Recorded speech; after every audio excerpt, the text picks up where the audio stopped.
Alrighty, let's get this show on the road. I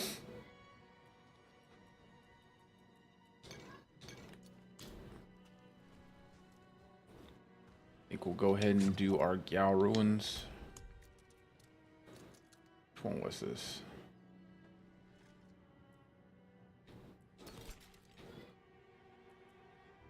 Let's do that one. Let's go ahead and make a bunch of elixirs of death evasion.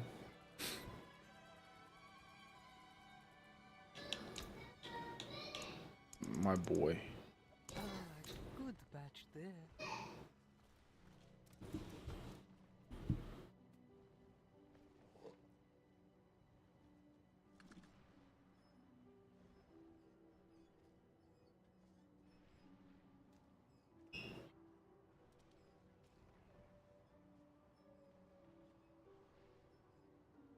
Okay. Let's get it.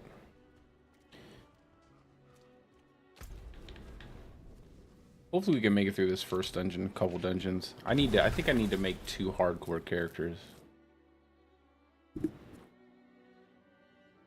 I think I want 2 builds for the gauntlet.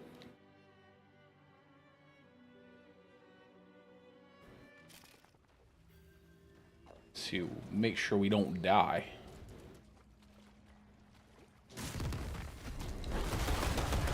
This is always a good start.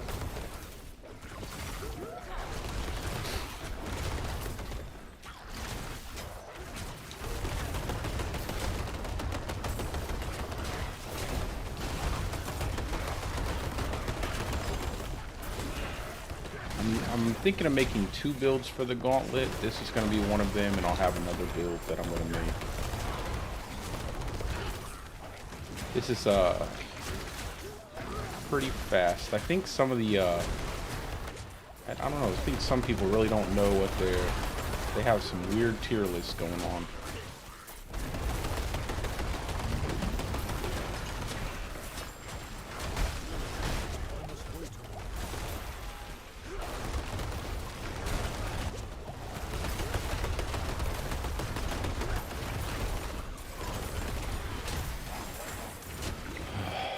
I hate getting here early. I feel like I'm so squishy.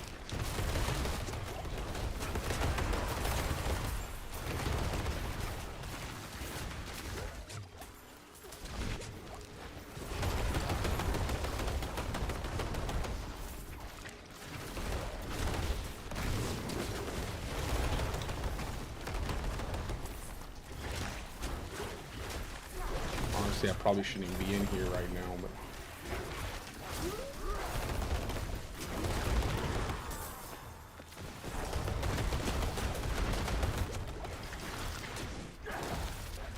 I hate these flying enemies. It's a good reason why I use Nature's Fury with this shred setup. When you get going, it's a lot easier to kill the flying enemies. Until you get going, it's kind of a pain in the neck. Pain in the neck. You're a little goblin. No, I'm not going to chase you through the dungeon, that's for sure.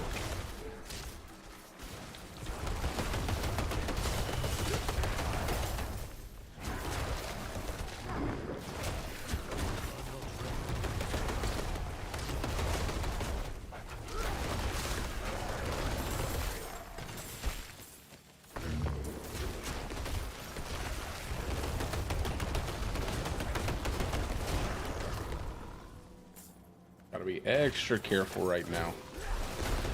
Too squishy. Okay, and that's when we leave. Of course you would be here, Butcher. Nice to meet you, buddy. We're not gonna do this right now. Well, maybe I can get him on the pole here. I'd really rather not. Just walk out and go back in. Just looking for an easy clear. I'm not trying to die here. I don't have my full setup yet, and I'm only level 63. Man, I would love for one of those to have been an axe.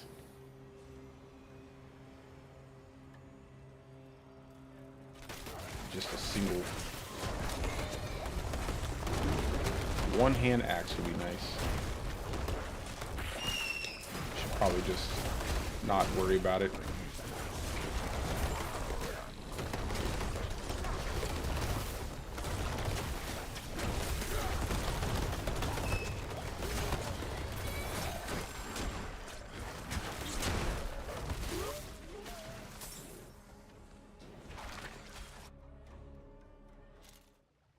Alrighty.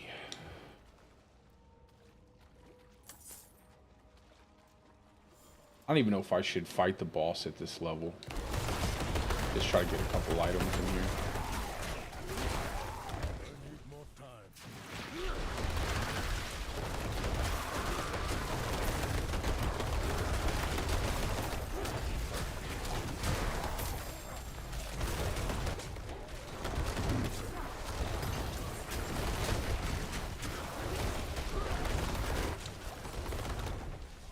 Oh, so slow.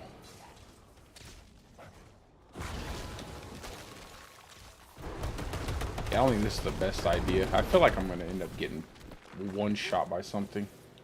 Getting frozen in place and getting one shot. A little bit too low to be doing a dungeon right now.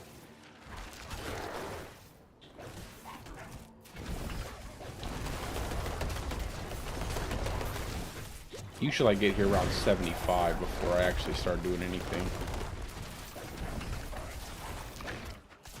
Just want to risk it.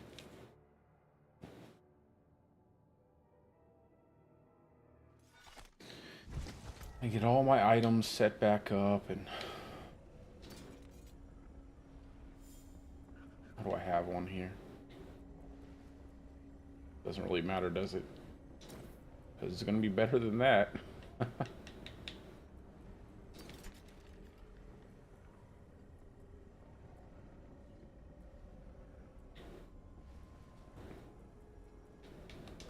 This will have to do, and then I'll put do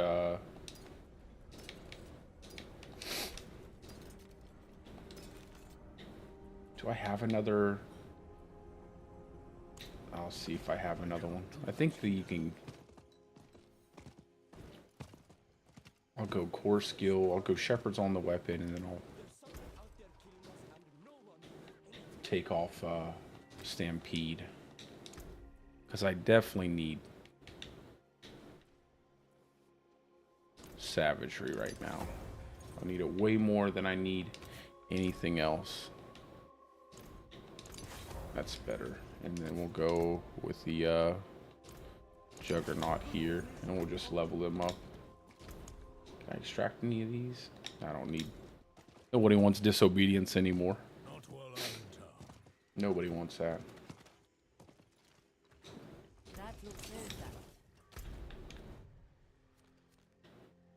Let's go do that. Oh, let me level this up. Go ahead and level these up.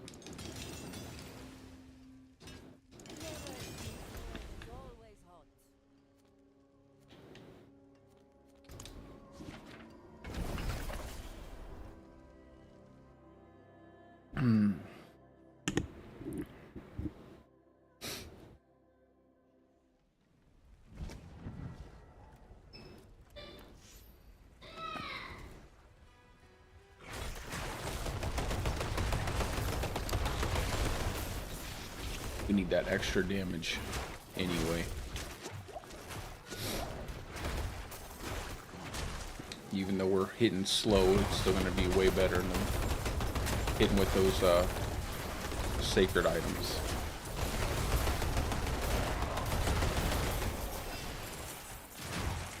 We just need more defense, more armor, more everything.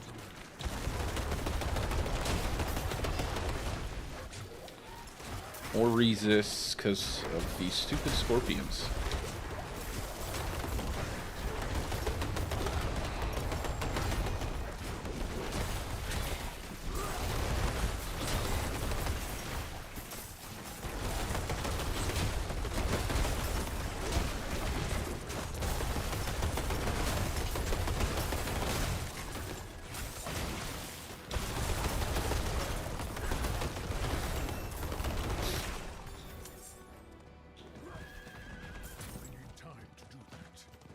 Hey, what's up, Harry? How you doing, brother?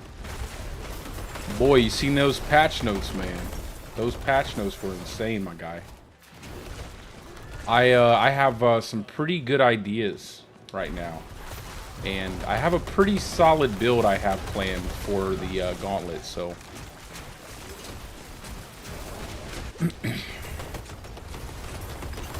I hear a lot of people talking. I was listening to some different people talking about their tier lists, and I was thinking to myself, like, they just don't know. They just don't know. Oh, I don't know, brother. I'm pretty happy with it. You know, Bestial Rampage got a huge buff. Earthsign Strength got a pretty big buff. The companions, you know, we'll see. The biggest issue with companions is wolves need more health. You know, the damage is nice, but the wolves need more health. But I'm looking at those basic skills, man, and I already made a funky basic skill build. Not the one that I have out as as my primary build, but I have a really funky basic skill build that might actually be really good with the changes they made to the basic skills in that aspect. I think a lot of people...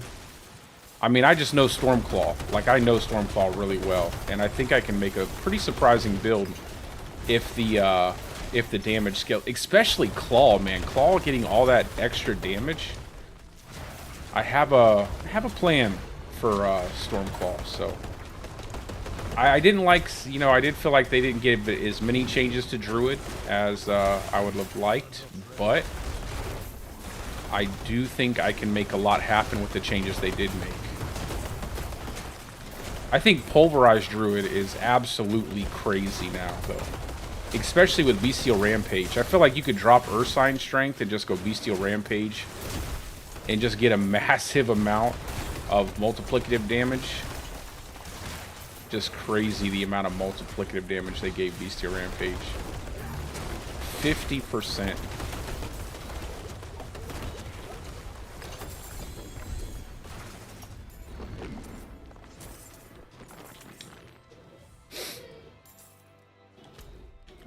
And I already have my companion build too, so I'm going to go ahead and do my companions again. I might update the build. I know no one's going to play it like that, but I think it's going to be pretty cool. Having already killed Uber Lilith and did a tier 100 Nightmare and Vault Dungeon with companions, I look forward to trying the new buffs to the companions. But I'm so eager to test out the gauntlet, man. I mean, I feel like I have such a good build right now that I have put together for the gauntlet. And I know I haven't seen it. I know I haven't seen anybody put anything out like it. And I've put a lot of time into it. And I think I'm going to be able to surprise some people with it. Yeah, the wolves just need health, bro. The wolves need health. Like, they didn't necessarily need... I mean, the damage is nice, but the health is where it's at. Like, your wolves can't even survive. Like, even if you give them all the damage, it's not a big deal because they'll die immediately in tier 100 content. So, and the buff to Storm Companion Pants was just the dumbest buff I've ever seen in my life. The fact that they think that... I think the thing that really kind of annoyed me is the fact that they think that companion movement speed should be a thing. Like, your companion should automatically move as fast as your character. without any issue whatsoever. And the fact that they think that companion movement speed should be, like, added into the game is just absolutely dumb. Like, companion movement speed should not exist. Your companion should automatically keep up with you. And that's exactly how they should function. Should not be an affix on any gear pieces. Shouldn't be a part of any passive. Shouldn't be anything. They should just automatically keep up with you. It just makes... That part, to me, makes no sense. I don't know why they can't... Even with the funny thing is like they nerfed the Seneschal, but it's like, why? Even the broken Seneschal didn't matter because you usually kill everything before your Seneschal even gets to it anyway. So...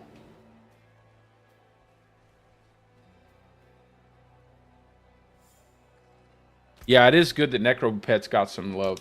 But yeah, I mean, they just, man, I don't understand that. Like, why would you have companion movement speed in the first place? It's like, that should just be baked into the skills. Like, your companion should be, like, my wolves should not be behind. And you know what's funny? I've used the companion, Storm Companion pants with the movement speed, and your wolves still lag behind you. They don't keep up with you. So, even with all the movement speed you get from those pants, it does absolutely nothing. It's kind of weird. I don't know exactly why they would do that.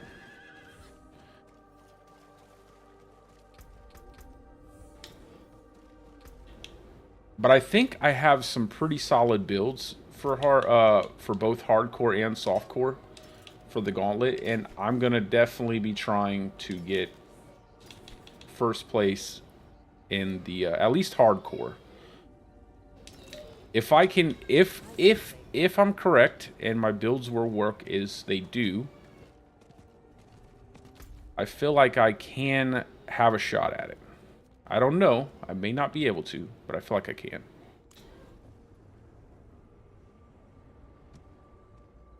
Yeah, that's another thing. The aspect, exactly. I mean, that's what I said. I've been saying that. I was like hoping they would come back as something that you didn't have to like replace your current power with.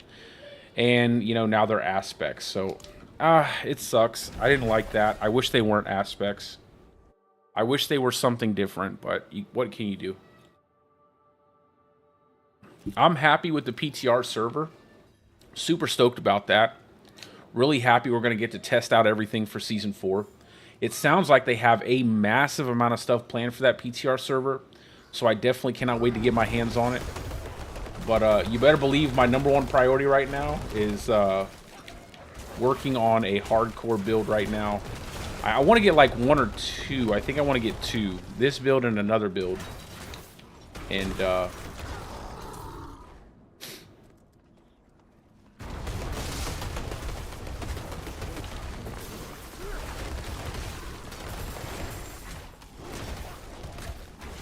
then I'm already ready for softcore.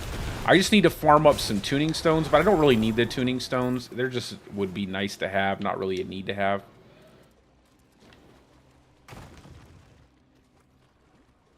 Yeah, I was hoping it'd be something that, like, it would be nice if they implemented a smaller system of the vampiric powers from Season 2, like that you still had to go get the blood. Maybe they could bring back blood harvest events in some small way, much like maybe those could be on a timer and they could pop up every now and again, and you could farm the blood harvest and collect different, you know, different things for upgrading. And maybe you could slot like 2 vampiric powers this time instead of like all of the different vampiric powers, or just one of them you could have. It would be a nice way. See, the problem is even though they're bringing stuff back from like the previous seasons, they're doing it in a way that it isn't additive to your character. So it's like your progression is still the same. No matter what season, your progression's going to be the same. You're not going to have anything extra to work on, because every time they've brought something back now, and it's only been 2 seasons, you know, it's not been something you could just add directly to your character. It's been something that you had to basically, you know, give up something to use it. So hopefully they'll do something about that. I'd like to see the opportunity for like small incremental growth with your overall character.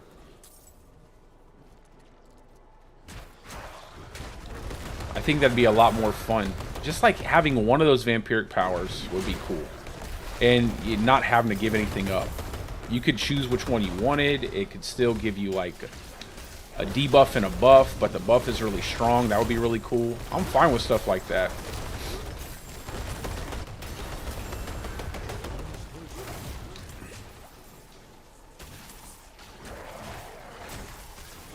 Like, I like the change they made to Metamorphosis. I thought that was pretty good. A good way of incorporating it. You could still get a pretty decent amount of Unstoppable up on your character just by using like a basic attack build or something like that.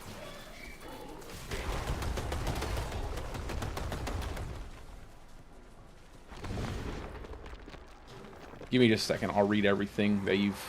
I just gotta make sure I don't die.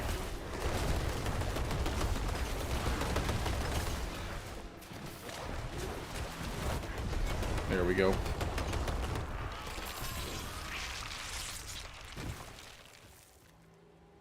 Oh yeah, definitely. Gotta fix that. You wouldn't want the game to cut out on you right when you're doing your hardcore character. That's happened to me before. I don't think they do play as a druid. Yeah, you notice that they skipped the druid, by the way. They played Sork, they played Barb. What else did they play? They played Necro. They didn't play Rogue and they didn't play Druid.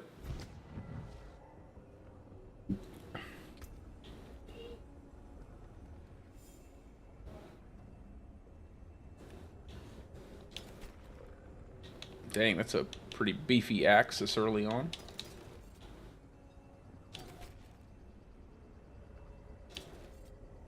Man, I wish I didn't die on my hardcore character. I wish I hadn't have died.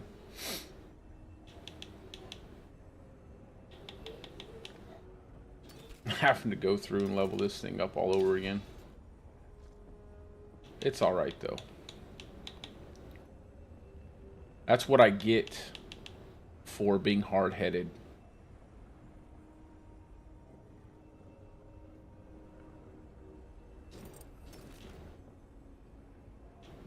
I should not have been hard-headed.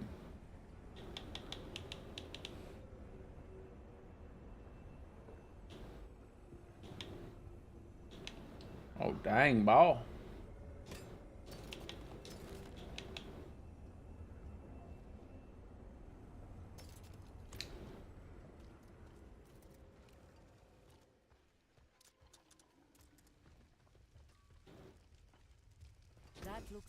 I don't think they said anything about loot filters, but like I said, they did say tune in to the PTR campfire chat and play the PTR. It seems, and they said they're hiding some stuff. They're keeping some stuff secret for us to be a surprise for Season 4. So, and they said that the PTR is going to be like it's going to be massive. So I imagine that, you know, if they're saying it's way bigger than Season 2, which Season 2 was pretty big in terms of the patch notes and everything that they changed, I can't imagine how big Season 4 is going to be. So probably massive changes. I wouldn't doubt if there isn't a loot filter. I wouldn't doubt if the codex changes aren't in there. I would probably plan on them having a lot of stuff there. But I won't get my hopes up, because, you know, I don't want to have an out of this world expectation and then just feel like a complete letdown, which I don't think is going to be the case. But I'm always one to be like a little more patient, not set my expectations crazy high.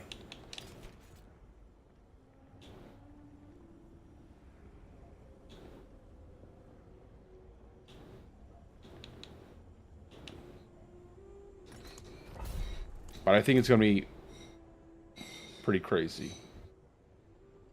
And the affixes, they didn't say anything about either. But listen, if I'm sure they're going to rework that system at some point. I imagine they're either going to do it for Season 4. They're probably going to remove a lot of different damage buckets that are not necessary. I would just say, like, make sure you're here for that campfire chat whenever they have it. It's going to be soon. Probably this month about the PTR. So they're saving a lot of stuff for that. And I think we're going to, I mean, I really do think it's going to be pretty big.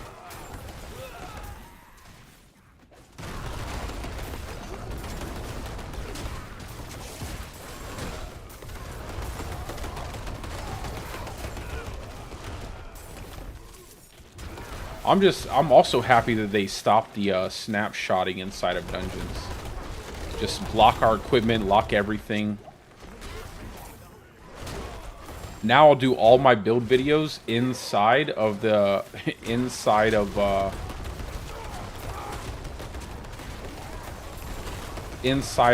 gauntlet, so people know for a fact that I'm not doing anything with my builds. I know a lot of people are kind of disappointed.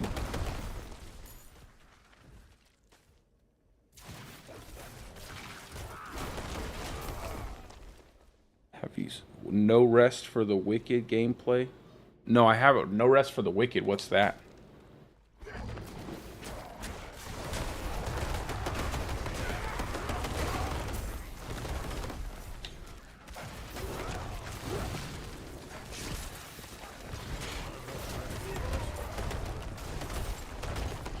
I love how those guys never stop chasing you with their arms up. Cannot wait to get movement speed back. Oh my god. Such annoying having to move around this slow.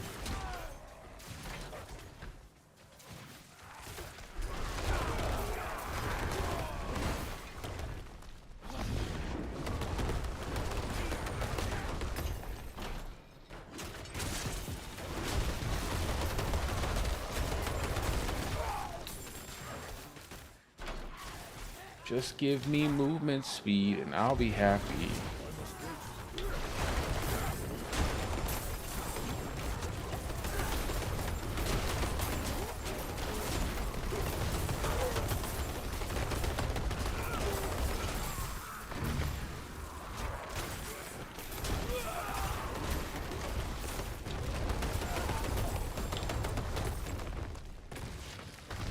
Another ARPG. Man, I'm gonna tell you what, I don't have, I feel like there's so many now, it's kind of like you gotta pick between, because good lord, I've been trying to squeeze in some Last Epoch, and it's just been so hard to squeeze that in. I think my character's like almost level 50. I haven't even really dug into it.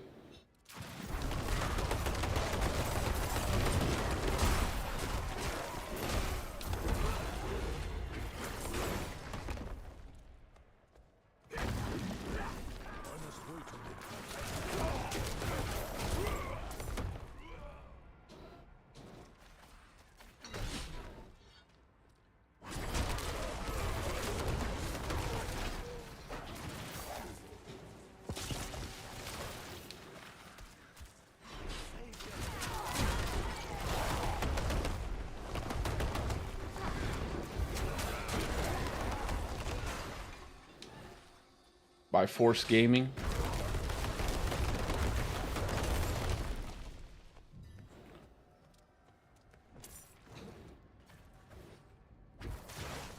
Yeah, this is like the year of action RPGs, man. And we're gonna have PoE 2. Like, oh my god, bro. Like, I think I'm gonna be steady between. I know everybody's on the Last Epoch train right now, but honestly, like, I think everybody's going to be bouncing back and forth between, like, Diablo 4 and Path of Exile 2. I feel like Last Epoch is just a little too complex for, like, a casual experience. And I think PoE 2 will probably be everybody's, you know, choice for a more complex action RPG. Not that Last Epoch isn't good. It's a very good game. It's just like, you can't dedicate that much time, man. Like, unless you're doing this for a living, like, even then, it's kind of hard. You need something a little bit simpler, easier to kind of get into, and then, you know, the rest of your time can be devoted to something more complex.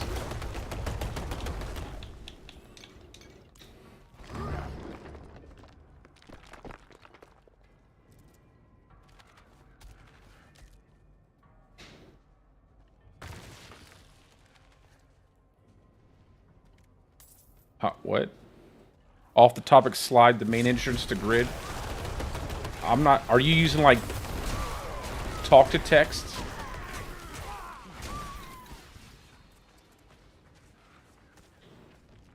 I'm trying to read the chat, so I'm walking into walls.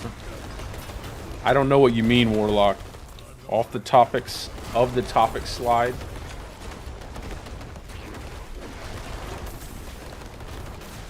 Then again, I am having to just glance down and look.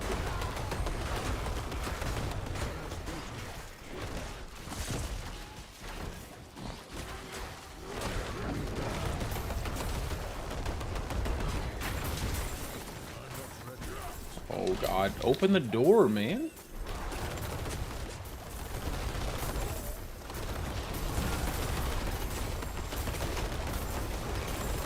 Dude, I was spamming to open the door. That thing was about to blow up on me.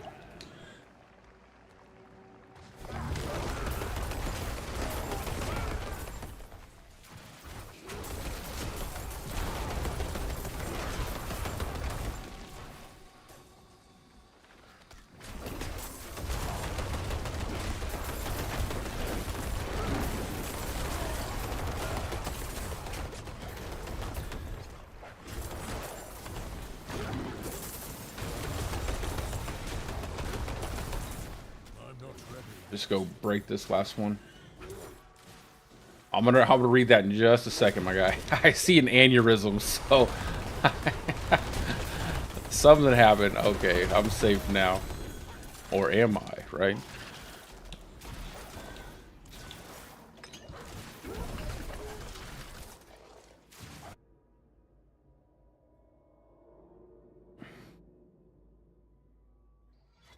Okay, Tom. What's up, Tom? Yeah, I'm not sure what you mean, Warlock. It says, of the topic slide, the main entrance to level grid and order. I have no idea what that means, but I appreciate it. I appreciate your comment. I wish I could answer whatever that question is.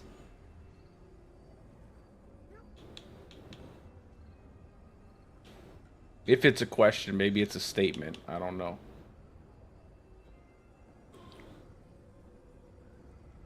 Oh, that's a pretty decent ring to get right off the bat. I'll hold on to that, because that can probably be...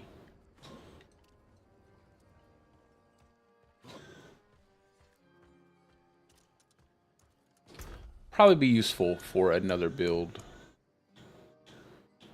I have all these items, too.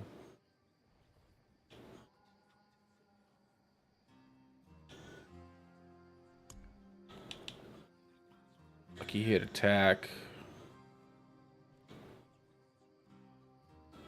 Yeah, it'll go right here. Drop that bad boy right there.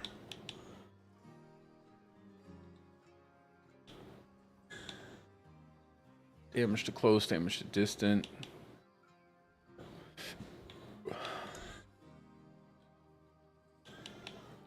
What do you think about the patch notes, Tom? How you feeling about them? I got a 915 staff that's better than this.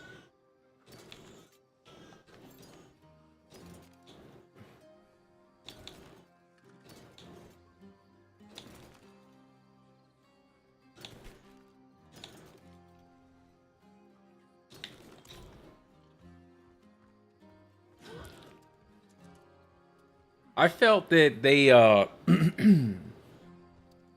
they definitely gave quite a bit of player power out around some of the different passives, some of the different legendary aspects, things like that.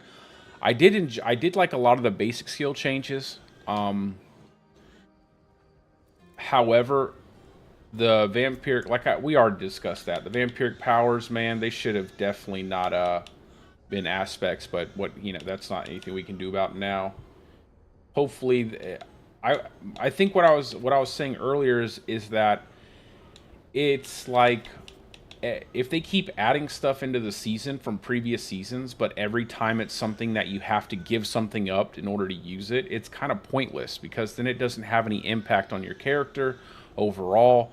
It would have to actually be far more better than the stuff that's currently in the game, which would then make everything else worse. And I wish they would stop doing that. I wish they would make it, you know, like give us that thing that we can equip to our character that's additive to what we already have. And then balance it appropriately so that way it doesn't make us too powerful. And it's just something that gives us a little bit more progression.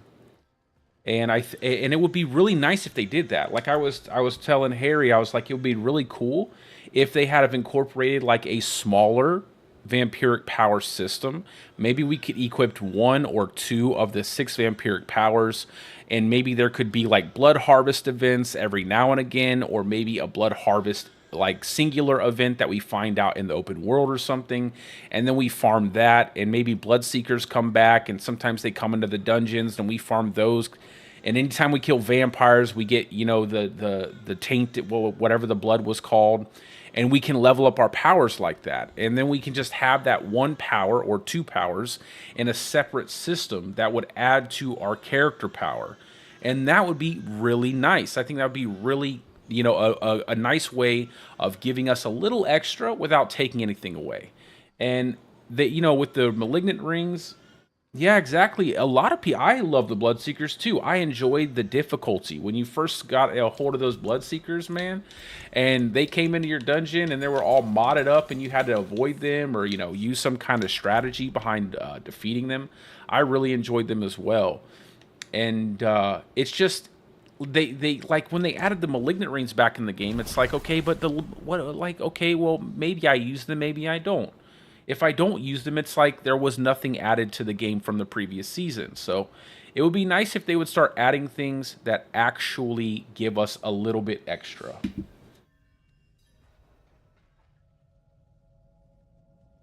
Yeah, exactly. And that's the crazy part, man.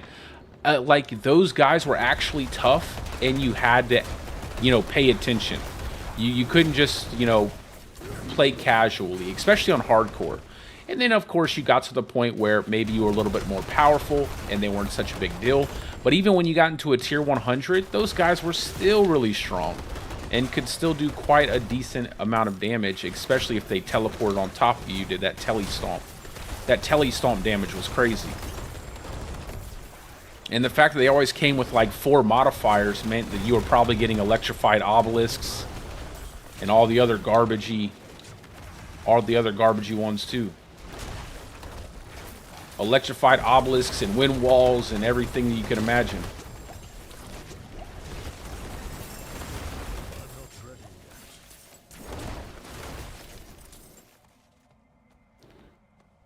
Yeah, exactly. Never alone, always hunting. The 3 always came, and you'd always have to actually deal with them. It was nice, and I just hope they do stuff like that, because it kind of, they have some really cool stuff, even from Season 1, even though it was a relatively bad season. And they definitely made up for it in Season 2. But it was still kind of fun. There was still some nice malignant powers that you got, and it was really interesting, some of the things that you could do with them. And I did like some of the powers that they brought back, like a Cursed Touch is a really good power. It gave vulnerability to certain builds that may not have had access to it, so I like that they brought that back. I would have preferred Ravenous over Moonrise, but I'll take Moonrise. It's a good power as well.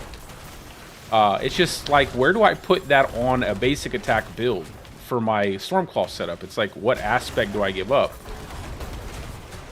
It's kind of one of those things where it's, what exactly do you what can you give up when you already have all your aspect slots full? So I don't know. It would have been nice had it been something a bit different. Even if they had have brought the power down more, just to make it where it wasn't so powerful, I'd have been fine with that.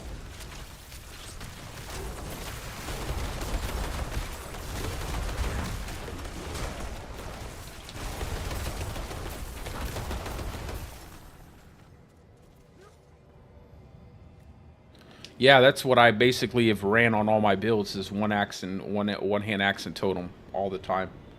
It's like, I know a lot of people want that big hit from two-handers, and everybody chases numbers, and I'm just like, you don't even need that anyway, man. Honestly, some of the aspects are far more valuable for your character overall than having a big, beefy two-hander that does a lot of damage. It's like, okay, but you already killed it, like, half that damage already killed the enemy.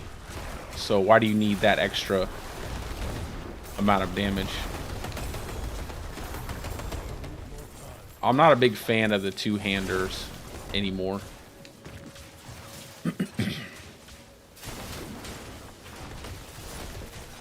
Yeah, increasing your evade cooldown. Yeah, so you don't run Juggernaut with that.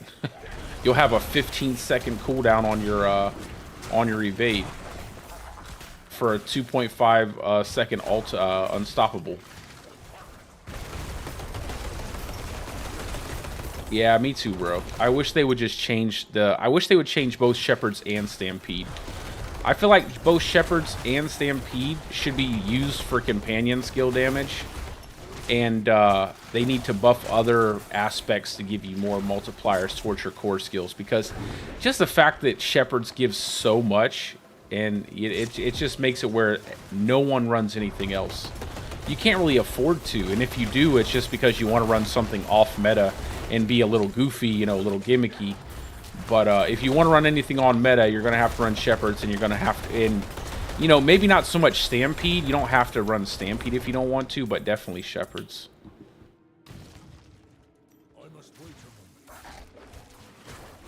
You could probably use Starless Skies instead of Stampede, though. Or are you just saying you haven't gotten it yet?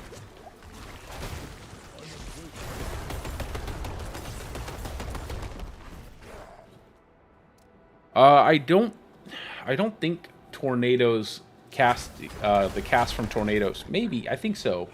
Maybe not. I did test it out a little bit earlier because I'm like I said, I'm putting together a few builds for Gauntlet, and I think I might want to make a Werenado build of some kind. I'm not sure yet, and it didn't seem like they got too much of a benefit from the attack speed. Still felt like I was casting Tornadoes at about the same pace as I was. Just like your channeling your Lightning Storm doesn't get anything from attack speed. But it should, though. It should, though, because when you cast Boulder, it benefits from attack speed.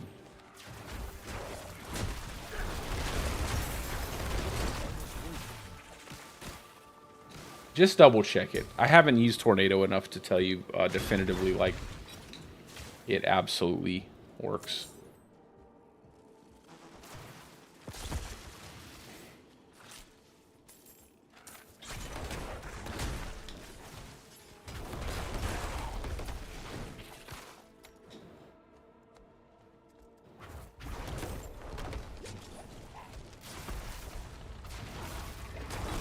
Oh no, they don't chase enemies faster. Yeah, unfortunately they don't. You just have to make some really good tornadoes so that way they kill the enemy faster. They're still slow.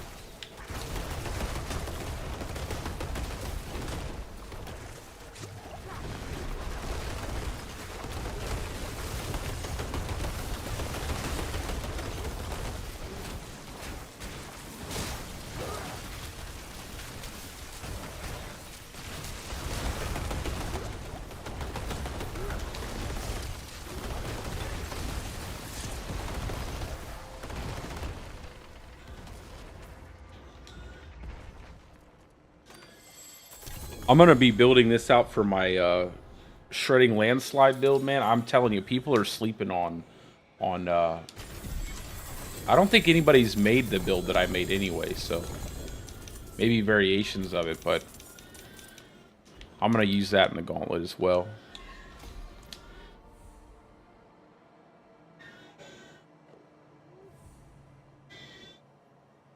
Oh, I like it, man. I was having a good time, Tom. That was it was really fun. I love the Starship Trooper vibe thing it had going. It felt pretty good.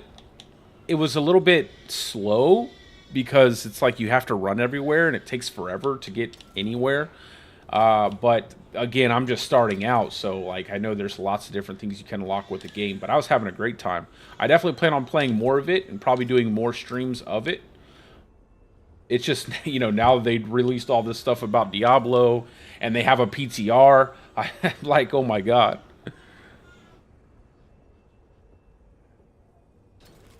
Trying to find enough time to devote to all that stuff. It's like, oh my goodness, I'm already busy enough, and then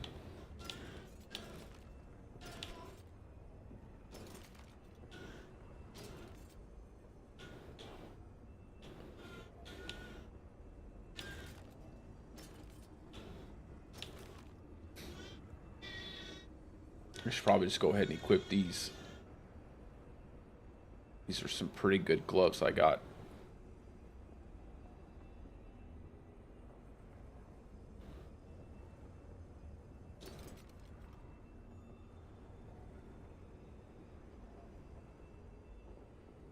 Yeah, I don't know. I put on some light armor on my character, and that kind of helped out. But I don't know if you can increase your stamina. I'm sure you can. Like, it wouldn't make any sense that you couldn't increase your stamina. Or maybe reduce the stamina drain on your character. Like, I'm sure that you can have some kind of...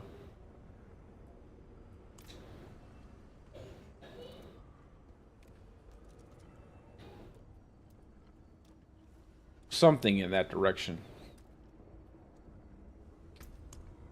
for making it easier to get around the map. God, Death Pulse, Blood Blister.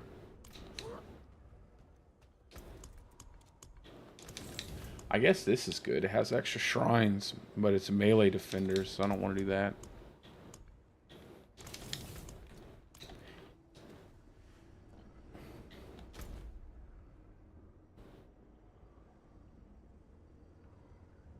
Oh, that refills your stamina faster? That's pretty good. Yeah, I noticed that, man. I was like, I think I hadn't died yet, and then I went into medium difficulty, and the first thing that killed me was those big fat green bugs that spit that acid at you. That was the very first thing that killed me. Just because it killed me so fast, I was like, what in the world? Stuff killed me super fast. I'm not sure which way I want to go here. This way. I'll probably go this way. I don't know.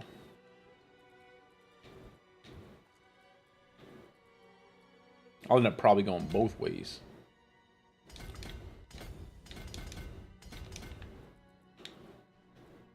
I'll have to look at my build setup.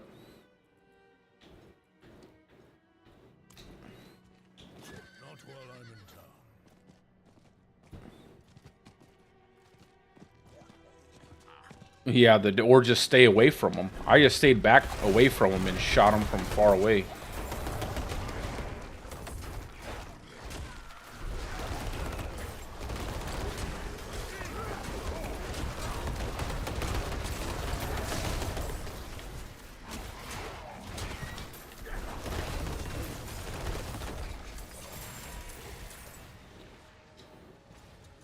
Let me go ahead and get these 2 chests. I always make it a point to get the 2 chests in hardcore. I got quite a few runs.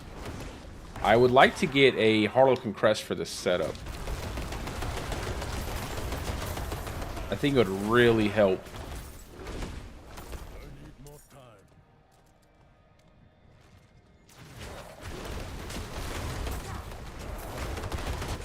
I don't know if I should be over here, though. Things might be a bit too high for me right yet. With my resistances and my armor.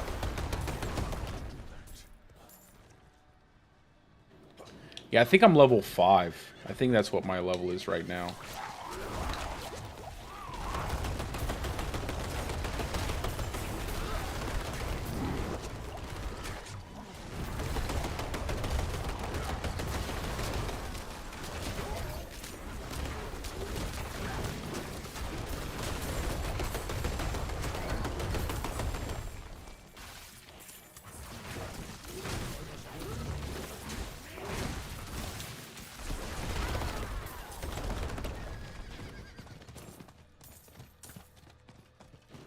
I did kill a couple of my teammates on purpose because they killed me.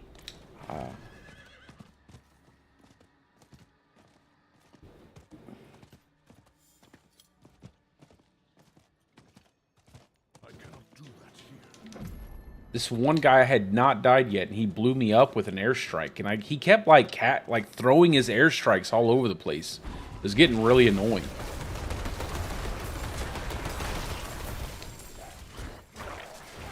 Friendly fire in that game is no joke, man. You will die immediately.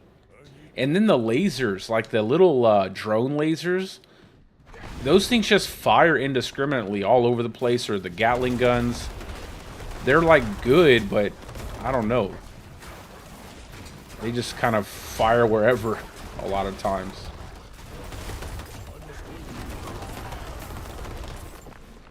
And then it seemed like there was a lot of people who shouldn't have been playing that difficulty because they already had a lot of stuff unlocked. And they were just like killing everything with all of their different turrets and stuff. It got kind of annoying, like boring a little bit, just because everybody was killing everything so fast.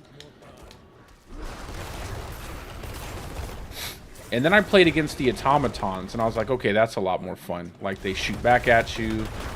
There's all these different little automatons, like the ones that walk around like on the big giant stormtrooper, Death Walker, whatever those things were called. With they're like bipedal tanks of some kind, like open back tanks.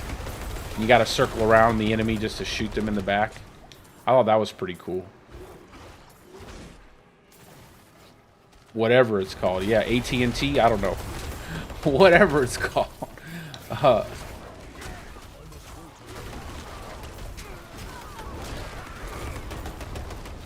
Those guys, those were really annoying. They had a lot of different enemy variations too, like big giant juggernaut looking dudes that didn't seem to have any weakness whatsoever.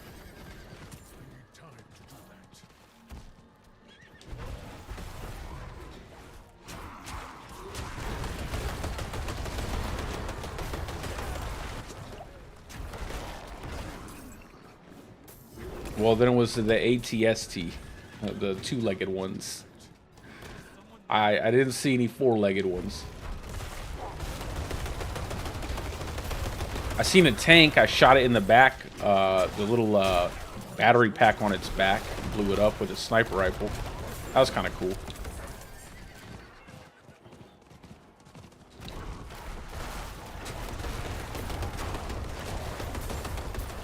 I got kicked a couple times. I'm not certain why I got kicked, because I did mute the party. They were being really loud, bro. You give people mics and they just get super loud. But I definitely want to play more of it because I was having a good time. I don't like any of the single shot rifles though. They don't feel like they do enough damage.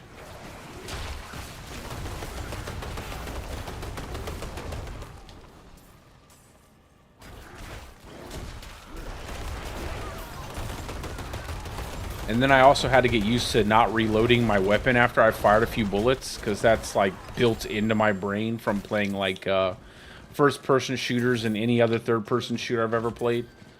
You're just always constantly reloading regardless of how many bullets you shot. I actually think that's a pretty cool feature in the game, to be honest. I like the fact that you have to actually wait till you're empty, or you're gonna waste an entire magazine of ammunition.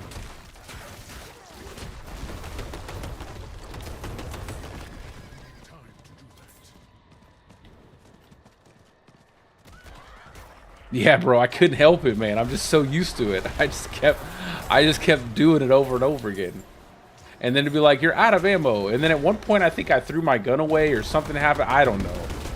I wasn't sure.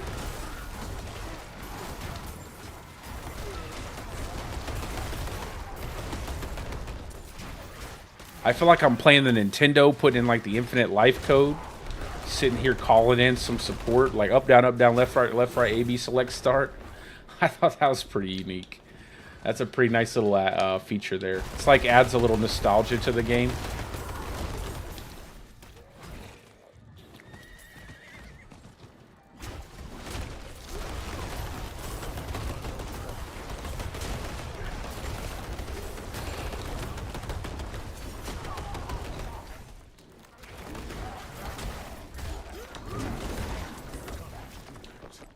Yeah, it's pretty cool. I like it a lot. I feel like I'm trying to get infinite lives on Contra. I need time to do that.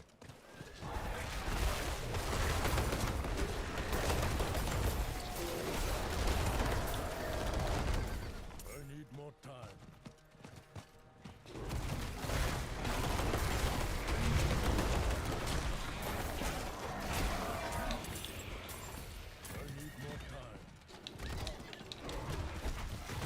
Ooh, that slow-mo bear smash.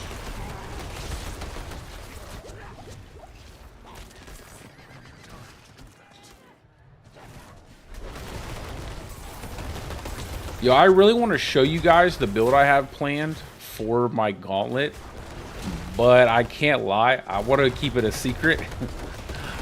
I want to see if I can actually hit like close to first place, if not get first place. I feel like it's a pretty solid build, man. I need more time. I want to just because I can't, but I just want to have it, and I want to hide it. I know. Listen, I already know someone's probably has a build very similar, and it's, you know. I went around. I listened to what some people thought about the patch. I listened to some people's tier lists, and I was like, I don't know, guys. You guys are wrong, I think. I think they're wrong. People with a, you know, people with a pretty decent following, much more than I have, who play the Druid as well. And I'm like, I think you guys are wrong. And I think I know why. And it's because I have a build. Actually, a couple builds. And I think I can, man.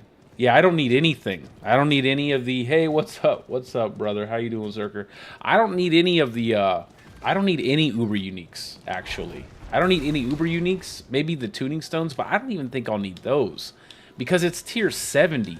And it's like, I'm blowing through tier 80s. Okay, I'm blowing through tier 80s. I'm blowing through tier 80s, and I'm talking vaults in probably under 2 minutes. And I'm killing almost everything. I need more time. And I'm killing almost everything. So, and that's with a stripped down build without being able to, you know, obviously I need more time. invest in a ton of survivability. There's a lot of things I took off the build just because you don't need it, like a lot of the survivability, things like that. All my builds are always really, it should be pretty tanky overall for most players.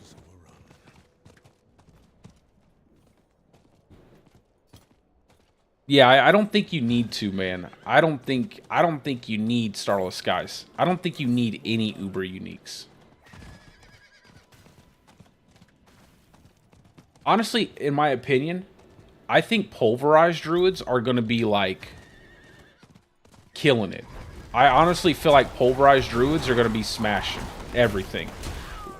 The changes to Bestial Rampage, you can run Bestial Rampage and get 50 multiplicative bonus on a pulverized druid, or you can keep your Ursine Strength and get 5 more multiplicative damage, which isn't even necessary. I think pulverized druids are probably going to be top tier, like easy S tier builds. I think they're going to beat out Sonic Shred build or whatever. I don't even like, honestly, Shred. The way that they're talking about Shred is kind of silly. It's almost like you don't, like, it's too single target focused.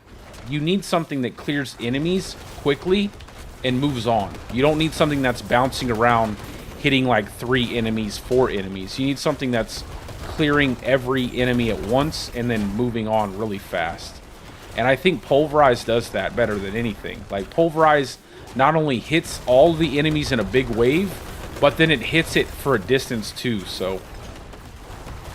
But my build's on a Pulverized build, but I think people are kind of thinking too much about using Shred as a primary means of damage, and I don't think that's going to work out too well. And I honestly think Wear NATO is decent, but I don't think it's going to be the best either, because you still have to wait small amount of time for where NATO to deal its damage because the tornadoes are kind of slow. And granted, you can throw them out and leave and keep running, but you're still having to stop for a brief second to toss them out. And you might as well just use something that might give you more direct damage instead of... Because honestly, again, it's a tier 70. So a lot of things are going to kill stuff. And you're not going to have to wait around to do it. You don't really need to have a slow startup to your damage. And I think things like Pulverize, things like this build that I currently have, which is out. I do have this build. It is posted. You probably don't have to make it as tanky as what I'm making it, but things like this build where you kill enemies as you go and you kill a lot of them in a large area and you're not waiting for your damage to come out, like, I feel like these kind of builds are going to be very successful. I would not be surprised if a Pulverized Druid wasn't the first place Druid. I just don't want to make a Pulverized Druid. I want to make something a little bit more unique.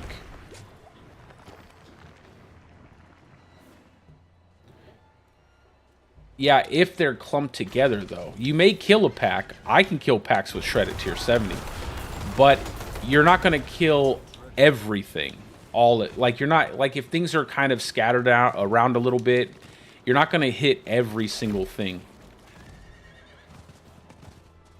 Like, the radius on Stormclaw isn't that large. I mean, it's a decent size, but it's not that large.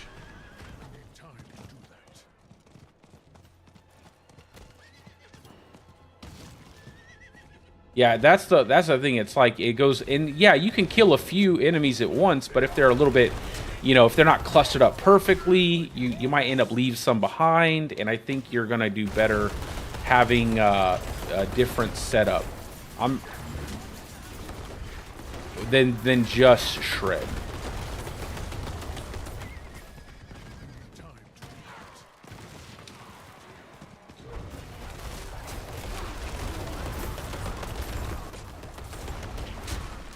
It's just like Boulder Cane, like any Boulder Cane builds. I don't think those are going to be the best builds. I don't think those are going to be the best builds at all.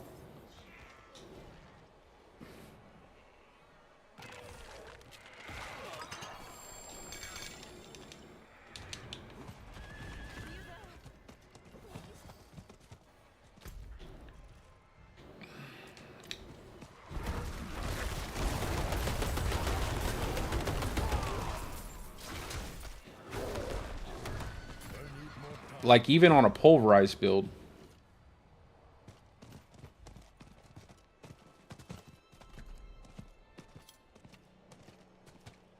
See, here's the thing with Eridas, though, right? I'm thinking Eridas might be a bad idea.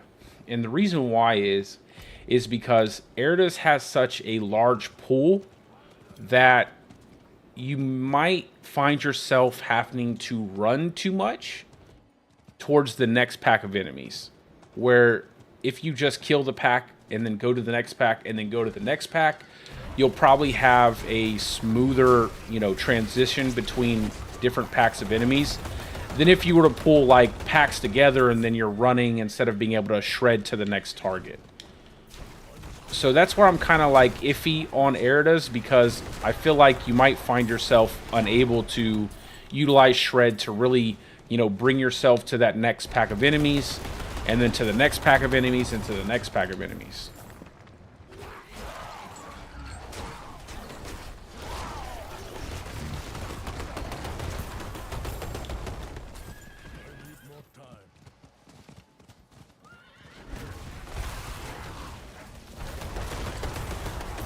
But I have Eridas on a few of my builds already, and I do like it, and I do think it's going to be useful. I just don't know if it will be that I don't know. I'll have to wait and see and test everything out. Like, the builds that I do have planned aren't using Eridas right now, but I do have a Stormclaw set up with Eridas, and with all the basic skill damage changes, I might actually make a complete basic skill damage build utilizing Moonrise as well as the different basic attacks and see where that can lead me. I don't think it's going to be as good as the current builds that I have planned, though.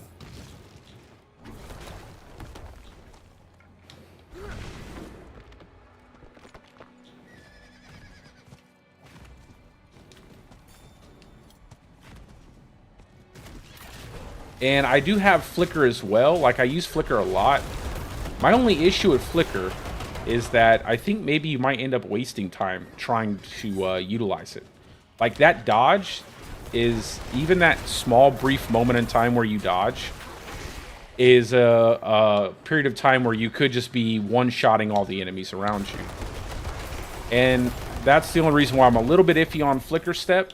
I have it on some of my builds, and I will be testing it out, but I'm not sure if dodging would be the best idea while you're in the gauntlet. I feel like you might lose time.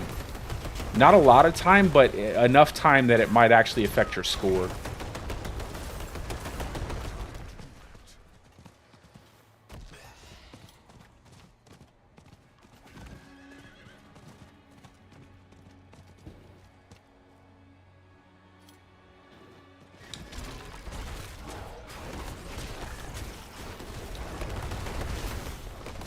Yeah, Shaco's nice to have. I have one Shaco, and I might use it, but I don't think I'll use it. Honestly, I don't think I'll need to.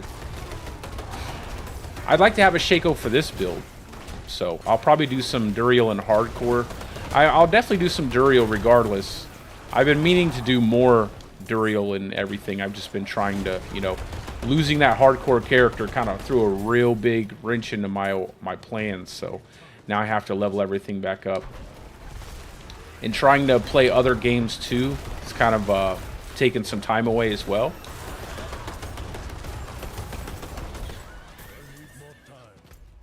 But I don't know. I have 3 different builds I want to try out. 3 different builds. I already have one set up in softcore, and I've been doing some testing and everything, running stuff. And I'll be using this build in hardcore. This isn't complete, by the way. Like, this isn't done yet, but I still have to get my items back and everything.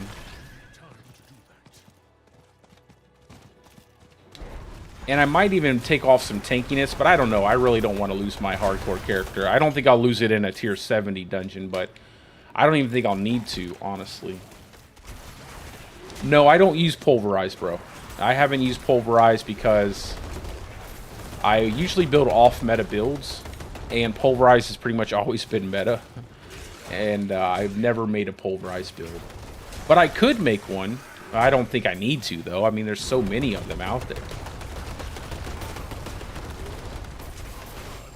I could make one, though. I made so many builds this season. My last build video didn't even really... Like, for this build, the last build video I did, didn't really get much traction. Not that I care, like, I'll make it regardless, but I think a lot of making a lot of builds, maybe it'll, I don't know, we'll see. I might make a Pulverized build. But that PTR, bro, is gonna be nice. I might be trapped in that PTR forever.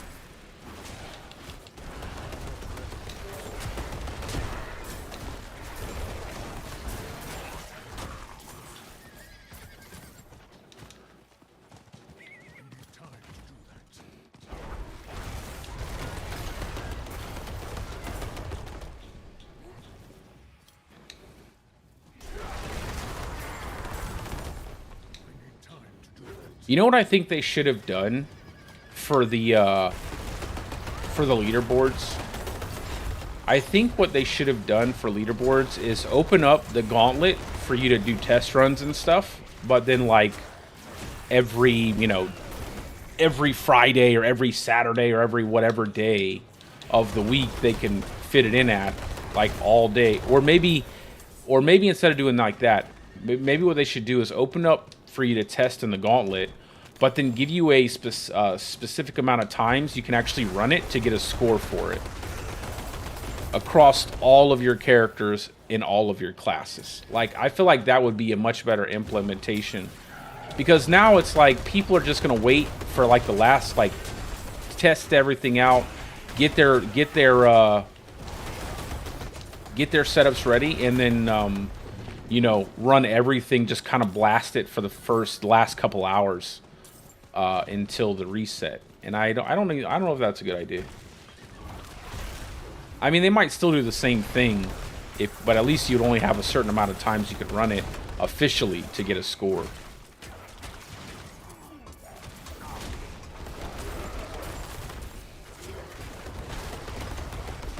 I also wish they wouldn't show everybody your builds until like after the first week is over. Like every week they reset it. Like, don't show people your builds, but then on the reset you can look at everybody's builds and stuff. I feel like that's a big part of strategy, considering that like there's really no, I would say there's really not a lot of skill in terms of like difficulty involved. It's all about like build creation and then pathway through the gauntlet, which I think is going to be pretty obvious right off rip. I don't think it's going to be too hard for people to figure out what the most efficient path for the gauntlet is. It's going to be, you know, how can I kill all the monsters before I reset the gauntlet? You know, what's the most efficient way to get to all of the, you know, bonus point shrines? How can I open up the chests, you know, in an efficient manner so that way I'm not wasting time? Stuff like that. I don't think that's going to be, I really don't think that's going to take too long, especially because you can run it all the time. Like, you can run it as much as you want every day out of the week.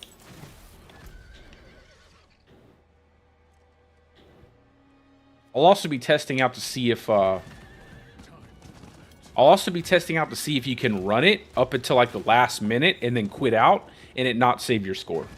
Because I think that'd be a good way to strategize. If you can run it almost until you're finished, see where you get on the points, and then quit out before your points are recorded, so that way no one can like see what you've done. That'd be a pretty cool way to do that as well.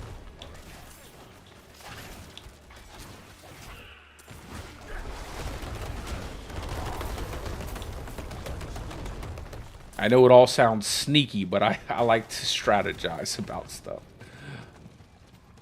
Keep stuff close to your chest until you can obtain what you want.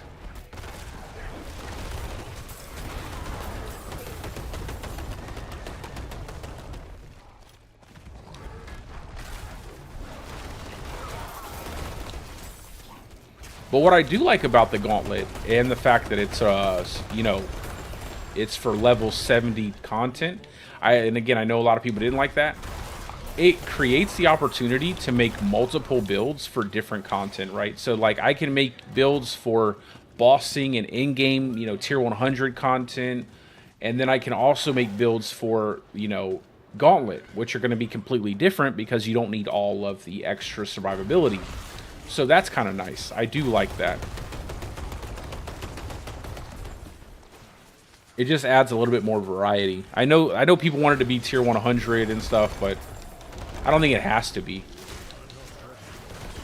Something I will say that I did like about what I saw during the live stream with the developers is they seemed more confident about the choices they were making with the game. And I know that can be a bad thing, but I really think it can, you know, obviously it can be a good thing as well.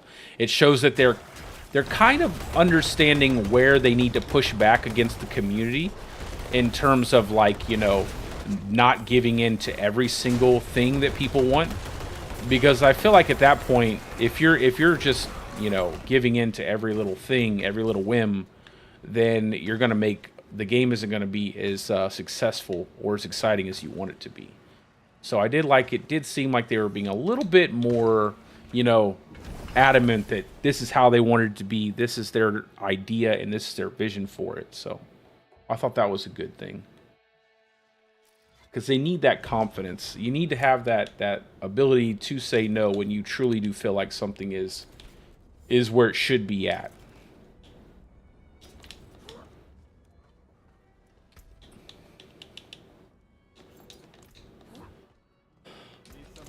Poor Joe looked like he was about to, like, break every coffee maker in his house. I don't know. That man looked so upset. He had a constant scowl on his face. He's like, if these dudes call me Joey P one more time, I'm gonna smash somebody in their face. Like, that's what he looked like to me. He just looks so just frustrated. He probably feels like he's like the only adult in the room. He's like, why am I? It's kind of funny. His face looked like just like Bale in the background, like the same scowl, the same nose shape, the same everything. It looked exactly like that statue in the background. I was like, this is killing me. He just looked so pissed off all the time. It was like, oh yeah, it's a running joke, Joey P. He's like, I swear to God. Yeah, exactly. It looked exactly like it was made for his face. He had the same eyebrow. His eyebrows are raised exactly the same.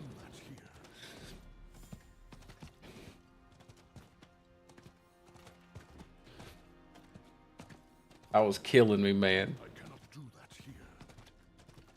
And then the thing that I thought was hilarious was one of the when they had the questions at the end. They're like, "Is there going to be in-game content in season 4?" He said, "He's like, oh, here we go again." I was like, okay, this guy's clearly tired of hearing this.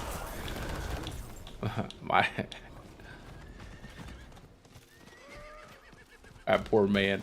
He's probably exhausted. Although I'm sure he makes plenty of money, so hopefully his life outside of that stuff is much more rewarding than, or that he is feeling some kind of gratitude for his work with Diablo. I know I'm enjoying the game, and a lot of people are enjoying the game.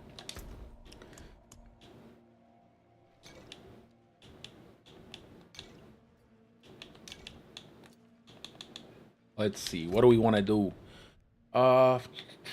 We did that. Let's go do this real quick, and then we'll hop back into some dungeons. Trying to make sure I have a decent amount of everything. I still need to get the tuning stones, and, well, obviously, I need to get the tuning stones. My character died. Not while I'm in town.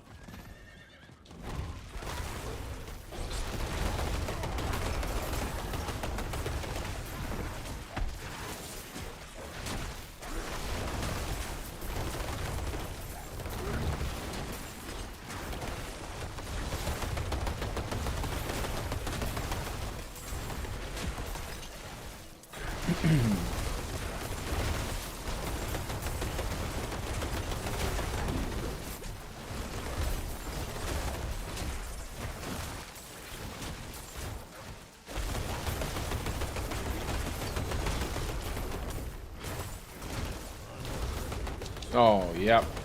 Every time with that electrified obelisk, man, I cannot stand those things. What a silly modifier. Cannot stand those. They do way too much damage.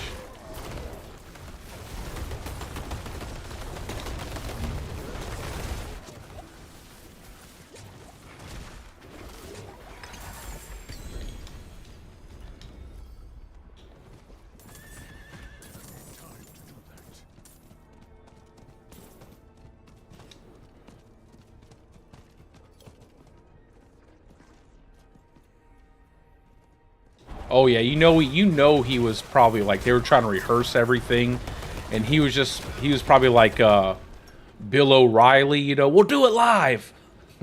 We'll do it live. My man was probably having a breakdown right before the whole thing.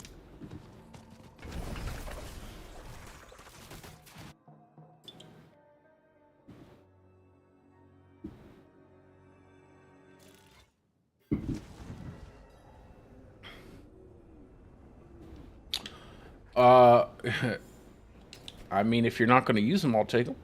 I'll always take drill mats. I'll run them with other people. I don't need anything, I don't think, from drill, but I'll definitely take them.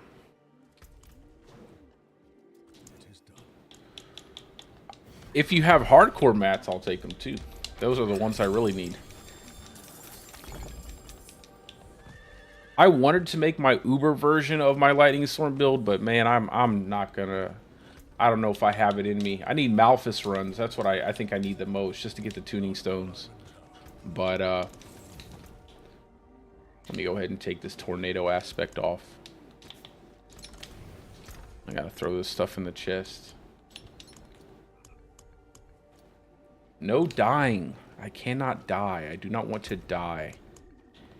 No dying on this character whatsoever. I think I can kill, probably not a good idea. Never mind. Let me look at my, I'll look at my build in a second. No drop? Jesus, bro. Dang. 200 and no drops. That's crazy. Oh, let me go back and finish that up. That's a lot, man. That's a lot of runs, bro. That's a lot of, bonks with the old Warhammer. I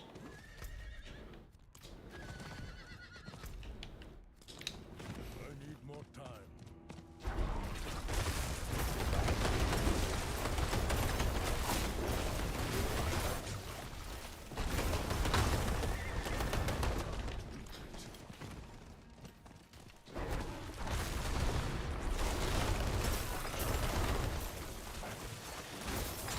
I'm not ready.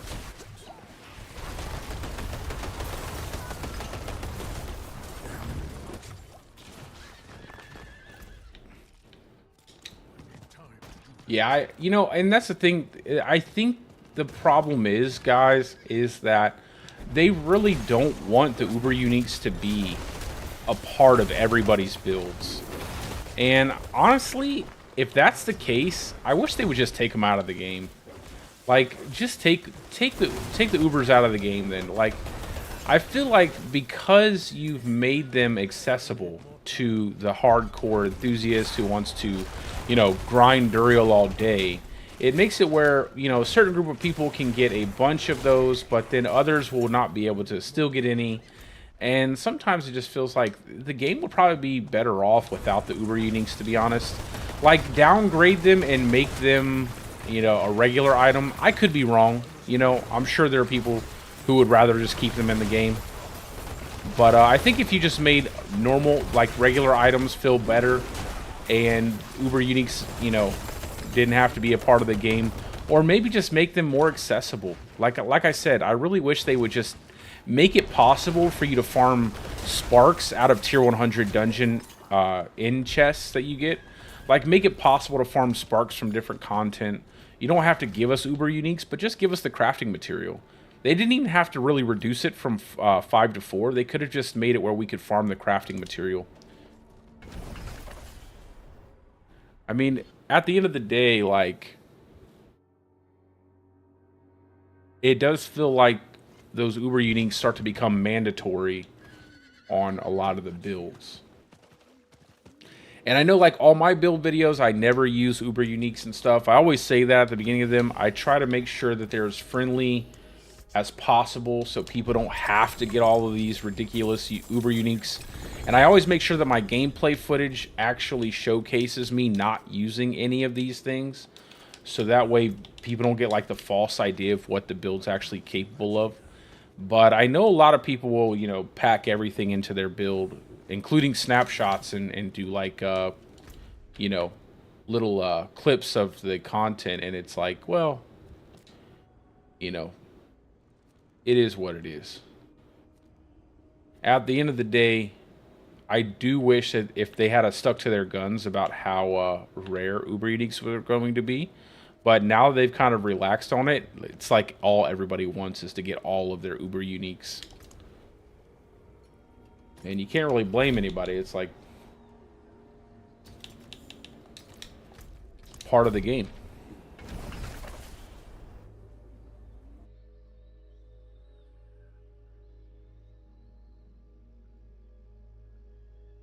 Yeah, that's what I'm saying, Death. It'd be nice if they would drop. It'd be nice if they could take those crafting materials like those sparks and just put them into the content that already exists, so we have an incentive to actually farm it.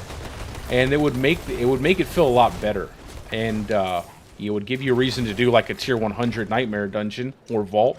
Then you could have a chance to get a spark at the end, and they could make it like 5 or 10%. So you could, you know, after farming a decent amount of them, you would definitely be able to get 1 spark.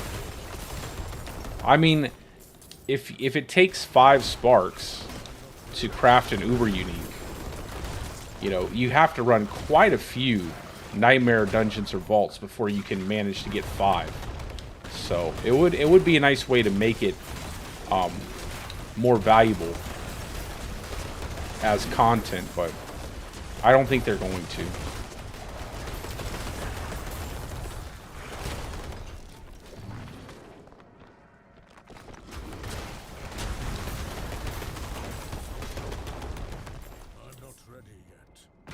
Yeah, I'm glad they're locking your gear and everything too in the gauntlet, Tom. I hate that stuff, bro. I can't stand like the way that it was being pushed around. Like it was almost like it was a good thing. Like people were doing these things. It was like I want people to, like, you know, I don't want people to think that everything Diablo is so broken that everybody just cheats in the game.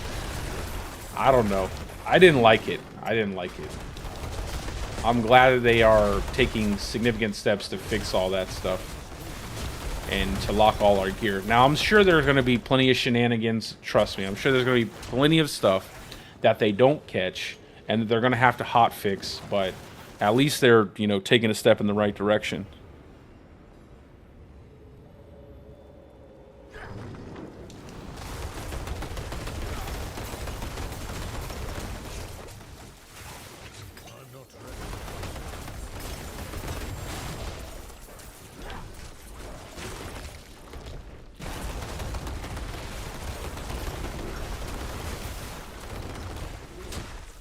I'm tempted to go fight Grigor and see if I can get a Zenith ring.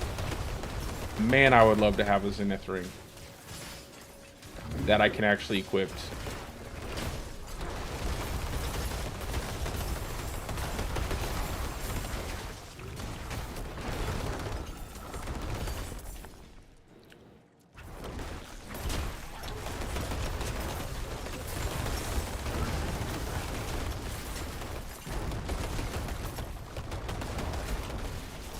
I think I can go up a couple tiers here.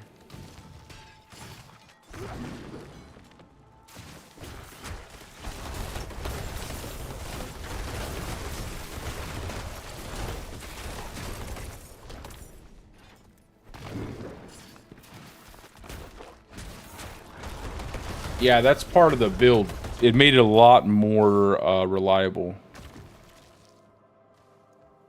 Not the farm.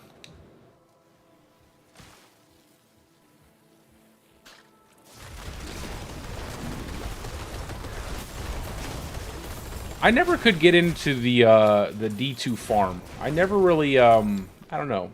I never really liked some of the ways you had to go about doing it. I know there were multiple ways, but I never really enjoyed it as much. But I did enjoy the game overall. I guess because I never played it when I was, when it was popular growing up. I didn't have any kind of ability to have a computer or anything like that. But I did play D2R. And I did enjoy it. It's what made me love the Druid so much. And I can definitely see why people love the game as much as they do.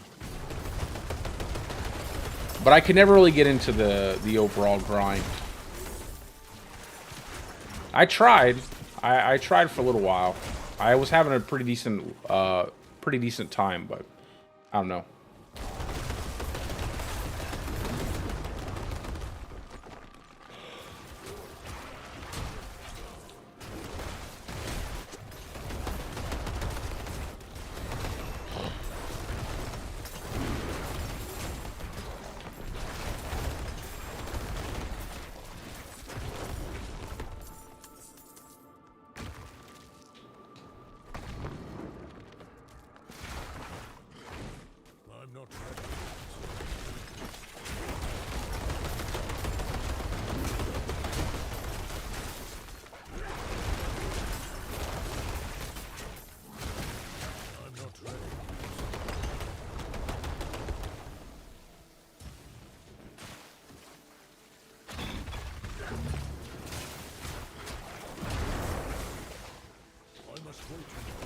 Yeah, I think the first time I seen a Diablo game was this one older guy had a whole computer set up in his living room and everything, and he was playing D3 when it first came out.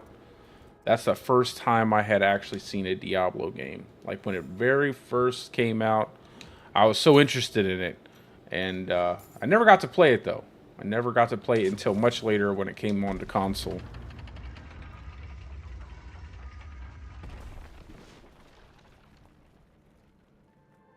Oh, Destiny 2, yeah. I'm sorry. Yeah, well, hey, I love that game too. It was a lot of fun, but I agree with you. Like, my biggest hang up with Destiny and the reason why I always ended up quitting those games is having to use a third-party app to matchmake and stuff. I hated the fact that they wouldn't let us matchmake with randoms to do in-game content. And I never wanted to use the app or whatever it was to find parties. I know it's changed now, but I got out of it so long ago that once I get out of stuff, it's really hard for me to get back into it. Especially if the game leaves me behind, I feel like there's too much to do to catch back up. I just won't even do it.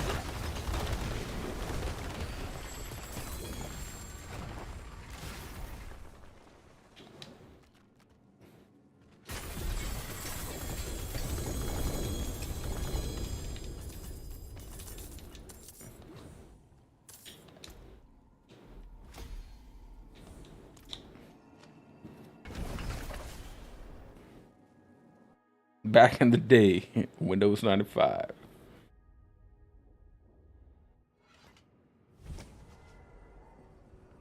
Oh, see, exactly, man. There you go. They put it. See, I don't even know that. I'll have to catch it in Destiny 3 because I've already left that game behind. Like, what? I cannot stand that stuff. And I actually enjoyed Destiny 2 when it came out. I had a great time. Well, I enjoyed both of them, but I really had a great time. It's the same thing with the Division 2. Had a great time with the Division 2 as well. Had a blast with those games at first. But then with the Division 2, it was Ubisoft and all the glitches and the way they have everything set up there. And the Dark Zone was absolute trash. It was just people camping the entrances, and it was just really boring at that point trying to do PvP, which I love PvP, but not when you're basically getting camped by 4 or 5 people and you die before you even load into the freaking map.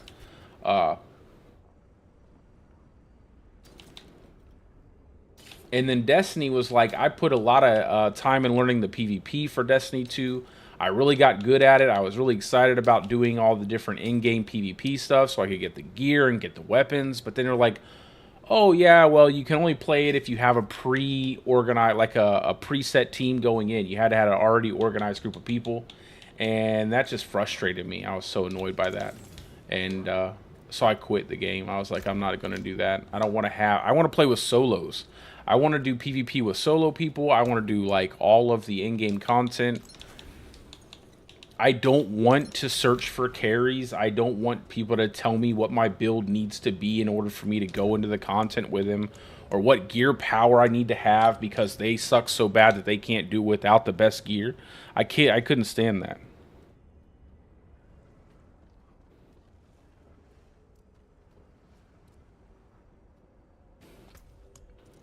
Like gatekeeping in-game content, I could not. In there, I remember what the developer said. I think they said something along the lines of they didn't want to have it because it would be too toxic for the players. They didn't want them to subject people to the toxic behavior of a matchmaking system. But I'm like, what do you think happens when you force me to play with people who tell me I need to have a specific build in order to run the content? Like, it's just as toxic, if not worse. I can't even enjoy the content because you won't let me unless I have to play with these people who are telling me in order to play the content, I have to play how they want me to play. That's not fun. Like, that's not enjoyable. Come on, give me... Oh, God. Yeah, of course you would give me a 25. I guess I'll give it a shot. I don't think it's a good idea, but we'll go ahead and do it.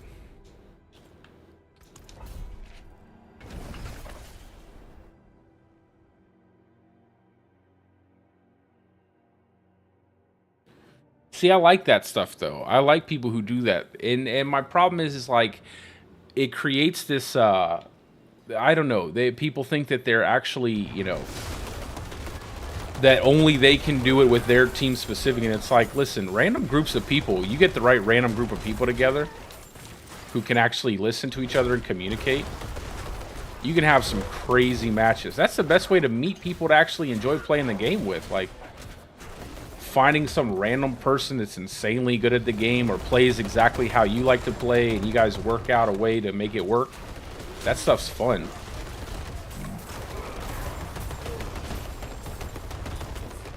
That's why I always say, like, all of the people who try to gatekeep in-game content from players and, like, MMO lights and MMOs and stuff, and they say you have to have a specific gear score to join the group or whatever, it's like most of that content was designed to be beaten by a gear score lower than what people are recommending because no one had the best gear before it was available through the content that you had to actually beat to get it. So it's like you're able to beat that content without the gear inside of the content. If you weren't, no one would ever be able to... What the hell was that? You almost died there. I hit my menu and tried to attach something. That's what happens when I talk too much.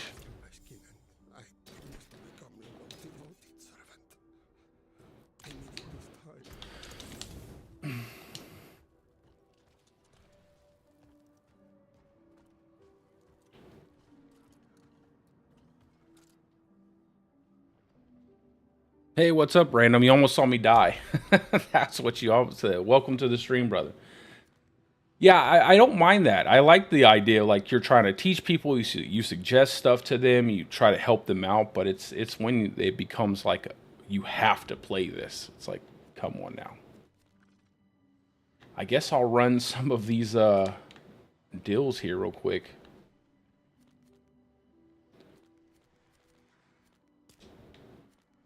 Let's go ahead and do that real fast.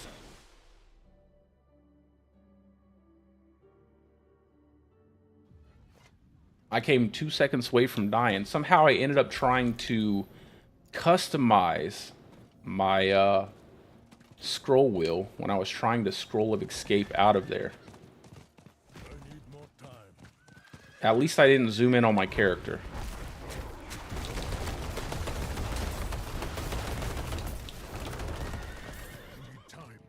That's how I usually die. I get kind of hard-headed. I try to push faster than what I should. I just get bored running lower tier content. Let's go do this real quick and we'll unlock this stronghold. Even though we don't need to. I'm not doing anything that can get me killed.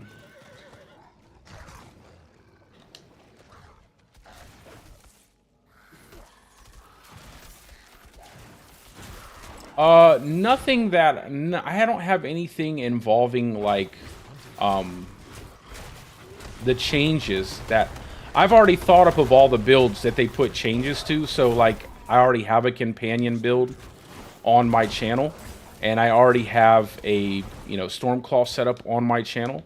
I might adjust it some because of the updates, but most of the stuff I've thought about specifically for Gauntlet was stuff I had already kind of theory crafted and, you know, used a little bit here and there before Gauntlet was is coming out. So nothing really has changed on those plans, but and the vampiric powers being aspects really kind of drove the nail in the coffin there for me, because there's not a lot of room for aspects on the Druid. You need a lot of different aspects for the class, so it's kind of hard to fit more aspects into the build.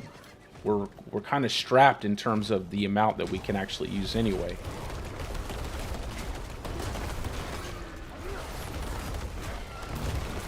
I think maybe for my Stormclaw setup, I might actually try to make a complete basic skill setup build, especially with Moonrise. I'll go ahead and give that a shot to see if the scaling's any better. Especially with all the damage increases too. But I'm not going to hold my breath on that. because the aspects do so much damage that usually the basic skills aren't even that good. I will say the big change that I thought would be really interesting was Bestial Rampage for a lot of pulverized druids. I feel like that was a massive change that created the option to kind of skip past Ursine Strength if you wanted to, and move into something like Bestial Rampage to give yourself that extra damage. But they're also buffing Ursine Strength. So you don't really have to if you don't want to. I think Druid Pulverize is going to be insanely good for Gauntlet.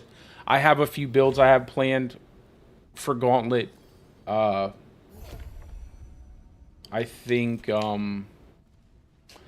Shred is a bit overrated.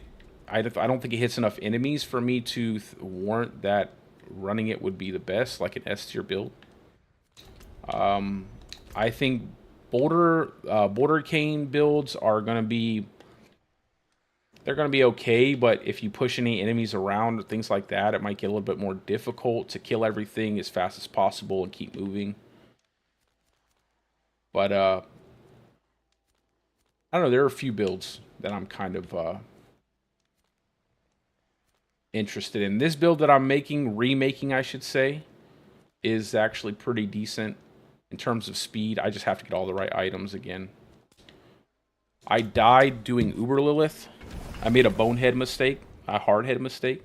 I popped my death elixir, and then I didn't teleport out immediately. I decided to stick it in and try to complete the fight because I was on the very last part of the fight, and I ended up getting one shot. But that's okay.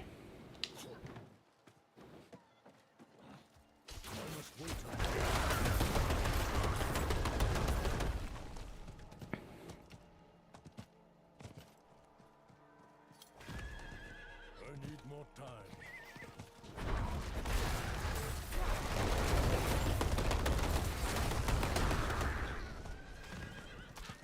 I need more time.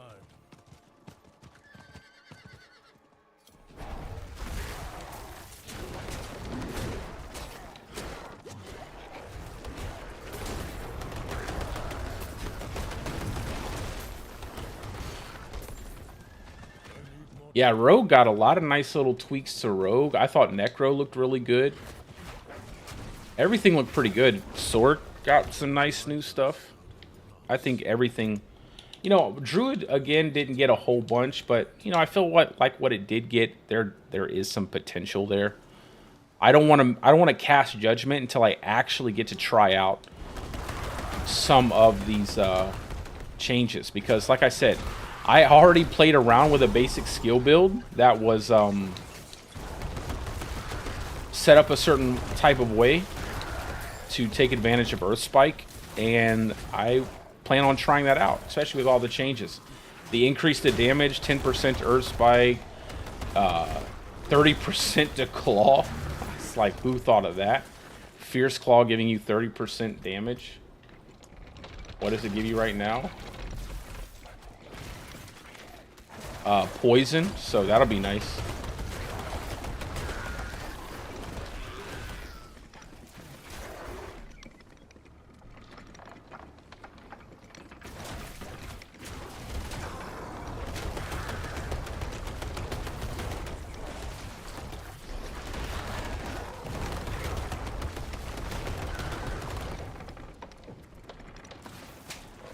I love the change they made to the seismic aspect too. That's a big change, man.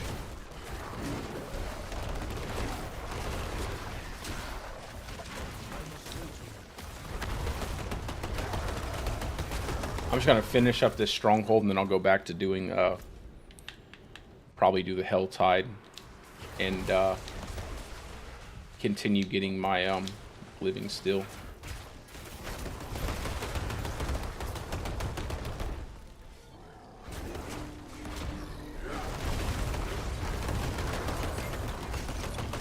Man, I had some pretty decent gear too. That's what really sucks. I had some pretty decent gear on this build. I'm kind of glad I died though, because it immediately made me change a lot of the things about the build to make it better. It's what usually happens in hardcore for me. If I have a build and it's not really tuned up and I'm having issues with it, if I die, I usually take the time to sit back and really look at everything to see where I can improve it.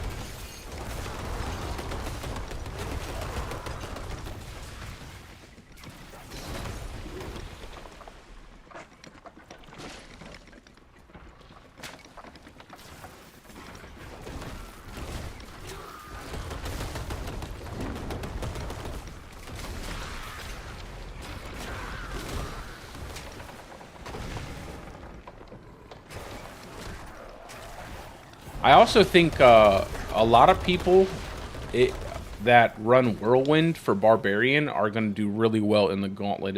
I feel like if you can get your Whirlwind up to max movement speed and just basically Whirlwind all the way through the dungeon, pulling enemies with the aspect that pulls enemies while you Whirlwind, you're going to do way better than any of the other Barb builds, I think. Even Charge Barb. I think Charge Barb is a bit overrated.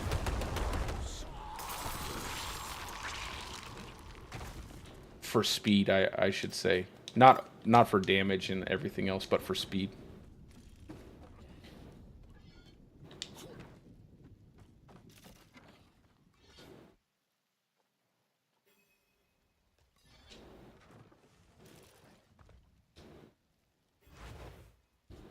Maybe you could make a hybrid charge Whirlwind build. Like, off of your charge, you just go straight into Whirlwind, and you just keep repeating that over and over again.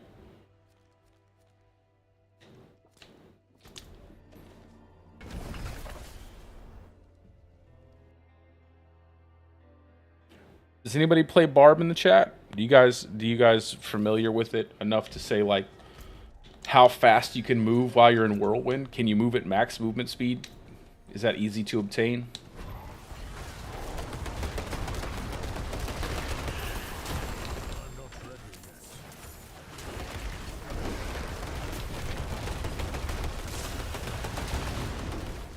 Yeah, but can you get it to where it's really fast?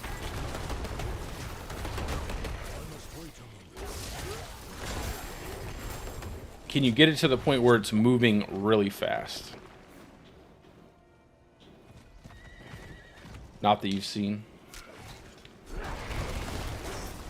I feel like there has to be somebody who's able to... I know it hasn't been popular because it hasn't done the damage that a lot of the other Barb builds have done.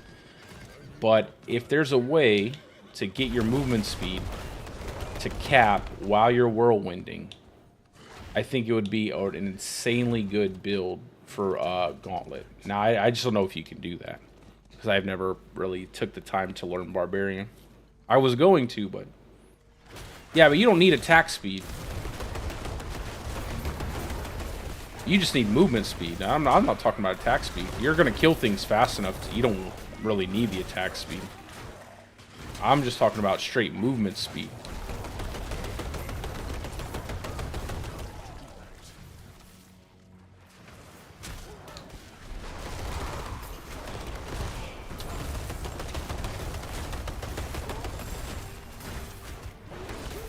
If you can pull things in with the aspect that pulls enemies in with the whirlwind, and you can get your whirlwind moving at max movement speed or close to it, you'll be able to whirlwind through the entire gauntlet, killing everything as you go, and you won't have to stop. And I think that's one thing that Charge has that's kind of a limiting factor, is that there is that brief moment where you're kind of paused. It's not a long period of time. But there is a small period of time where your character stops, and then you have to recast Charge.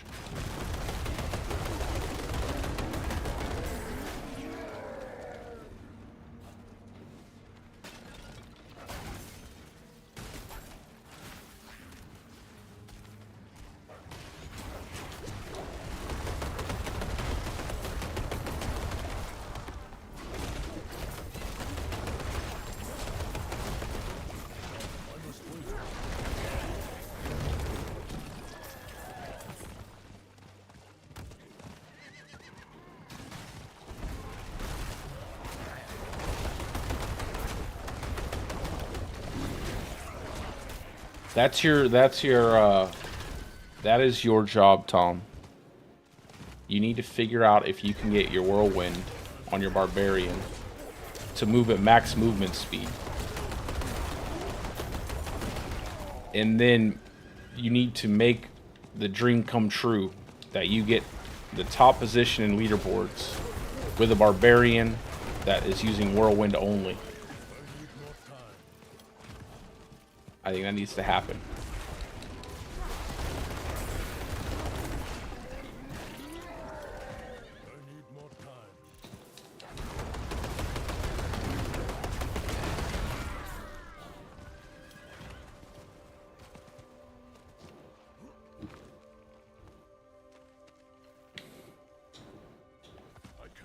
I hate all these little cliff sides you have to walk up on and stuff.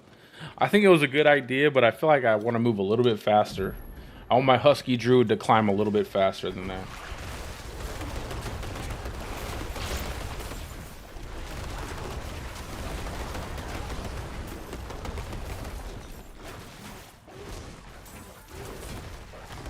I'm telling you, man. I'm telling you.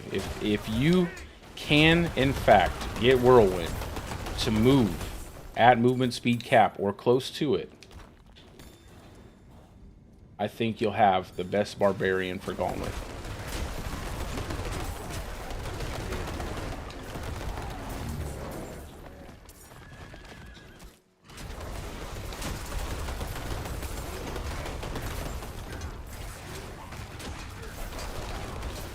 I'm not getting any cinders, yo. Come on, guys. Stop being cheap.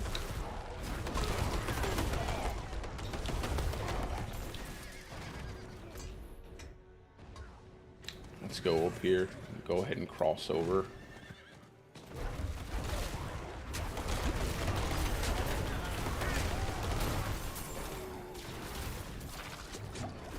Man, I need armor. I think I just should put whatever I have on. Oh yeah, that's right. It's a climb up, not go down. I always forget. This always gets me, that little area there.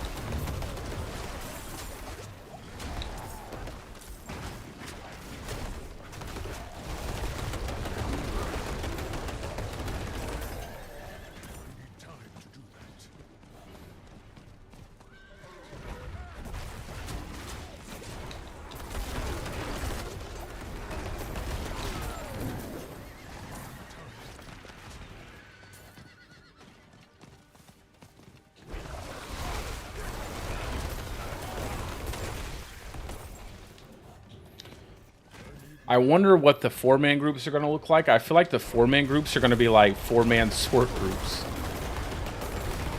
It would be kind of interesting if they made it where you could only have like one class in a group at a time. So you had to have different classes.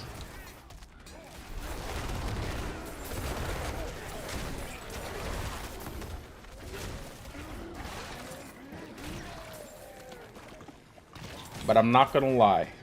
It is intriguing to think that we could potentially have a 4-man Druid team at the top of the leaderboards.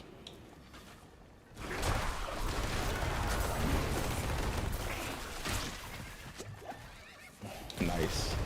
Dismounted me. Hey, what's up, Kettle?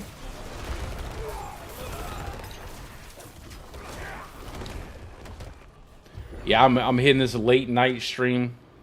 We had guests over and everything. So I made my breakdown of the patch notes, and then I just kind of spent time with the family.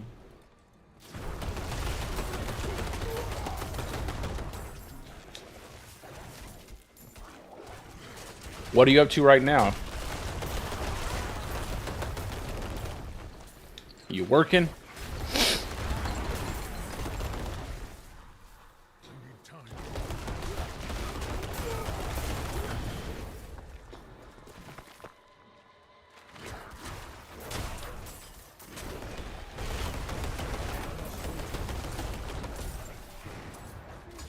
And how's your hardcore character coming along, by the way?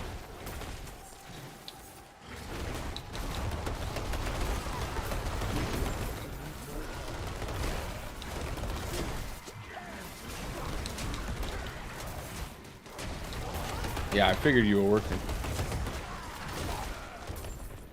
Everybody. That's funny. I know how that feels, man. I know how that feels.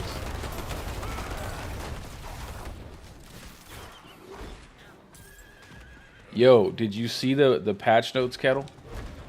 You remember how I was making that when we were talking about that basic skill build? And I was talking about using all three of the basic skill build, the basic skills with Earth, with Nature's Fury, so that way I would get free procs to Earth Spike. And then I showed everybody that on stream the other day, and then they just subsequently buffed Earth Spike, and then the aspect now gives you a massive amount of damage.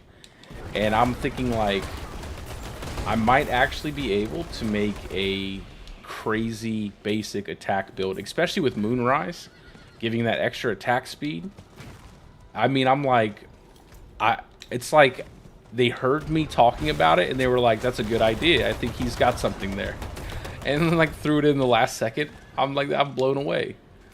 So there's a lot. And the Fierce Claw, bro, 30% damage on the Fierce Claw. I was like, dang, man. I'm going to revisit my Stormclaw setup instead of making it an aspect-based setup where you're proccing your overcharge. I'm going to try and see if I can actually, with Moonrise, make a much better basic skill setup. So it might be possible. It might be possible.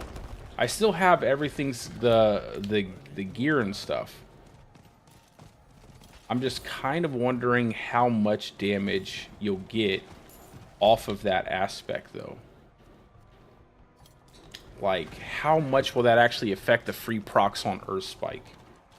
Because it looks really cool. Like, you're sitting here proccing all these multiple Earth Spikes getting thrown out. And they changed the stun, too. Now it's 15% instead of 10, which doesn't sound like a lot, right? But when you're able to get free casts of it so often, that's actually a pretty sizable increase to the stun.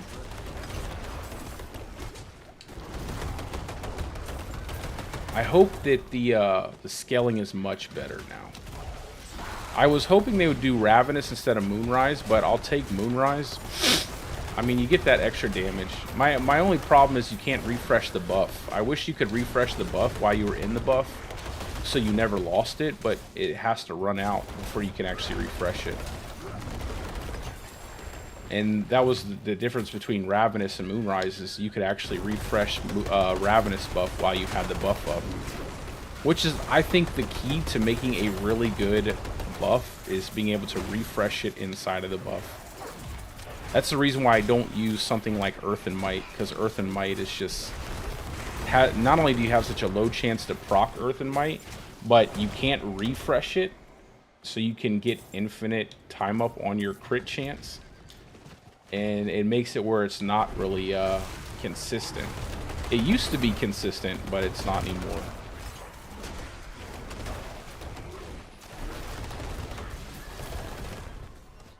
I need more time.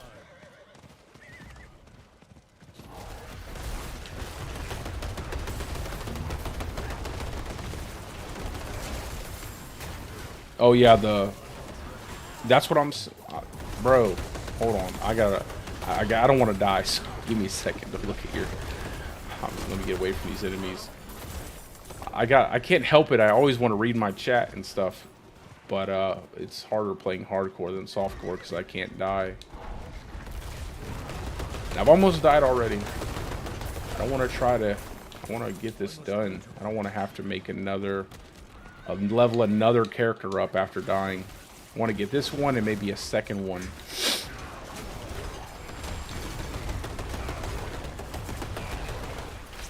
Because truthfully, all I really care about are the hardcore leaderboards. I don't really care too much about the softcore leaderboards. I really want to have a top 10 Druid on the hardcore leaderboards.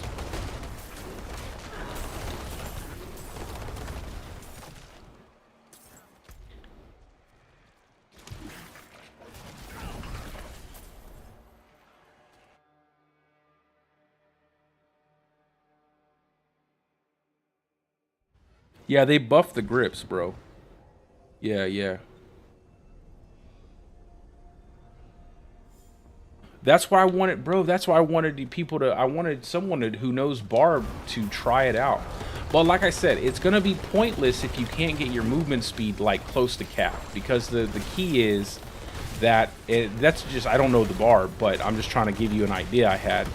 That if you can get the movement speed for your whirlwind close to cap, and you're flying around the map with your whirlwind, because everything is tier 70. And the fact that there's the aspect that pulls enemies into your whirlwind, and you never really have to stop whirlwinding, you're going to be able to kill everything and just keep moving through the map without having to stop. And I think if you can do that, and maybe add charge in just to gap close every now and again, instead of be your primary source of damage, I think you can actually do quite a lot with, or even leap, anything to gap close. But I think you can actually do that and get quite a lot out of it. But again, that would be all dependent on how fast you can get Whirlwind to move while you're actually channeling it. If you can get it super fast, you'll be good. If you can't, it's gonna suck.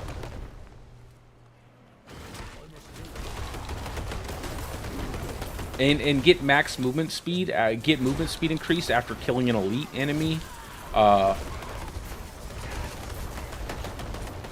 Anything that gives you movement speed, anything that's going to give you that extra movement speed, get closer to cap. If you have a unique item that you rarely use because it's absolutely trash, you know, you can't run any top tier content with it, and it has movement speed, throw it on the build. Like make it because it'll have value, because you don't need that damage, or you don't need the survivability. So just start thinking about things that maybe they might not have had as much value previously, but you don't need the damage. Like, I don't even need Tebow's Will for tier 70s. Like, you can take off so much damage for doing a tier 70, it's ridiculous, and still one-shot everything and move pretty fast with a lot of builds, especially barbarians. So you're not in need of damage. So whatever you can do to buff up that movement speed, and then just whirlwind the entire map down and just keep going. And you should be able to proc shrines while you're whirlwinding as well. So you can just proc the shrine while you whirlwind past it, proc everything while you whirlwind past it, open up chests. I don't know. I don't think you can do that. Probably getting ahead of myself, but I think you should be able to do quite a bit and never have to actually stop whirlwind. That's my primary focus. If you want to know, like, I don't want to go too, I do kind of want to keep some of my ideas for my builds close to the chest, but my overall focus is to make builds that can move while killing stuff and kill everything, right? Not leave stragglers behind, to maximize efficiency while maintaining max movement speed or close to it, and being able to kill efficiently. Like, that's my main focus on my builds.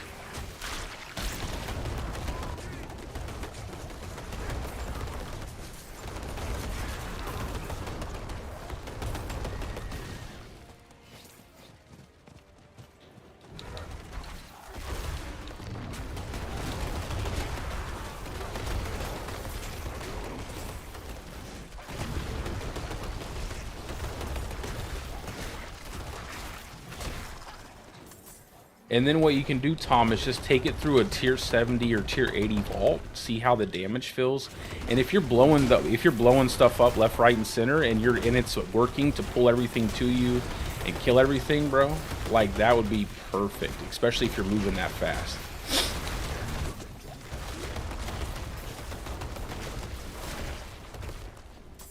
Just think about, you know, put damage outside of your head. I know everybody like hyper focuses on damage for some reason, and you don't need that amount. You don't need that crazy damage, man.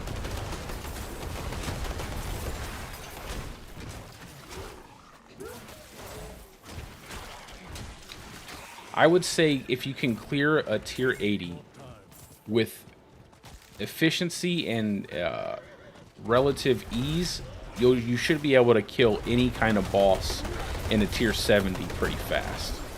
I think that's the reason why I say tier 80s, because bosses, there are bosses inside of the dungeon. which really shouldn't be an issue for Barb. I mean, Barb has a ton of damage. No dot build either. Don't try not to do dots. Like if you can, just because you want that direct damage. Now, if you have to put, if you can put a couple dots on there, so that way you can leave enemies behind. Because remember, you don't have to pick anything up. It goes with you. Like as soon as you kill it, you get the points for it. If you do, if you can put a dot or so on your builds, so that way you can dot things up and just keep moving through them, that would be pretty useful too. And they'll scale better because you're doing tier 70 content. So you'll have much more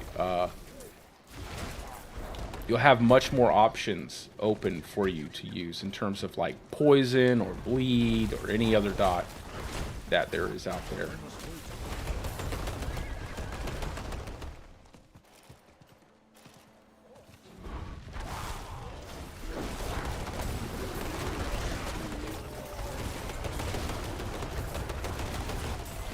So I could just imagine, like, if you could make it work, you could dot stuff up and just kind of move past it, and then it just bleeds to death.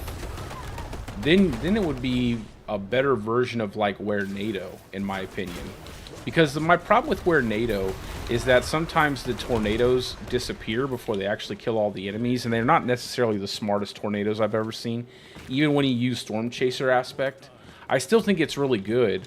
I just think that because of how tornadoes function, you may have to cast one too many tornadoes, and you might spend way too much time standing in there and casting tornadoes. I'm still going to make the build, and I'm still going to test the build out. I actually have the build already made on softcore. I probably will make it on hardcore as well. But that's my only issue with Wernado. It's just the randomness of the pattern of movement for the tornadoes, and the speed at which they move as well.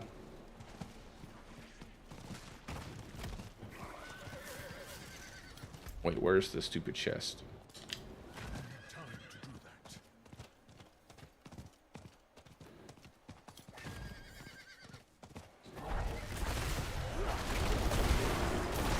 What's your goals, Tom? What are your plans for the leaderboard? I didn't you say you wanted to get a person in every you wanted to get a top spot with every single class? I think that was you. My man. And on hardcore and softcore, right?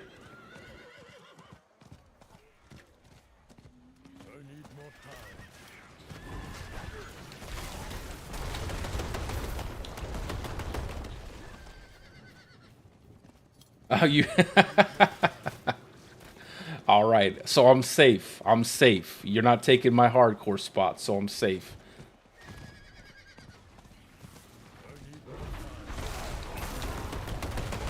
Now I'm still gonna fight you for that softcore spot, okay? I'm still coming after that softcore spot, but I'm probably gonna be focused more on hardcore. I might actually do my testing in softcore and then enroll it into hardcore. Like on the last day, I might focus on softcore earlier in the day, and then at night before reset or whatever, like 4 or so hours before reset, just blast hardcore like a madman.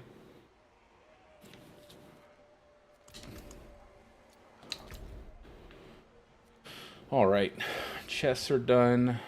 How much time on this? 6 minutes. Every time I go to do a Legion event, it's always like too many minutes where I don't want to actually stop and do the Legion event. Every single time. Listen, Tom, I have to keep, man, I gotta keep something. I gotta hold something back, man. I really, it's not like it's anything, I don't think it's anything mind-blowing or crazy. I'm sure, like I said, I'm sure there are people out there who are running a similar setup, if not the same setup. There has to be. We're talking about the entire world here. But, you know, I feel like it's pretty legit, and it works really well, and I'm kind of excited to try it out.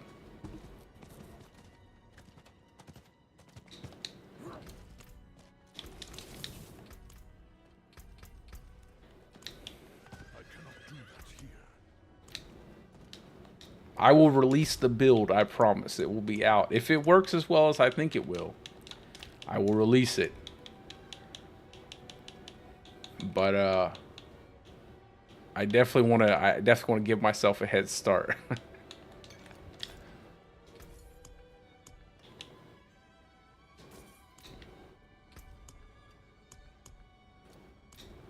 I'll buy that back. I might actually need these.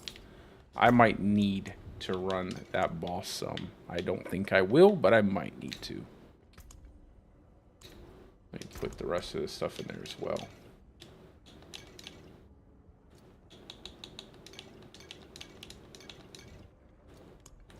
Dude, I am getting 0 scrolls of escape. It's kind of annoying.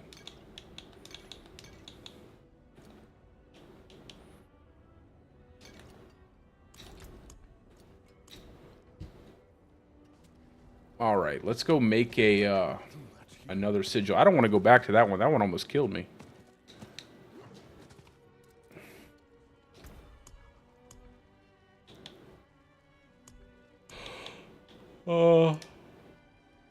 Let's just go ahead and make 3 or so of these. 24, 21. I don't want to do a 24.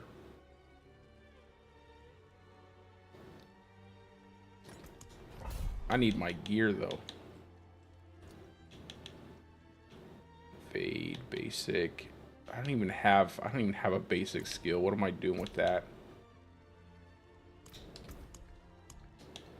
Let's isn't that one? Yeah, vigorous, steadfast barracks. Let me go unlock vigorous real quick from steadfast barracks. I forgot to pin it on my map.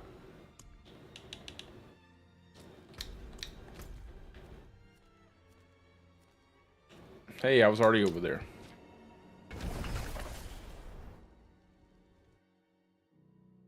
It's not death. It's not too much to ask for. You'll get it, man. You're gonna get it. I believe. I'm a believer.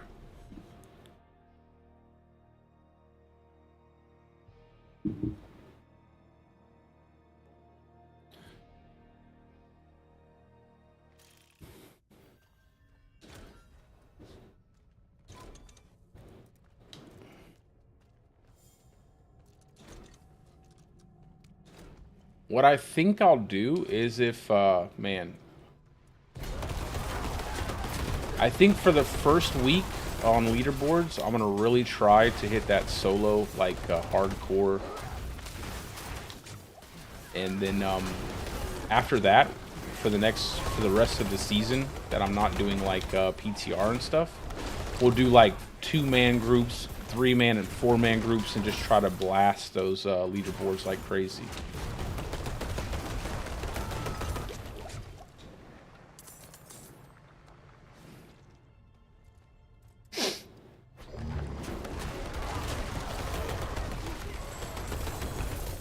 Sacred weapon.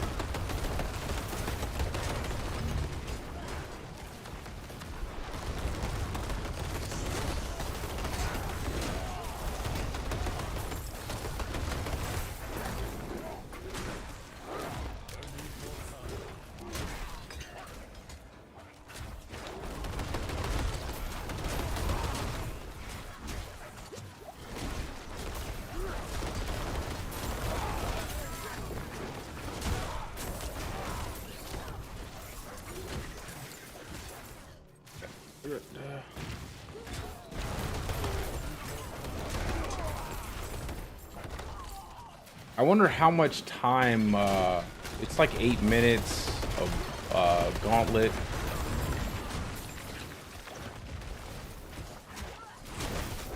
I wonder what would be the most, optimal time to start kind of grinding out the gauntlet before reset. Maybe like 2 hours, 3 hours.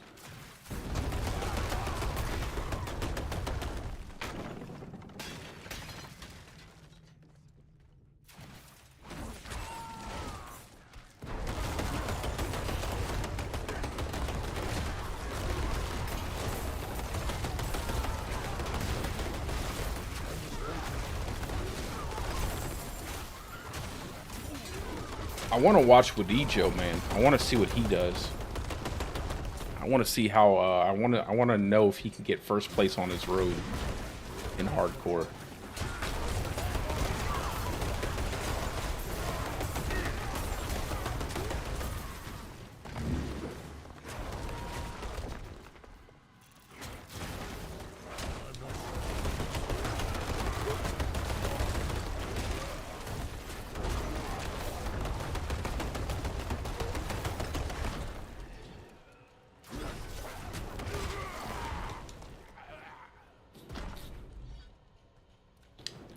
And they're supposed to have some kind of weird event. I don't know what it is.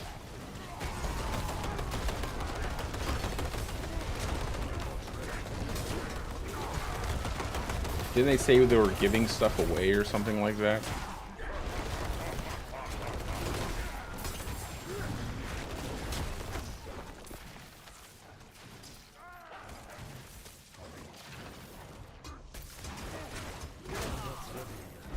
Oh, your Andariel's nice, bro. Of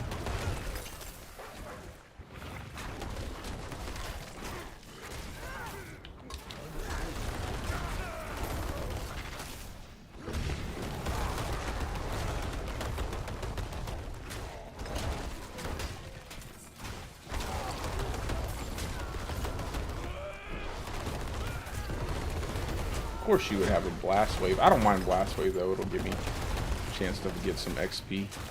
Yo, I miss those ancestral shrines, man. I keep saying it every time. Every time I hit a shrine, it makes me sad. I'm just like, I miss those shrines so much.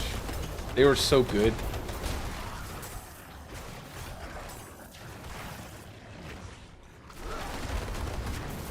Easily my favorite content of the season.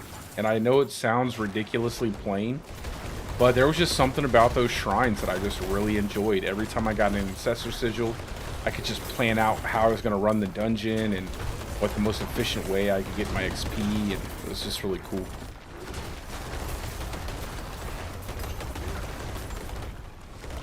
I love the blast wave, and I really enjoyed the channeling as well.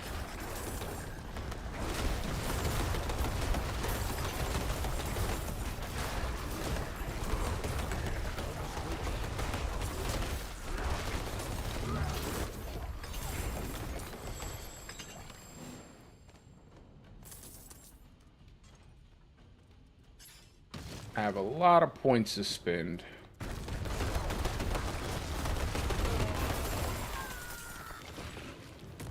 As soon as I get my Zenith ring, I should be pretty good to go. I might, like I said, I might end up fighting Grigor. I don't necessarily want to, but I really want to equip the Zenith ring. I hate the fact that you can't do it until you're level 80. It takes forever to get to level 80. Once you get to level 80, it's not a big deal. Level 80s, then you can do way higher, like a lot higher tier nightmare dungeons or vaults, and you get plenty of XP, but it feels like a bit of a climb from 70 to 80. At least I didn't have a bunch of gear saved up though. That makes it a little bit easier. Just so I don't have to think about that gear sitting in the chest.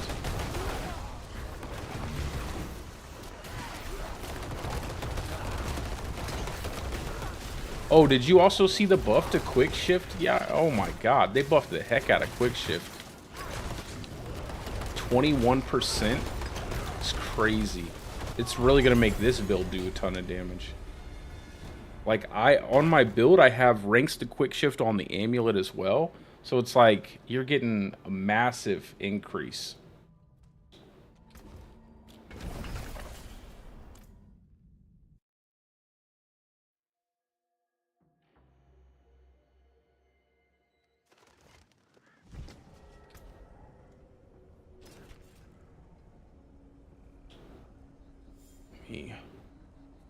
I guess I should start looking at this stuff, but most of the time I don't even want to look at it. I'll take that off of there.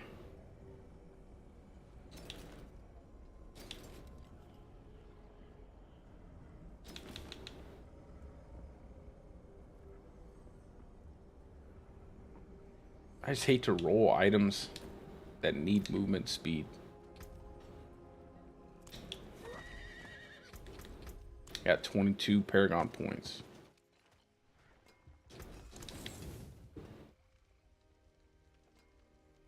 Yeah, that's what I'm saying. Everyone who was using it. Well, not everybody. I mean, it doesn't really work on certain builds, but yeah, pretty much Quick Shift was the go-to passive, and now it's getting a buff, and a pretty sizable buff, man. It was like 6% multiplicative damage.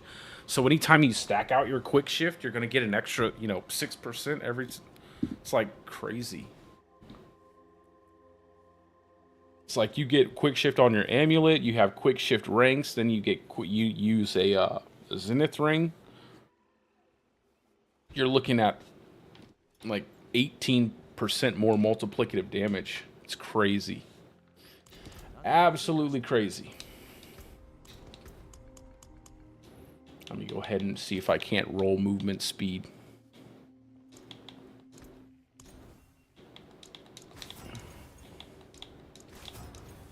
Hey, and of course it would be the low, like close to the lowest movement speed possible. Come on, give me something.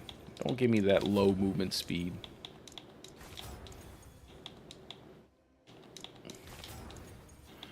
I can't stand the fact that they fixed that thing where you could basically roll one stat consistently on a piece of gear, and now you can't do that anymore. It was so nice to be able to constantly get crit chance or something like that on your gear pieces. Do I have one in my inventory? I do. I don't want to use a 5-second one. I'll use like a 3 or 4 second Nature's Fury. What do I have on these boots? 4, 5. I'll give it a 3, 5. I don't want to. Just want the armor.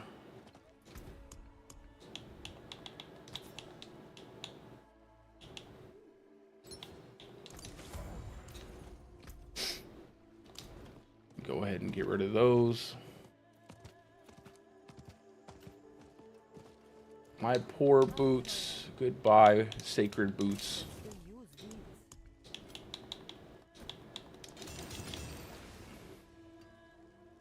At least we have 17% movement speed now.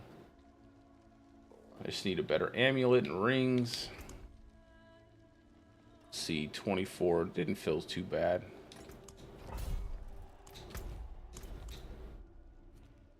See if anything is up. Okay.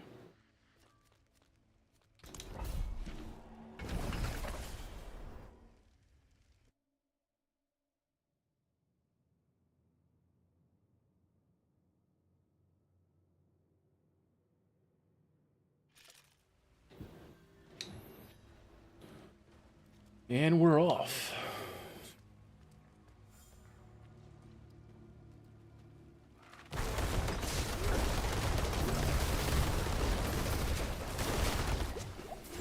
Good old poison.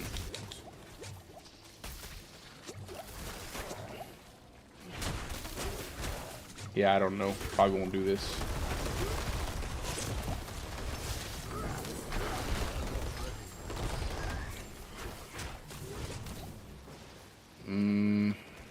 I don't think I want to do this one.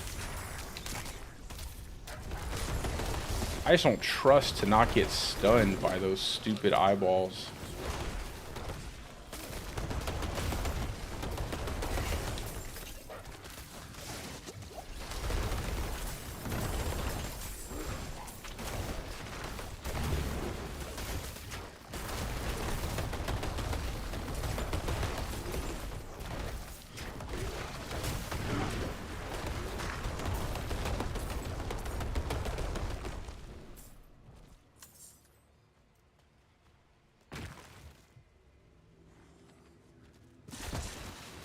Don't test out the dummies. Don't test out the dummies. Oh, that is hilarious too. I forgot to put on my elixir. I could have died right there. What is wrong with me?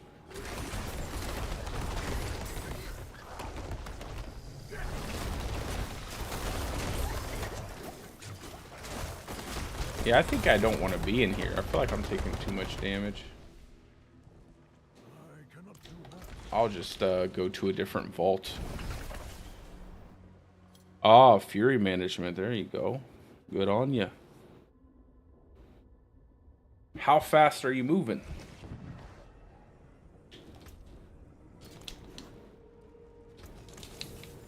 I must wait a moment.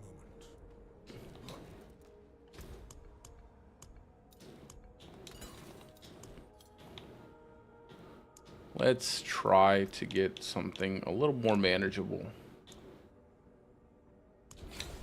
I don't want to do any ink right now. Stone isn't too bad. Cinders, too many flying enemies and cinders. Not doing ink. Let's do the vaults of stone. I'm not doing armor breakers either. They're crazy.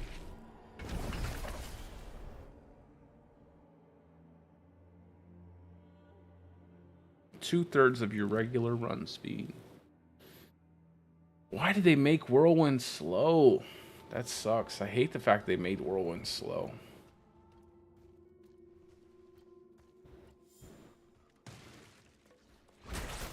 But if you can gap close, that's the key. Can you make a gap closer? And then maybe you pulse Whirlwind, pull everything together, and then you're able to burn it all down and gap close constantly.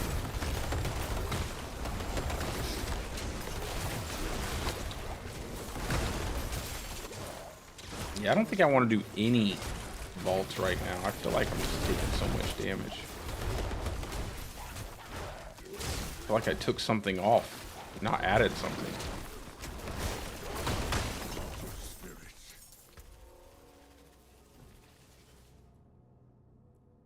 Did I ever... No, I did not. I'd never put that aspect on. Yeah, but it was fun though. D3 Whirlwind was actually fun. I just don't, again, movement speed. I hate that it's gated. Everything's gated. Movement speed is so important. They've literally made it the most crucial part of the gauntlet. So any builds that can't move fast are not going to be good for the gauntlet.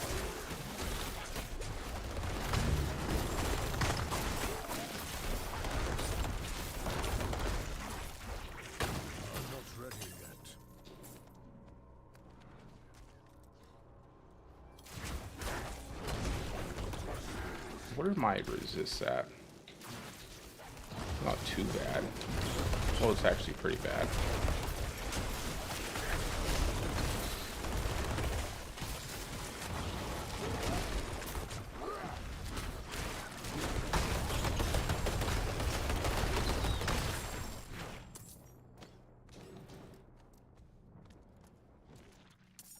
I must wait a moment.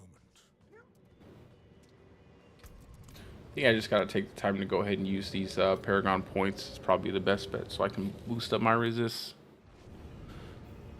Or else I'm gonna die.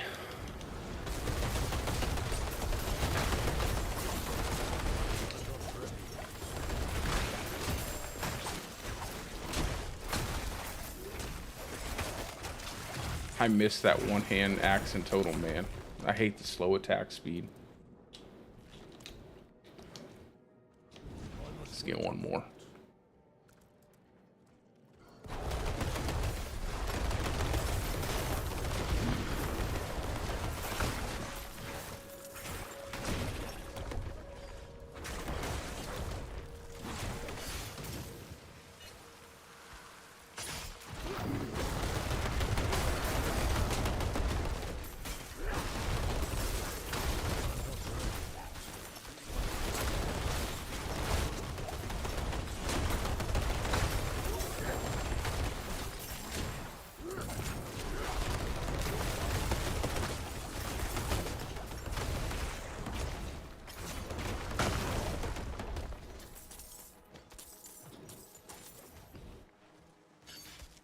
definitely have to level up my little seneschal.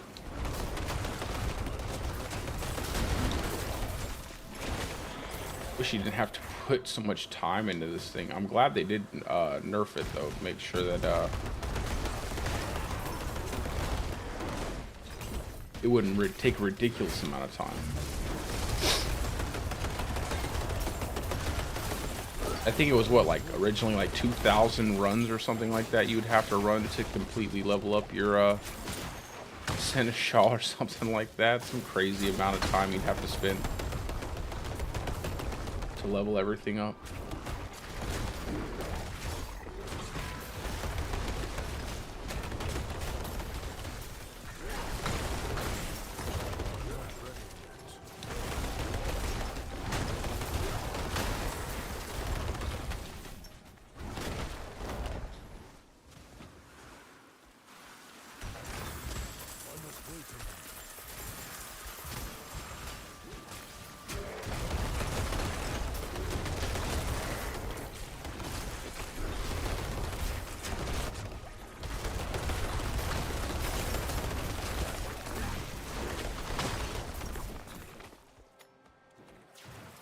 Lord have mercy. The slowest werewolf you've ever seen.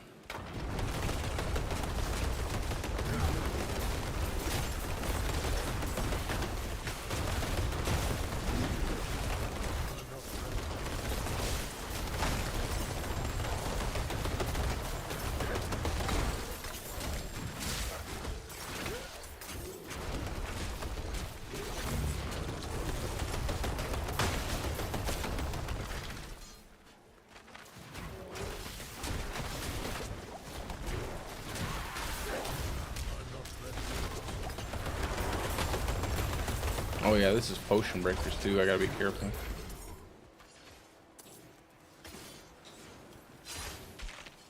I think I'll just wait it out on the last room, not kill anything until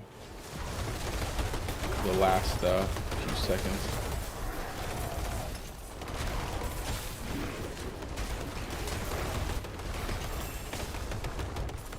Level 72.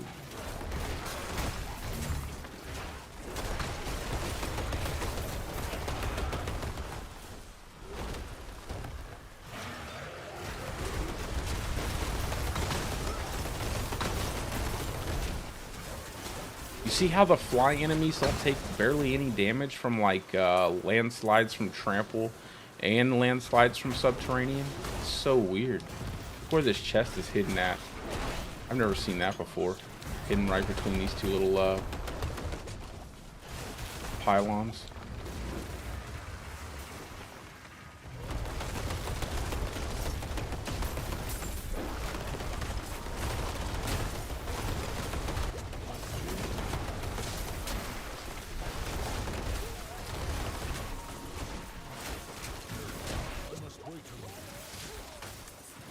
I'll make them come over here.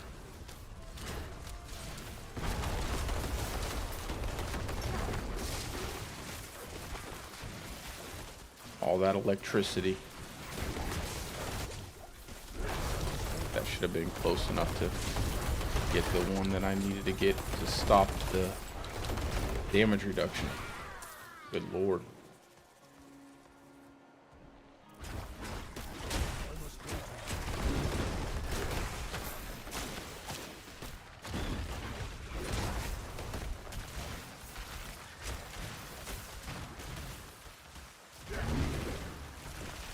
I'll read that in just a minute.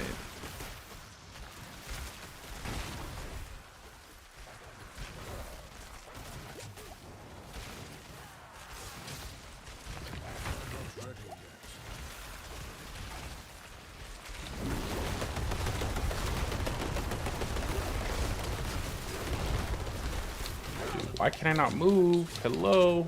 Move. Like, what's going on? I'm trapped.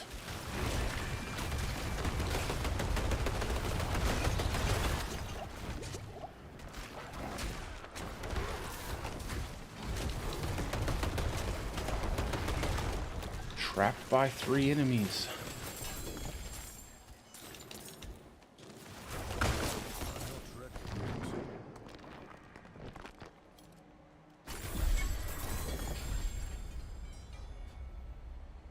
Good. See, it's already working, man. I told you. I know what I'm talking about. I don't even play the class, but I know some things.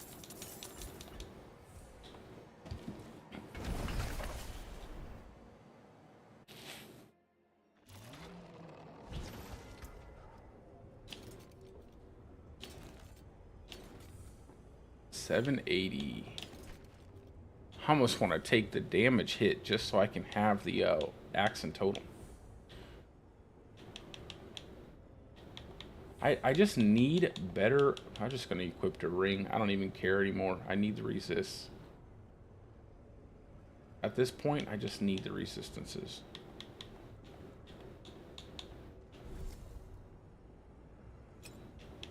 And on the necklace too.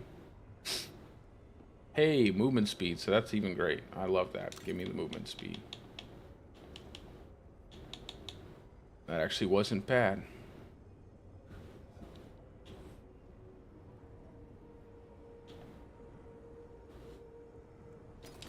Keep those gauntlets.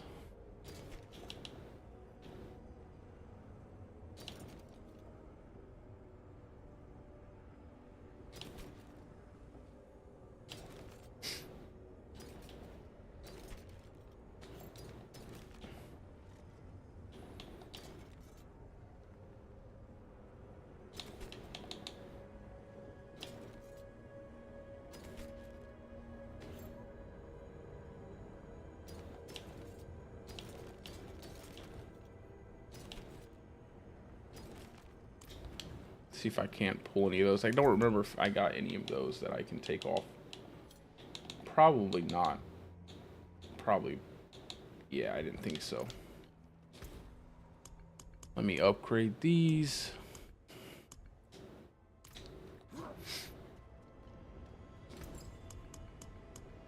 That way I get my resistances, man. That's what I'm missing. Resist. What is this amulet? Movement speed. That's actually not a bad amulet. That's pretty close to what I want. Heightened senses, quick shift. If I can get two, I'm gonna go ahead and keep that because that's a pretty decent. I'm gonna upgrade it one more time and then work on enchanting it. I must wait a moment.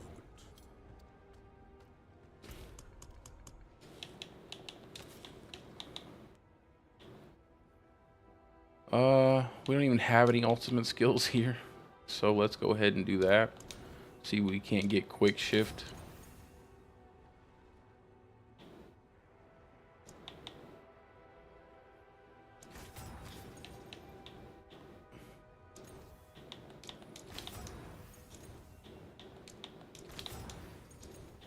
Give me quick shift.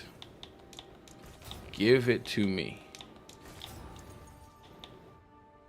I don't need spirit cost reduction. I need quick shift.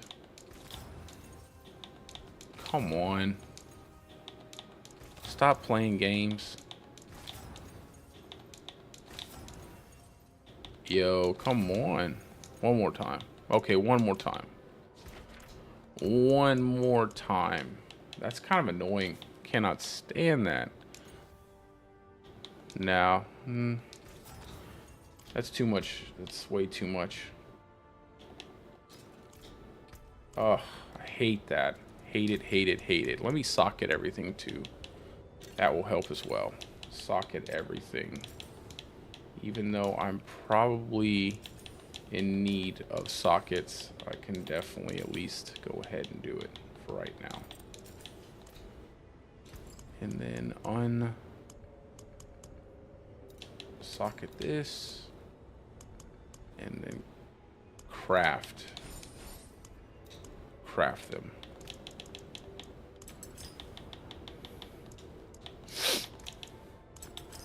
And then we'll do sapphires for right now on the weapon.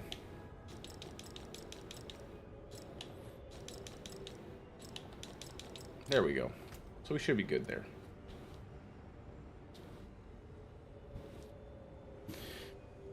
Oh, that's so annoying. The boss killing. You'll have to figure that out. You remember they're going to be improving the gloves. Remember that. So don't forget they're going to be improving the gloves if you get the gloves.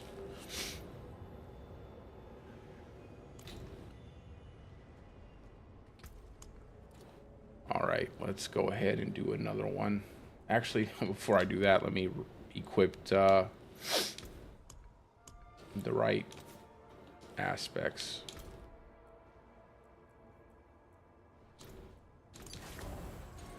Vigorous, that's good. Trample. To have trample, have shepherds. Then we'll use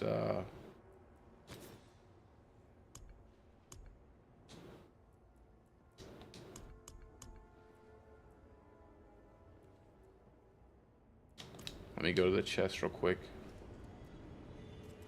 I feel like I should just go ahead and put shepherds on this amulet and then just swap the weapon out for now.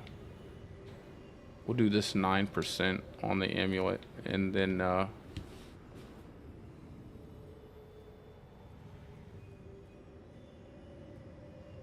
are we missing? Aftershock. I think I get aftershock and I need subterranean.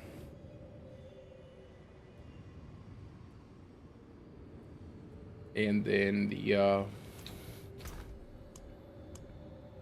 bestial not bestial rampage, but nature's savagery. I want to use a good subterranean. Just use a kind of throw off one. That's fine. I can't even do that. What am I doing? It's gonna lock my weapon out. I gotta make sure I use a lower tier.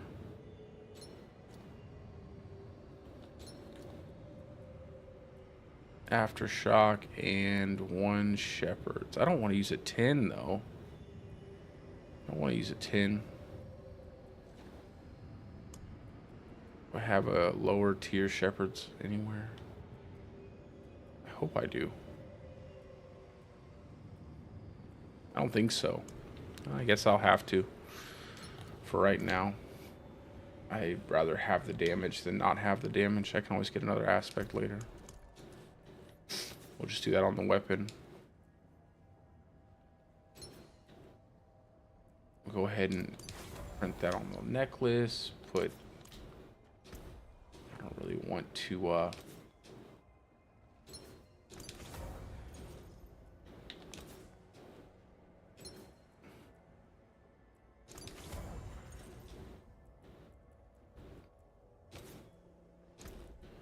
this is a bit of a waste, but I just don't want to have the damage in a weapon that I'm not going to use.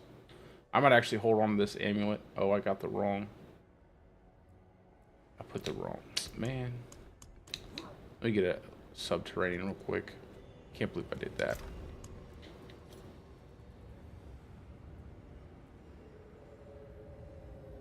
I don't want to use a 20.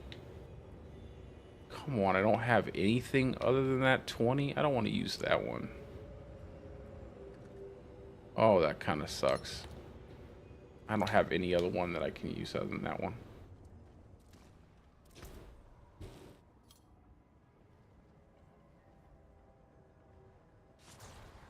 Yeah, but I wouldn't consider that the ball lightning sork. You know, those dev builds were probably pretty bad, man.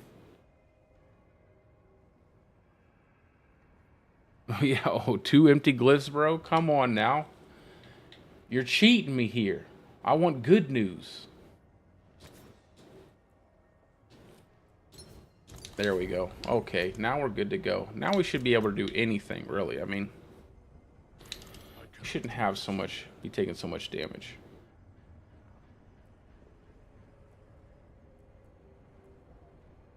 I don't want to do Death Pulse. Of course they would give me Death Pulse. I am not going to do Death Pulse. I am not.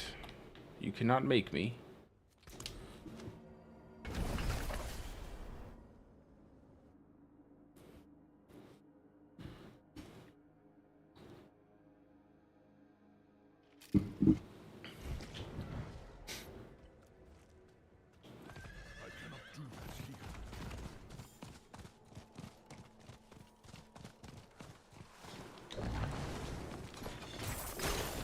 gotta remember my rule to do more than one of these at a time, just because I don't want to have a bunch of these to do all at once. The braziers, I hate having to like sit and farm something repeatedly. It kind of just gets annoying after a while. So I always try to tell myself, like, when I'm here, do like 2 or 3, maybe 4, just so I don't have so many saved up. What in the world just did that much damage to me? You're telling me after all of that and all of the extra resistances I just put in, I almost got killed by the stupid electrified obelisks. I need more time. Okay.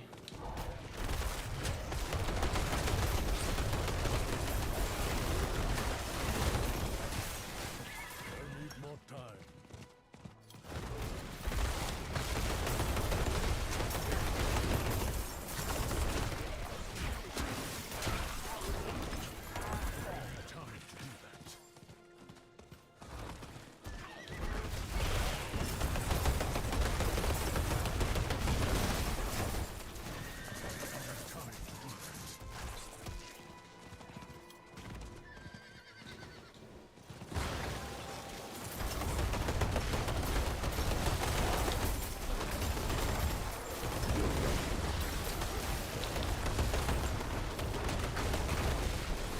I'm having really bad luck with the rolls on my gear, man. I need time to do that.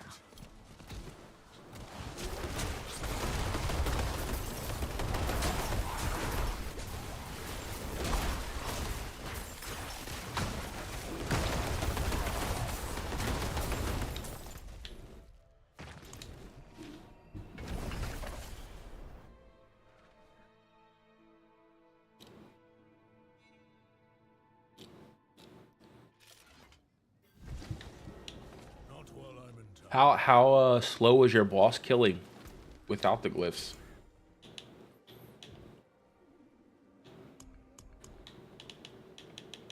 Swift, efficiency, and resource.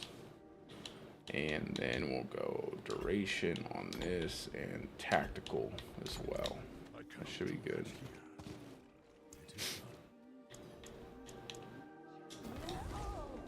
Something else I did for my Seneschal is I actually put safeguard over here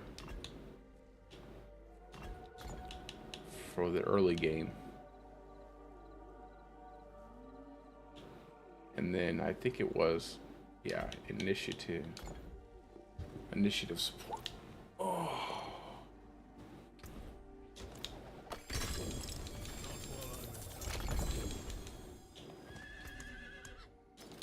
And of course, it's all sacred gear from an tier 4, about 45. Yeah, that's a bit long.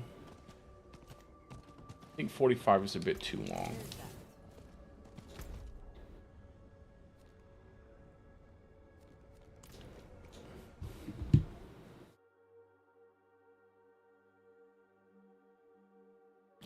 I'd say you're going to want to keep it like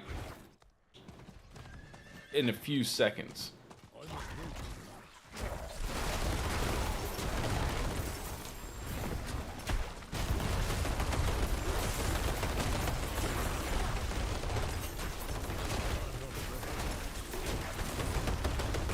And I've seen people kill Duriel pretty fast with Whirlwind. So I would think that you could get Uberloik as well. I've seen a video of that. I think Rob did something, but I don't know if he was snapshotting or not. It's always hard to tell sometimes. Or if he had like a bunch of Uber uniques. Because he probably did. He probably had like whatever the Uber unique swords are, like Grandfather and the other one that does like shadow damage.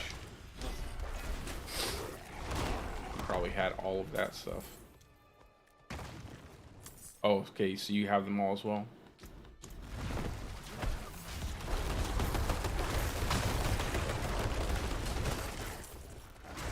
I'm not ready.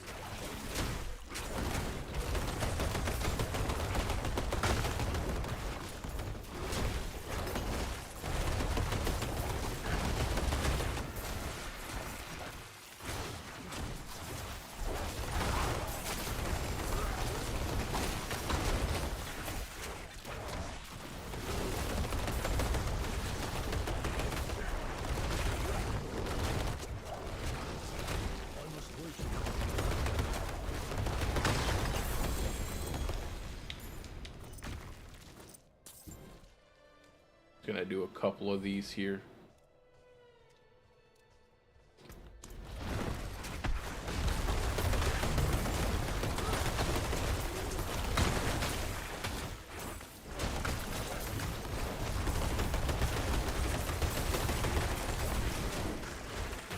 Oh man, I want an XP event. I hope they bring out an XP event with the mid-season update. I'd love for there to be a big XP event.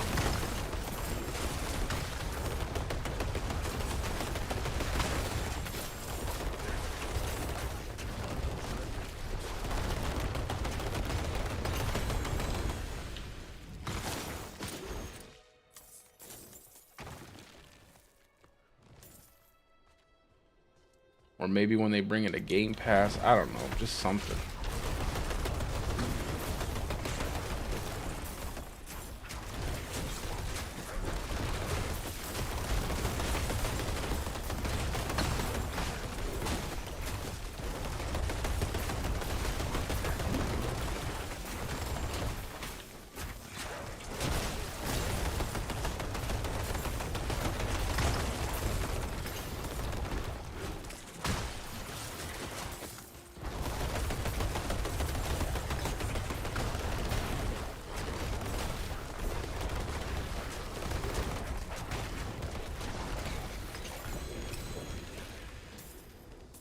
Wait a moment.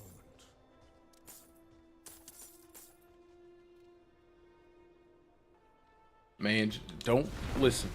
Don't you squash my hopes before they get to squash my hopes, okay? I'm telling you there's going to be an XP event. I know it. I feel it in my bones. They would never do that to us.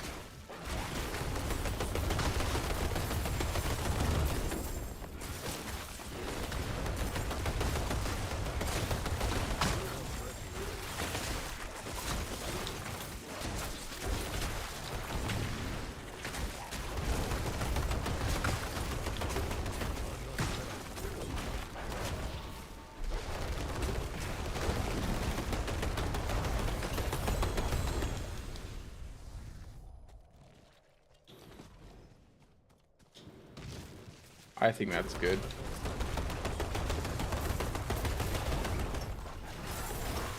Yeah, there definitely is nobody that plays hardcore hardly at all.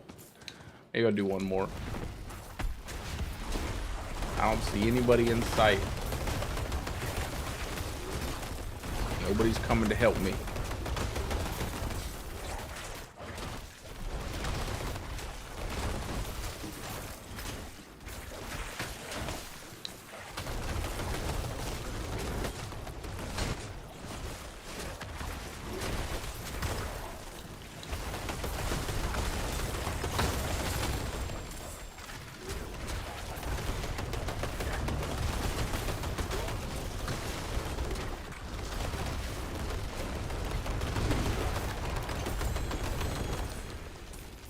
Okay, I think that's good. Now we'll just go back.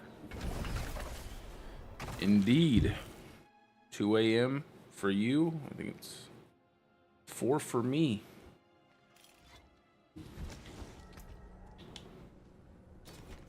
I'll keep a couple of those tornado ones.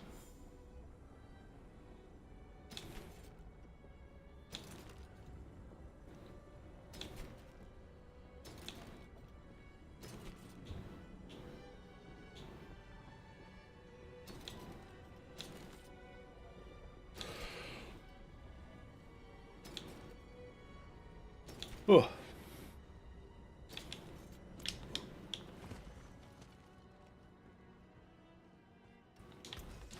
All right.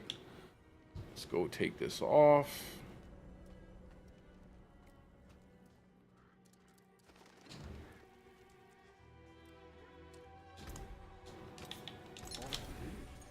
And drop the stuff in the chest. I might actually go try to kill. Oh, it'd probably be a terrible idea. I really would like to get a Zenith ring. I have some decent ones in my chest, but I'm a bit impatient. I want to use them now.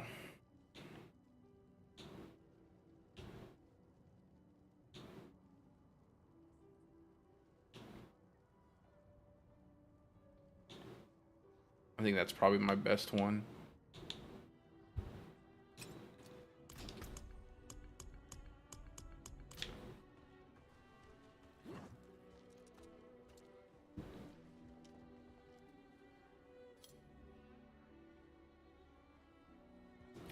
See, it's all coming together. It's all coming together, bro. By the time you're done, it's going to be amazing. You're going to be like, wow, this actually works really well.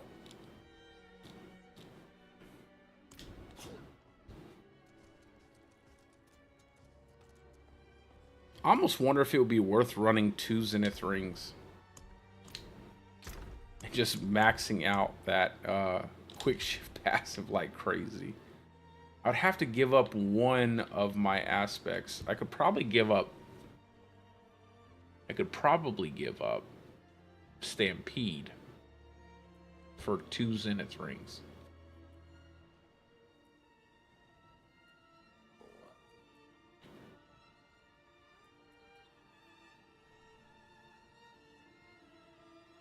I don't know, but then I need the max life and I need all that. Nah, I don't think I can do that.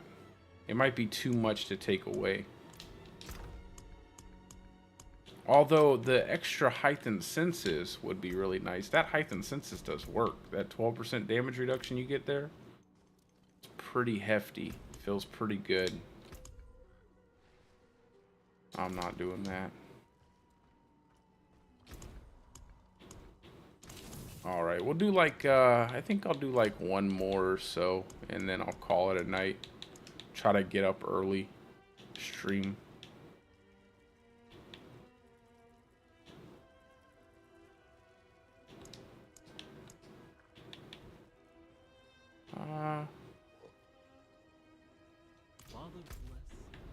Actually,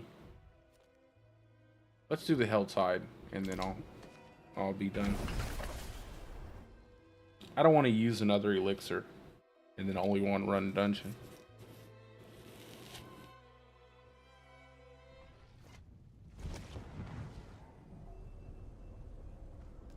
I'm telling you, man. I'm telling you.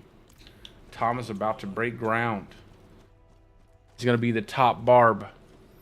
And it's going to be a whirlwind barb. Now listen, Tom. Listen to me. Don't tell anybody. Okay, don't tell anybody about the build. Don't let anybody know. Keep it a secret.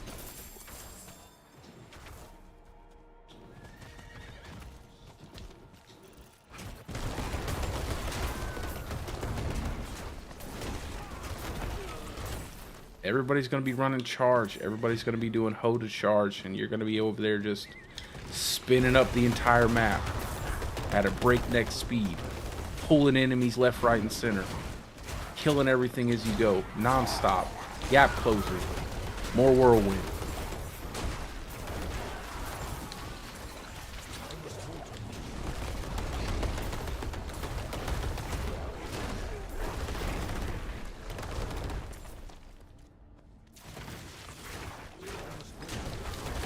Are you just don't play with my emotions, bro? What are you playing around, or is it really that good?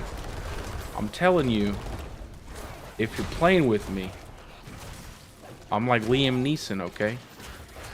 Before they had to use a stunt double to get over a fence.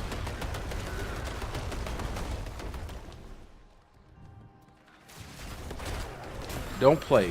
I'm telling you, I listen, man. My brain was... I don't even play Barb now. I don't even play Barb. Don't make me come over there. You don't want it.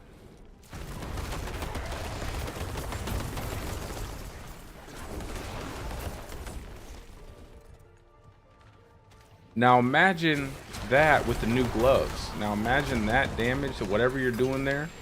Whatever magic you're casting. Imagine that with the new gloves, extra ranks and everything. You're going to be dealing more damage. So there's still damage left on the table. And I'm sure your gear isn't optimized around it. Oh my god. I finally have 2 scrolls of escape. Man, they're being generous right now.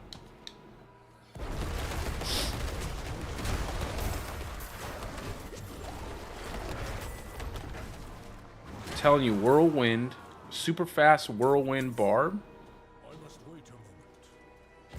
probably going to be the one. Probably going to be the way to go.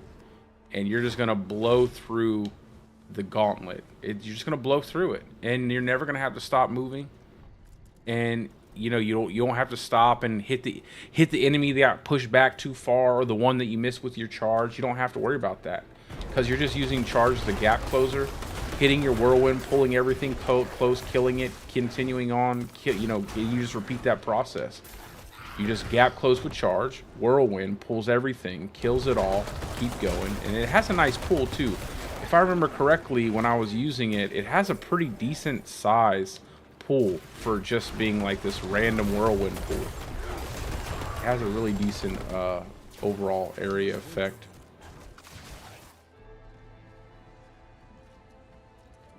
Have a good night, Harry. Exactly. My boy Kettle coming in. I love it. That's what we're going to call the build. The whirlwind build. Hey, and you can do what everybody wants to do. You say, #1 barbarian in the entire world.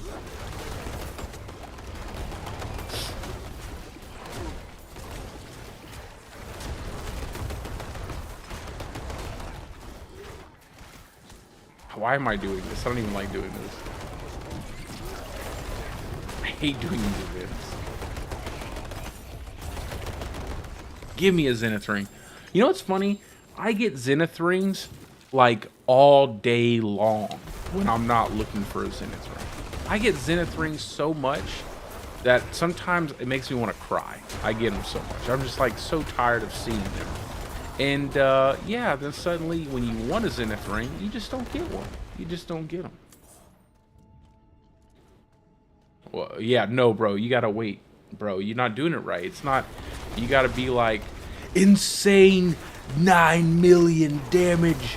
#1 gauntlet ready. Top of the line. XXL, XXL, BBC. Whirlwind barbarian build.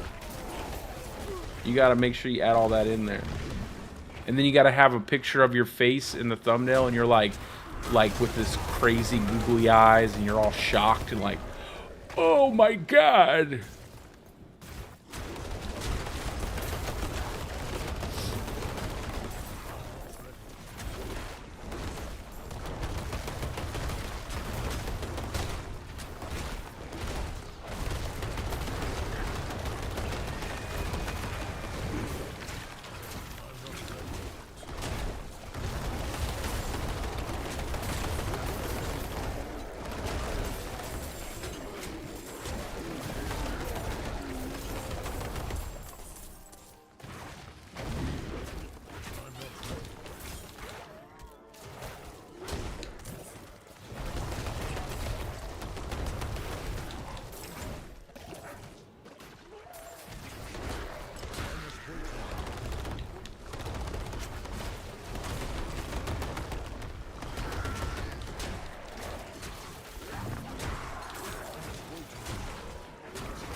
All right, 182. We are slowly working our way up there.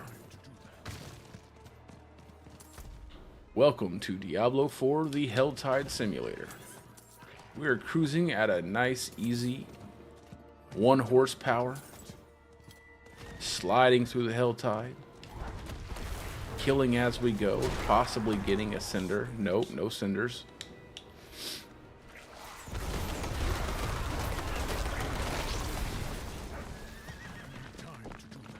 Oh, Fiend Rose. I'm all out of Fiend Roses on my softcore character. I've never had to ever worry about Fiend Rose before. I must have done something wrong. I need more time.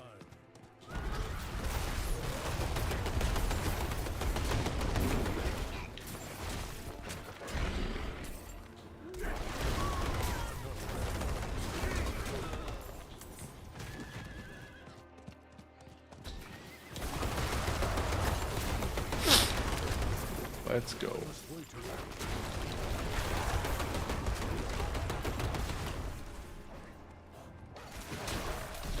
I think I'll get like movement speed after killing an elite. I definitely need that. I definitely need that. I'll look at my planner and see where I can fit in more movement speed with the build.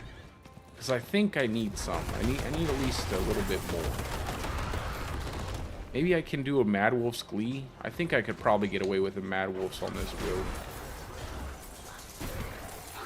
It'll pump up my claw damage, not claw, but shred damage. I think I can definitely get away with a Mad Wolf's.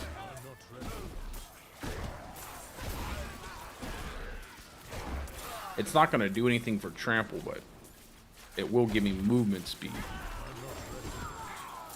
What do I have on my chest? Oh yeah, definitely. I can definitely take off Jug. I can take off Jug and go ahead and equip the Mad Wolves.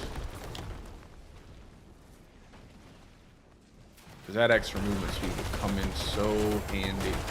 Just having that. I might use, I think I have a Mad Wolves in my chest, and I hope I wasn't stupid enough to take it out and die with it without. I wish I could look at my inventory for my character when they died. That way I knew exactly what I lost.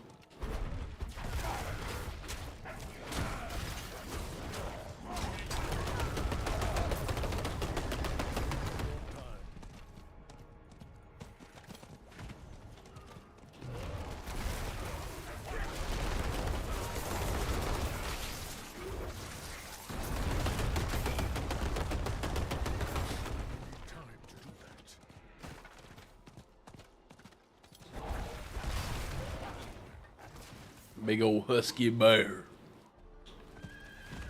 Time to do that.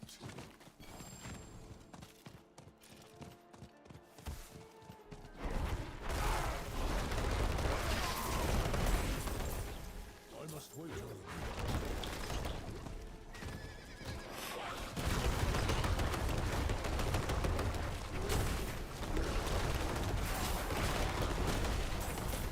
The old whirlwind charge bar coming at ya.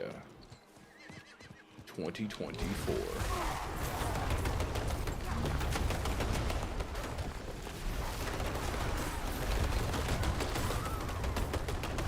I must wait a moment.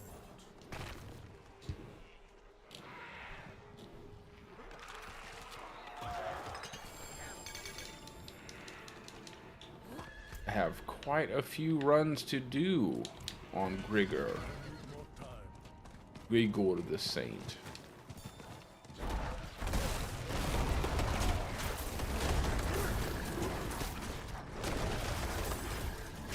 I'm not ready.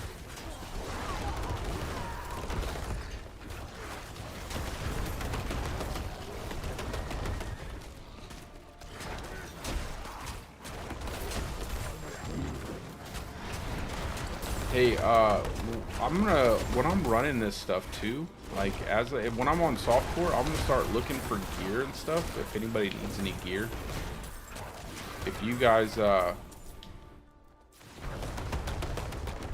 ever need a piece of gear or something like that, and I can keep it in my, like, send it to me in like a private message or something like that on Battle.net, and I'll write it down.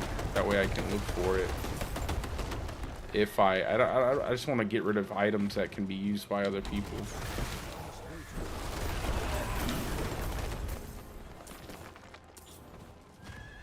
Now that we're getting so close to the gauntlet, definitely get people geared up and stuff. Geared up for the gauntlet.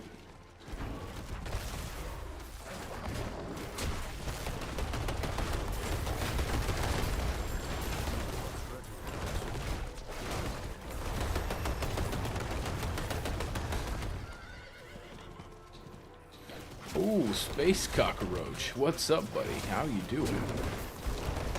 You're a red space cockroach.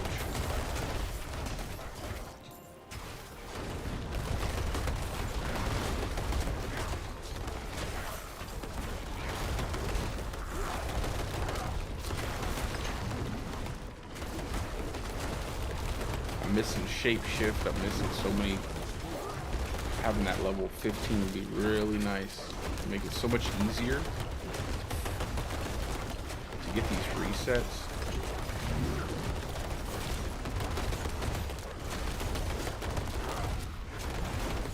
I must wait a moment.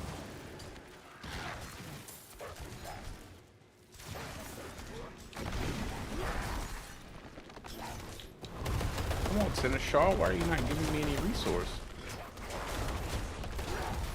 I'm not ready yet.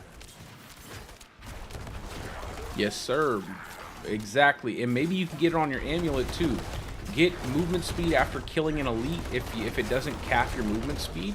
See if you can't get movement speed on your amulet if it will fit in the build. Like if it'll fit in the build without sacrificing too much damage to get the kills.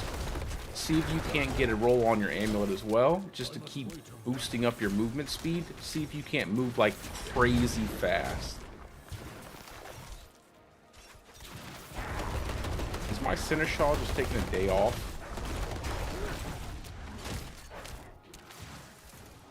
Yo, are you just chilling here? Oh, you know what it is? I think do I even have Tempest? I don't think I even have Tempest. Why is Tempest so good? Low attacks, low fast attack speed, low time of attack.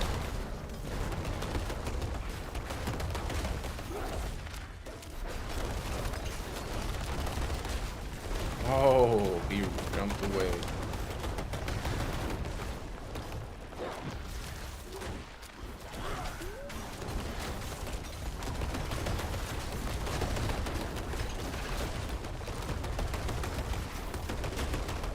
You don't need Uber Stones, bro. You don't need... They're not even going to make that big of a... I mean, yeah, the plus ranks and stuff, it's all nice and dandy, but it's not going to mean anything because you can already kill stuff so fast. Like, it won't matter. The enemy has 200,000 health, right?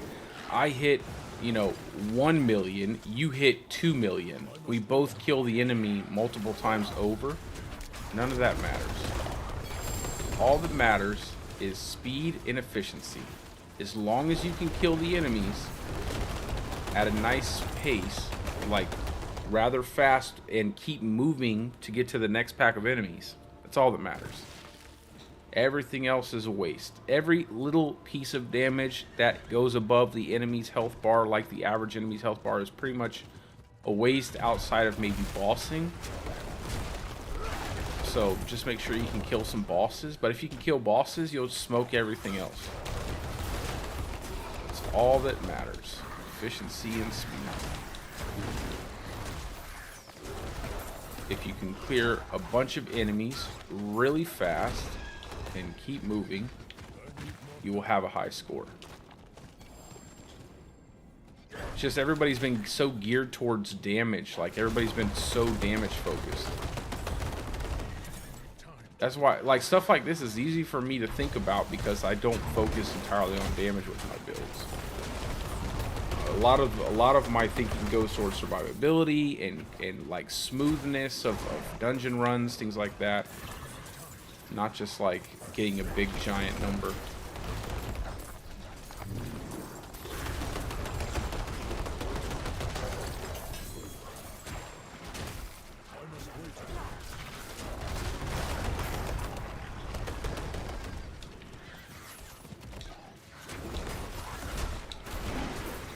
Try out some different glyphs too. See if there's some glyph that you might be able to use that you might get something extra out of.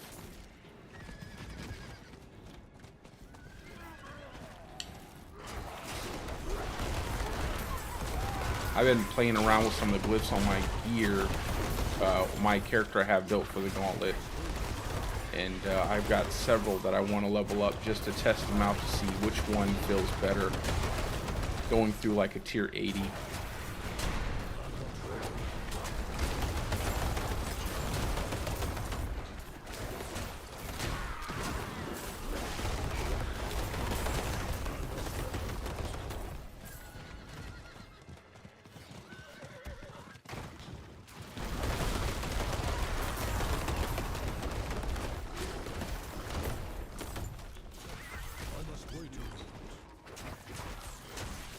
Yeah, tweak it out. Tweak it out. See if you can't get that extra DPS.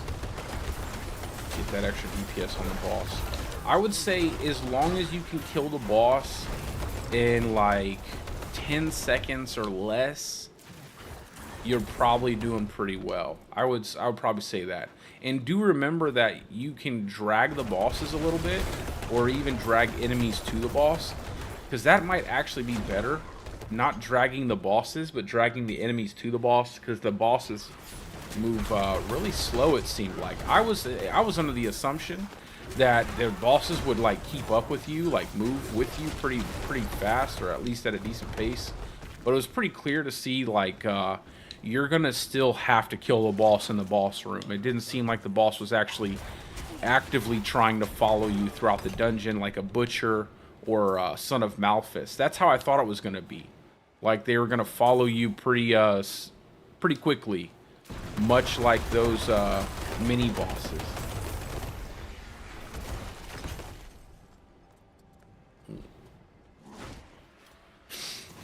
Hey, what's up, Clark? How you doing, brother?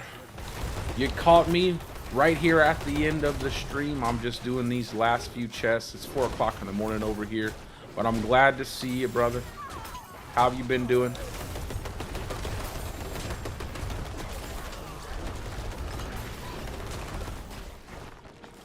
We've just been thinking about all the different things. I got a couple awesome. I hope it was a good day or night. Is it daytime over there? I think it's day, right? I don't know. Or night. It's probably nighttime. Yeah, I figured. Because it's 4 o'clock in the morning here. Where I'm over here theory crafting barbarian builds, and I don't even play barb. How'd you like the patch notes? Yeah, that's right. That's right. 4 hours.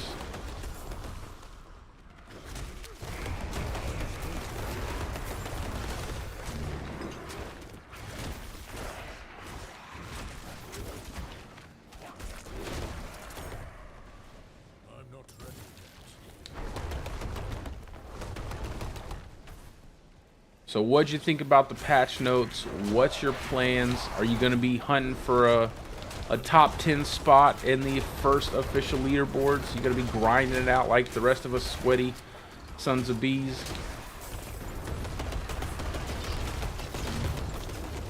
Oh yeah, I already got a plan. Kettle was here when I was talking about it. I showed it to you. I showed it to you guys the other night. I don't know if you were here, but I had made an entire build where I put points in 5 points in storm into claw, 5 points in storm strike, and 5 points into Earth Spike, and use Nature's Fury to get free Earth Spikes, and then use the seismic aspect that they actually buffed. This was before they even announced all that buff they were going to do.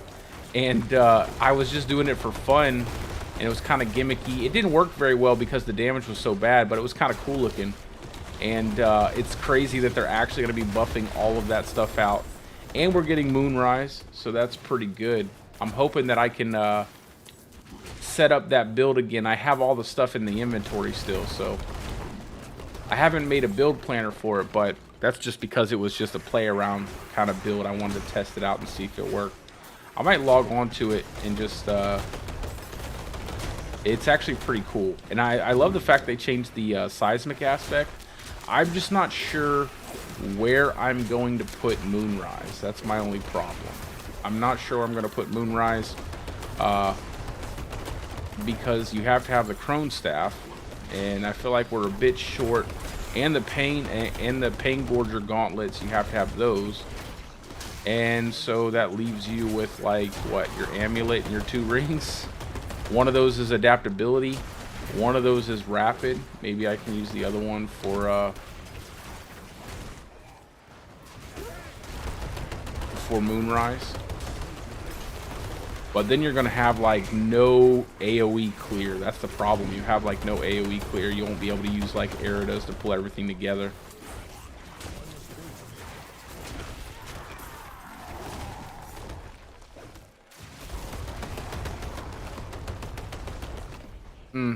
It makes it hard to decide just because there isn't a lot of aspect slots. Was Moonrise, I can't remember.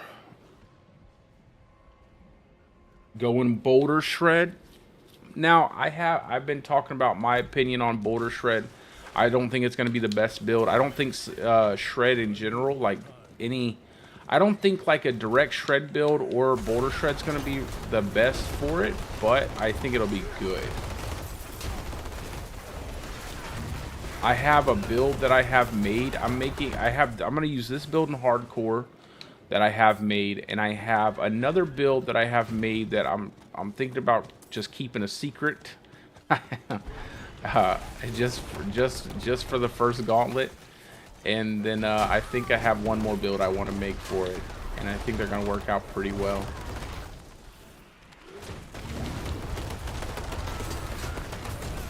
I was moving pretty fast. I was clearing stuff pretty fast in a tier 80 dungeon, so I felt pretty good.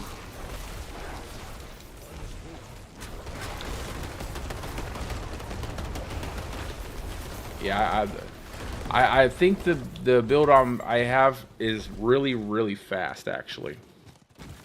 Like probably much faster than like Boulder Shred.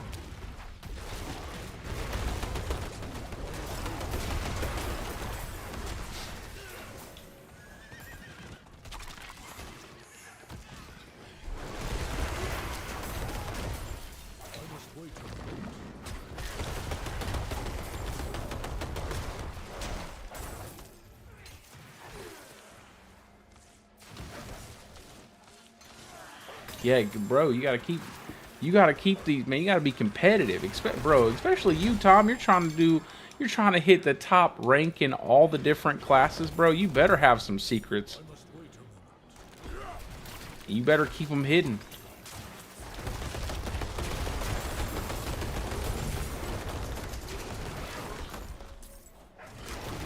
Yo, it would be so crazy if you could make that whirlwind build #1. I'd die. Like, that'd be the funniest thing ever.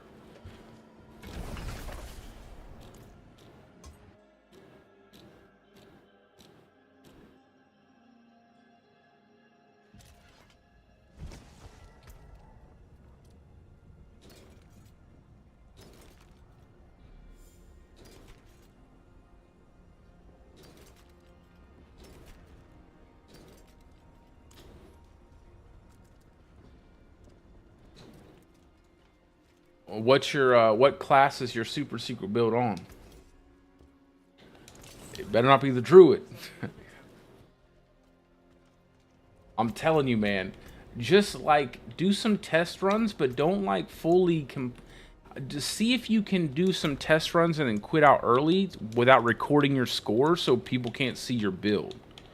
Like, that's like, do that regardless. Like, if you really want to be competitive and you want to get like a top 10 finish, or if not a top 5 or even #1, you're gonna need to really think about ways so people can't see your build. Like, that's the biggest part about it. Like, if I know it is what it is. Like, you gotta hide your build, man.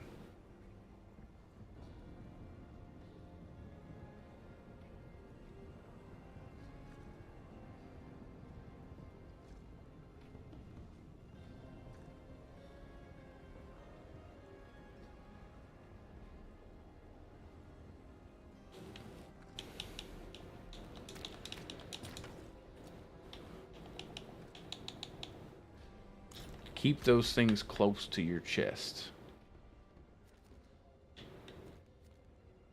Tomorrow, I'm telling you, there are plenty of people, there are plenty of streamers. They're all keeping something in their back pocket. Not while I'm in town.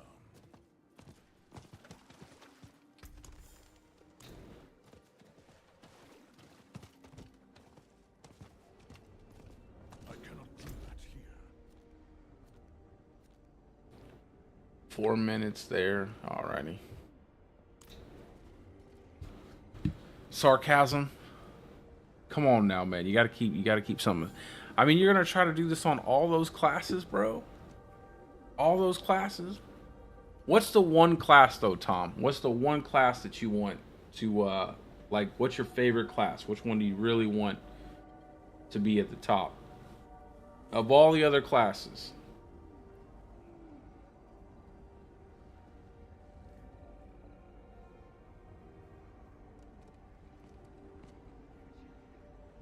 Bro, you listen. That's the beauty about it. That's the beauty about it, man.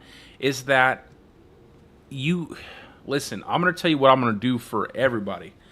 We're gonna figure out the best, most efficient pathway through this together.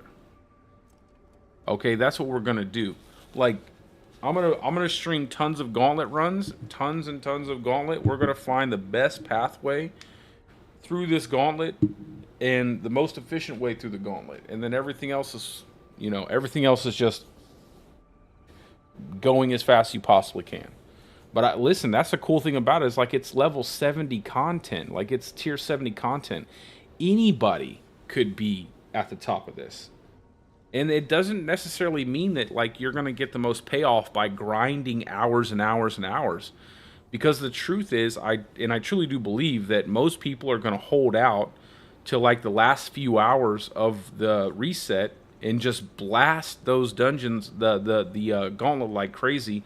So that way it's like a mad dash and everybody's like trying to get the highest score at the same time.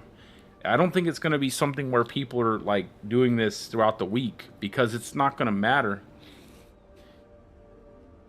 You're going to have to wait to the very last second. So as long as you can probably dedicate the time at that block, that small, maybe 3, like maybe 4, 2 to 3 or 4 hour time block before they reset everything, you're going to have a chance to be on the leaderboard, at the top of the leaderboard, number 1 on the leaderboard.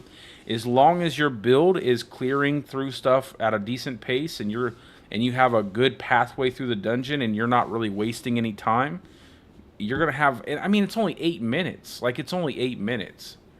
You're going to be able to run that thing over and over and over and over again, even in that small time frame. So just figuring out a good pathway, doing some test runs, and then, just blast it those last couple hours.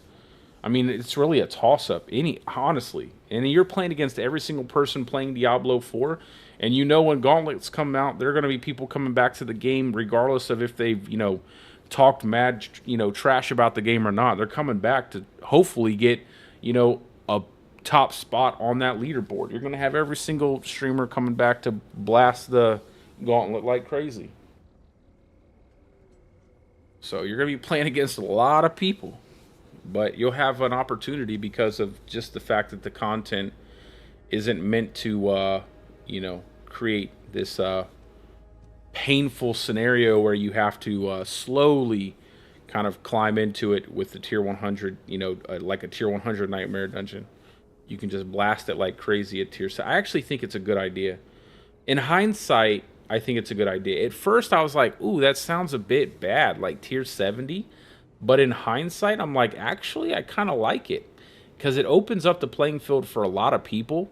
And that is always fun for me. I love seeing people on, that you never would have thought of. Not your check other popular streamer, not someone that you would think would make it, but then some random person who just, had the perfect run. It just opens it up to people who may not have enough time on their hands as well to farm up all that gear, farm up all those Uber uniques, farm up everything. It really is a good idea. Well, then, if you're tied with Barb and Sork, Tom, then you are obligated to make that whirlwind build incredibly fast, and you're gonna have to get the top spot with it. I'm sorry, you're just gonna have to. There's nothing I can do about it. The stars have aligned. The decisions have been made at the top. Wasn't me. I'm just the messenger. So, looks like you're just gonna have to run that whirlwind, Barb.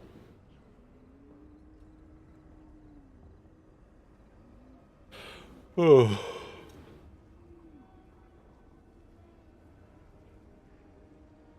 But yeah, man, I'm definitely looking forward to it. We got till Tuesday, and then probably a week after Tuesday, like the whole week until the reset. So there's going to be tons of time to get your builds together, even if you don't have anything done yet. Like I said, I want to level probably one more hardcore character up. I have one build set up, and I want to set up 2 builds on hardcore, so that way I can have that. Bro, I wish I could see. Like, I want to see. I'm going to hold on. Let me log out of this. I want to get off here because I want to get some sleep so I can get up in a couple hours.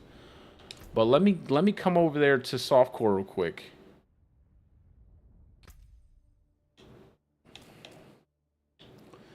I'll jump on my basic attack build. Yeah, I'll show you too. I'll show you what this would look like, the basic attack build I had set up. I hope I have this stuff still. Ah, I do. Okay, this is great. Now I can show you. Okay, so this is the aspect that they're buffing, seismic shift circle. And then you're gonna have to have Pangor Gorger, and then I can probably dip off the flicker step. I probably won't though. So you're gonna have to have these. Does anybody remember what kind of aspect the Moonrise was? Was it an offensive aspect or a utility aspect? Or I think it was an offensive aspect, unfortunately. Then adaptability will be here.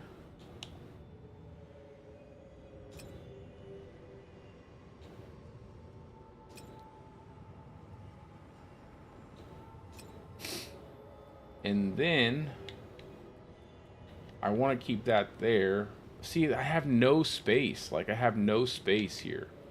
I'd almost have to take off these gauntlets, but those are the big 200X. Can't take that off.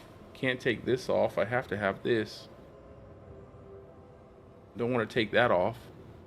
I'd have to take off rapid chain, which would make me attack really slow. Really slow.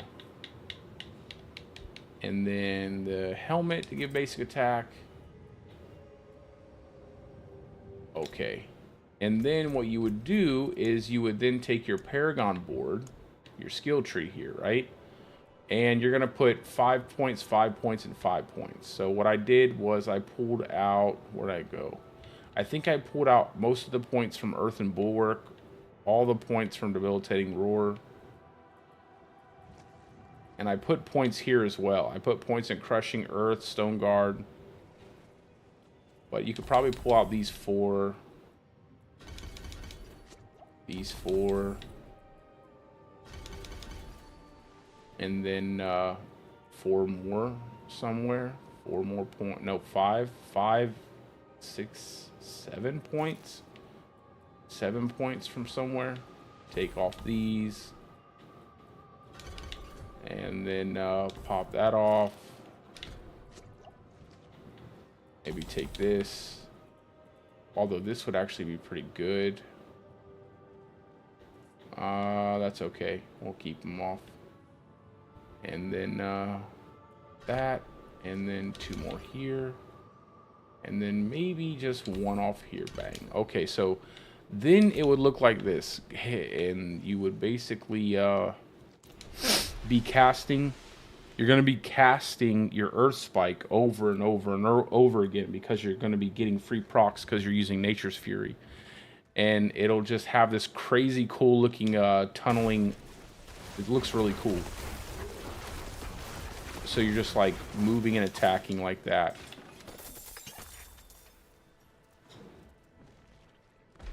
I need a better I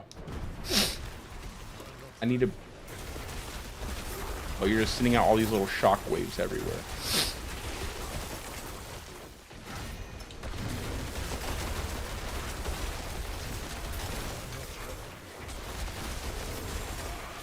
But it doesn't quite feel that good when you're running this inside of a dungeon where you have like a lot of enemies that can kill you pretty fast. But I'm hoping that with all the changes that they're making, that it's going to be really good. Because if I do a tier 70 on this, I think I die.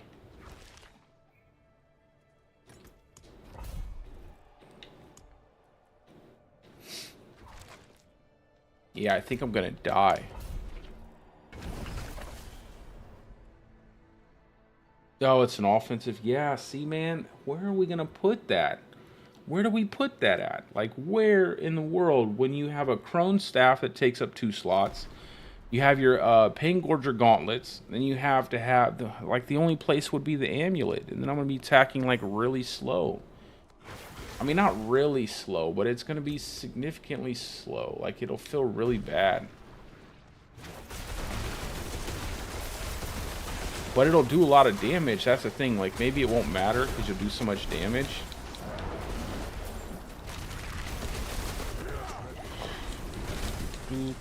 It's just like it doesn't do any like AoE. Even though you're marking stuff up pretty well, it just...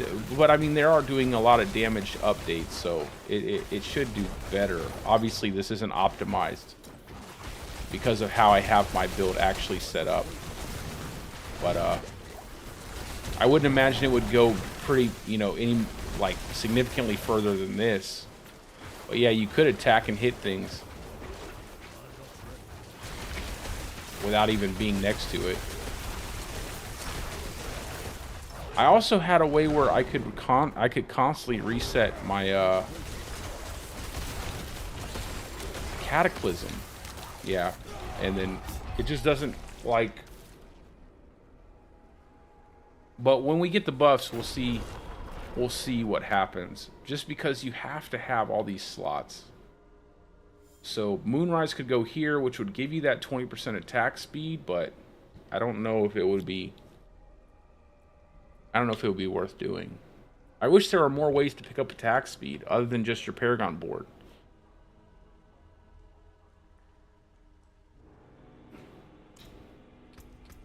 You added me? Okay. Let me jump. Let me see what happens. Let me see that beautiful barbarian whirlwind.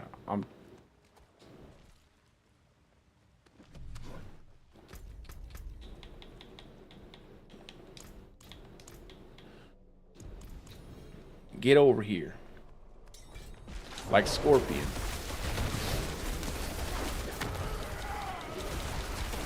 You see, my aspects just do so much more damage than that. Like, just having the aspects is it overcharge wipes out an entire pack of enemies way faster than that. So I'm just hoping. I'm hoping. And I can slot in Eridus. So I'm just really hoping that like the damage is worth it. Like, I hope the damage is worth it. I mean, because it looks so cool. Like, it just looks so good. Like the big earth spike traveling forward and hitting enemies and stunning enemies up, and it kind of really makes sense. Oh yeah. Yeah, oh yeah, and the pool, bro. That's a good idea too. The pool. I like it. I like it. And this is with me and you in here, so they have a... Oh, there's a butcher here.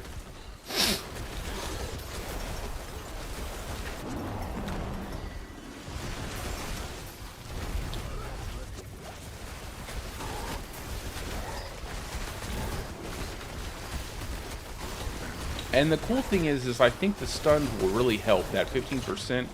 I do feel like that 15% is going to be a big deal. I feel like that 15% is going to help a lot. But that's basically the three basic attacks built into a Nature's Fury setup. And I mean, I think it'll work out with all the buffs, but we'll see what happens. I really don't want to get rid of the rapid aspect on the amulet, but if I do, I'll probably swap the that for adaptability, because you'll get more consistent damage out of adaptability than we will get out of Moonrise. Because it's basically Moonrise. Like, that's all adaptability. It gives the same amount. I believe Moonrise is 80% as well. At max is 80%. So it's like the same exact thing.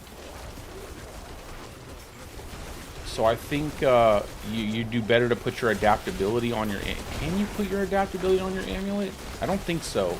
I think it's a ring only utility socket. I think it might be ring only. So maybe you would put Moonrise there. I think probably would.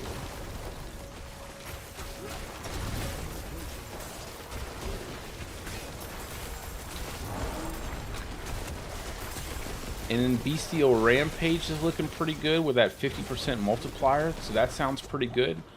But I will say that, you know, getting that multiplier, keeping that multiplier can feel kind of clunky. But I think, like, if you're a Pulverized Druid, it might be a nice option outside of Ursine Strength, but you probably still want to run Ursine Strength. You don't really need that damage anyway. That's the thing, it's like, as a Pulverized Druid, you don't need any more damage. Like, that extra damage does nothing. And it does sound... I'll use it on my companion build, though, because I do have that set up for my companion build. So I can't wait to test out the companions. That's one things I want to try out. The very first thing I want to try out is my companion build with all the buffs.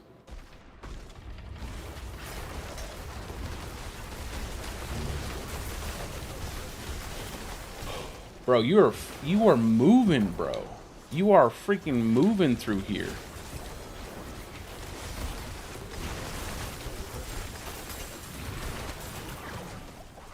You're zipping through this little,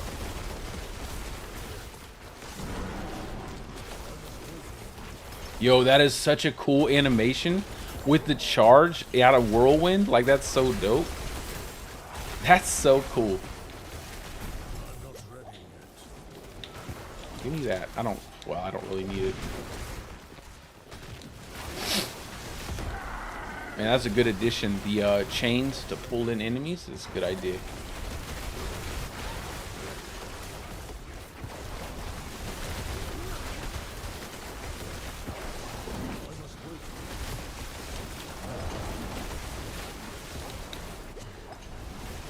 I'm gonna need like another solid Mad Wolf Squee.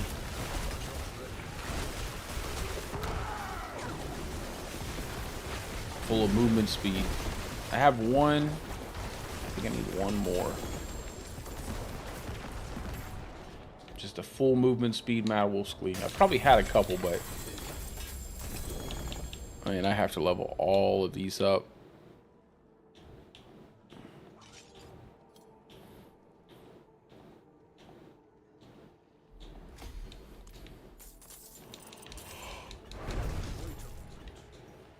That was pretty dope.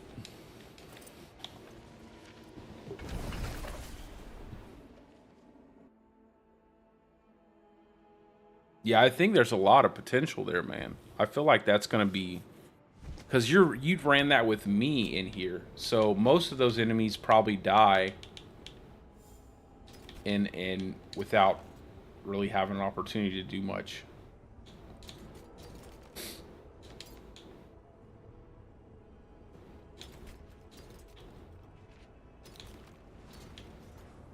Maybe add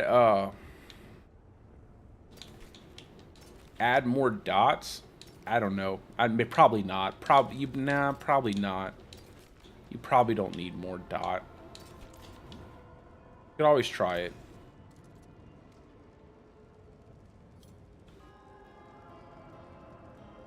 Bro, I'm just saying, I was thinking about it for a minute. Like, I've been thinking about that for a hot minute.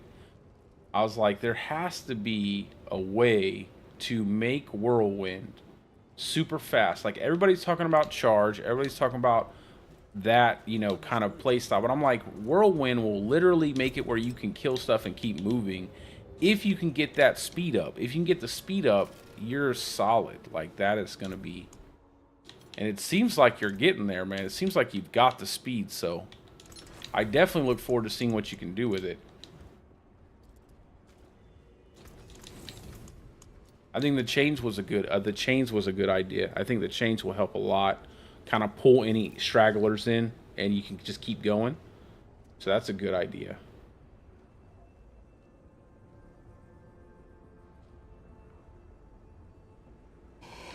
Ugh. Let me see if I have another Mad Wolf's in my chest. Something that's faster than this one.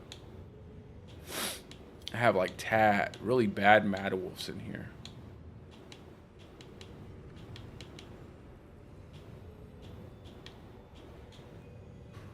And the Storm Companion, my god, the Storm Companion, I don't know what they were doing. Yeah, but make sure that you're not, make sure that when you, if you do get movement speed on those, like after killing an elite, that you're actually getting a benefit from it. Because if you're overcapped and it's not giving you anything extra, don't waste an affix roll that you could have, like, you know, damage while berserk, whatever, like damage while berserking or whatever they have on barb.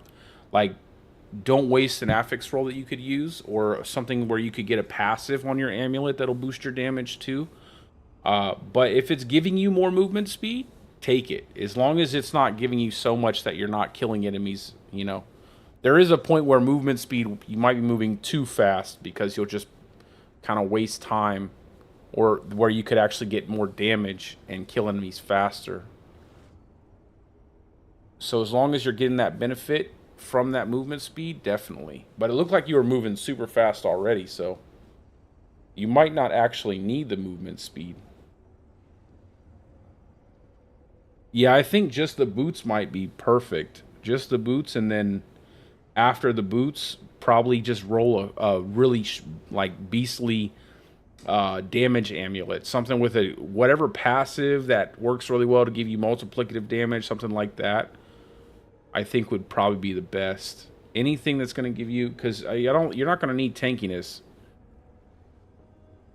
So anything that's going to give you even a little bit more damage just to finish those enemies off.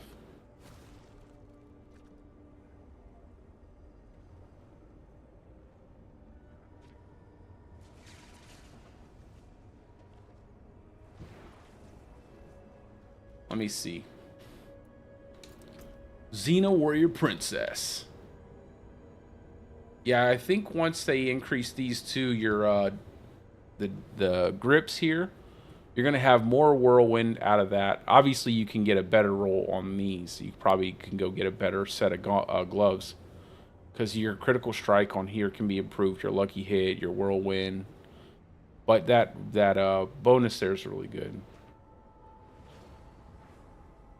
I like how Tebow's Will looks on Barbarian. Looks way cooler. Yeah, that's good. Pulls enemies in. Movement speed after killing an elite. Oh, that's really good.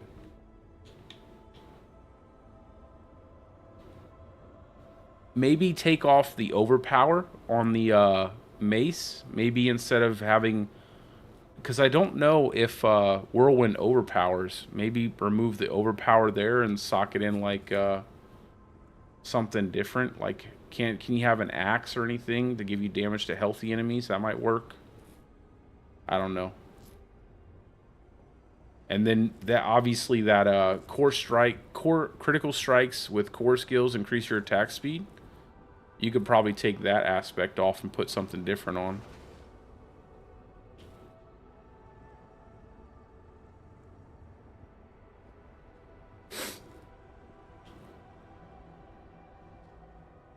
And then again with the mace too, the overpower, you could probably take that off and use like a sword to give you critical strike damage.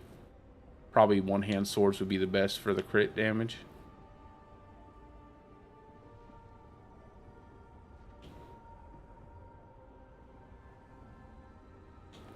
You might even listen. You might even be able to take off the aspect for charge. You might even be able to take off this ancient charge aspect and just use charge just as a basic gap closer, and invest more into your damage with whirlwind. I don't know. I don't know though. That might be pushing it. I kind of like how big the charge is. It kind of pulls enemies. Then grandfather, of course, you get that big crit multiplier. So yeah, definitely if you ran swords instead of a mace, get more critical strike damage. If you could run that, that'd be way, way better. Because you got that multiplier there.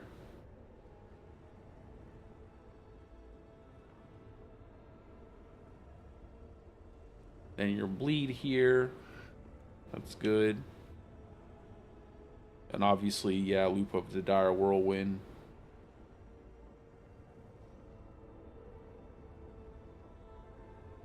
Probably just get a better aspect for that. You might actually put your Loop of the Dire Whirlwind on your amulet and put your Edge Master on your ring. I don't know if you'll. I don't know if the crit I don't know if the crit chance would be worth it. Depending on how high your crit chance already gets, you might be able to go ahead and slot that Whirlwind on your amulet, or maybe even slot it on a two-hander, so you're getting like a massive boost to your critical strike chance. You could just play around with it. See where you get the most out of it. Obviously, depending on what your current critical strike chance is. But yeah, it looks pretty good. I mean, especially when you gotta, you know, when they update it with the grips are gonna do so much more damage. Just having those extra ranks, man, it's gonna make Whirlwind hit harder. All the different, what was all the patch? Let me look at the patch notes real quick. I think my phone's dead. Let me use my tablet real fast. I can't see chat, so give me just a second.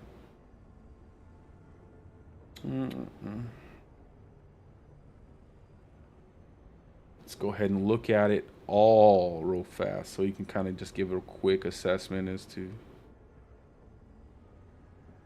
Let me go down to the barb. Here we go.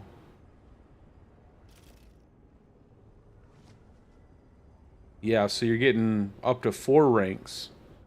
Up to 4 ranks, so that's probably going to go from 3 to 4 to 4 to 5. And then you're getting a damage increase to 25 to 35. So almost 10% damage, and then you're getting another rank that you can get on your Whirlwind. So whatever you're at right now, just imagine if you had 2 more ranks to Whirlwind and almost, you know, and 9% more damage. That's going to be pretty hefty. And then you're also getting Fury gain. I don't know if you use Endless Fury in your build, but you'll get more Fury if you do use that.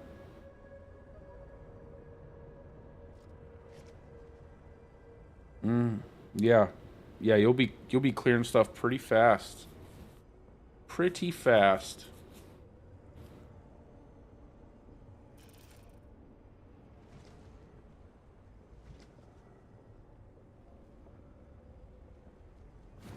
Yeah, I think that by the time we get to the gauntlet and you finish up that build, like kind of get everything situated the way you like it, I'm telling you, that thing's going to be speeding through the gauntlet like crazy fast. Crazy fast. Let me show you guys my companion setup real quick.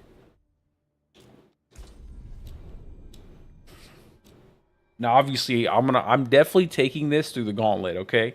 I'm going to take my companion build through the gauntlet. But I'll show you guys my skill tree so far. This time I went 5 points in all of these, okay? So we're getting that damage buff. I'm going to go 5 points in everything. I actually have my Shaco on this build because I think it would be the best on this build of all my other builds. And we got Landslide here. We're going to get Landslide procs off of our Subterranean aspect. I'm actually pretty excited. My only issue is, like I always say, my only issue is the inconsistencies with Pack Leader. The inconsistencies with Pack Leader can be kind of frustrating. Seems like you can attack forever sometimes and it never procs. And then sometimes it procs over and over again. Alrighty, Tom. I'm going to be off to bed too. I just wanted to kind of play around with this one time with this companion druid real quick. I'll show you guys on Uber Lilith real quick. Just the inconsistency that can happen sometimes if you're not using like a crit potion. But the damage is there. I have the video on my channel of me doing Uber Lilith. I actually want to try it with a Shaco because before I did it with a Godslayer crown. And make sure all my stuff is set right. Storm Companion. I think I had... Well, we'll keep it. You'll see the wolves, man. The wolves are going to jump out of the arena. Unfortunately, if the wolves die, they spawn outside of the arena.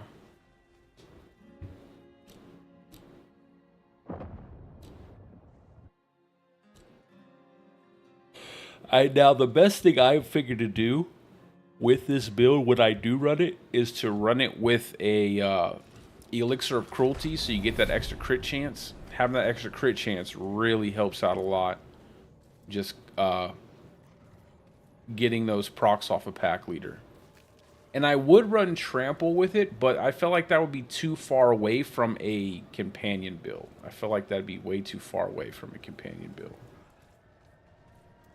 So we have Bestial Rampage 2. So one of the things you have to be careful with is when you get your Bestial Rampage up, that you're giving your time here, so that way you can actually like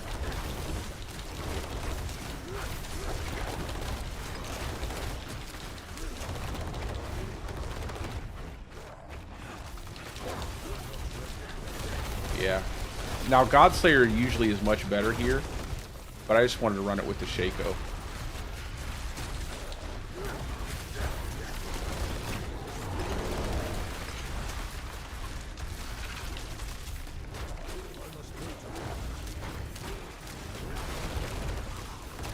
Oh, she's back on the board. I thought she was... Didn't know she was coming. Oh, there you are. There you are, young lady.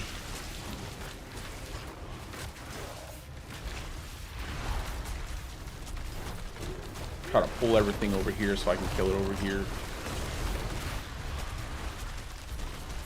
Oh, I wasn't fast enough. Yeah, I forgot to put on, where's it at?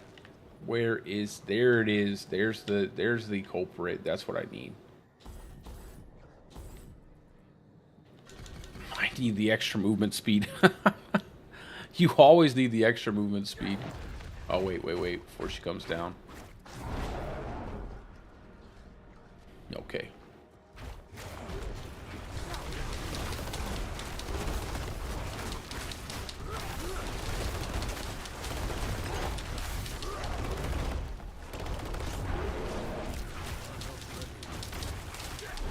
It just, you have to have that extra crit chance, man. That pack leader does not want to proc without it. And you can't kill those stupid explosive orbs that she spawns without using one of your... Oh, yep, she's doing that. I forgot about that attack.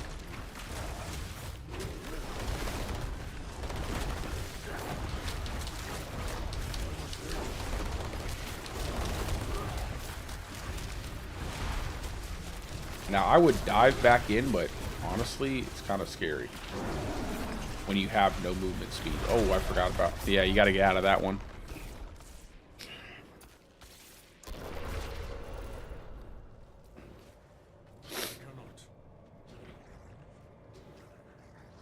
I honestly think they need to increase the chance for a pack leader to proc. Maybe by like 10% or so.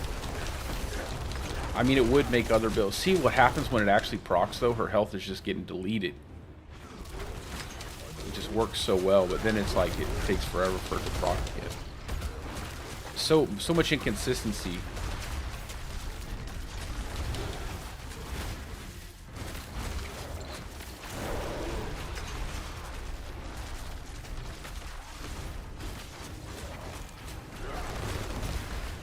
Oh.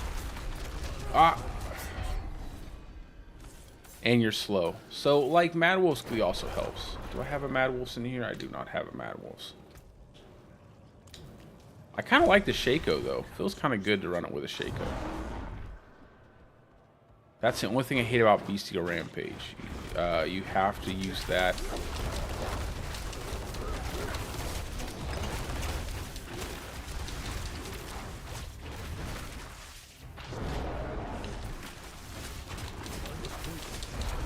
Yeah, see, I'm not getting any resets. And then, of course, she flies off and I get the reset. And my wolves are almost dead.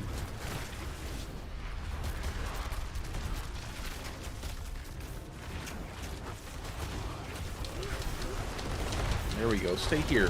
Stay here, sweet Lilith. Where are you going? It's just so awkward to proc Bestial Rampage. And no resets. 0 resets there. It's kind of annoying. Oh, this is a bad one. Ooh, I got away with... Oh, I ran into it. Why did I do that? I'm probably just being tired. I cannot use that. I thought for sure I was going to get hit with that, though.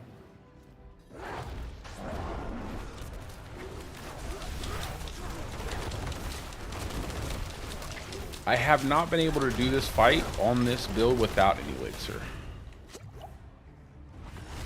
I really would like to be able to, though.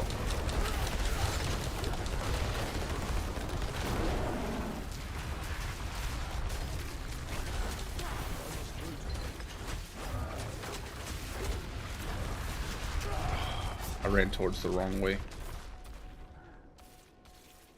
I'll do it like 2 more times. 2 more times. 2 more times, and then I'm going to sleep.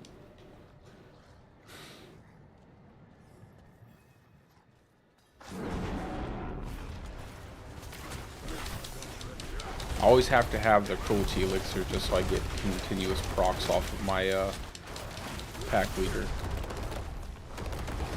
Man, those wolves are going to be nice. That change to the wolves. And as you guys can see, the wolves really don't cast the Storm Howl. So, yeah, they increase the damage of something the wolves really don't even cast. You see my Tempest? That's the only little storm thing going on there.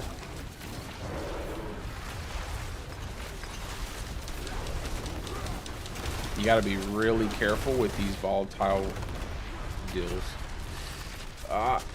Whew, I thought I was definitely going to get hit there. She should go down now. There we go. And then this is the big one. Like, this is the real RNG. Like, if you can get this part, if you can get past this part here, the very initial spawn here, it's much easier to deal with her.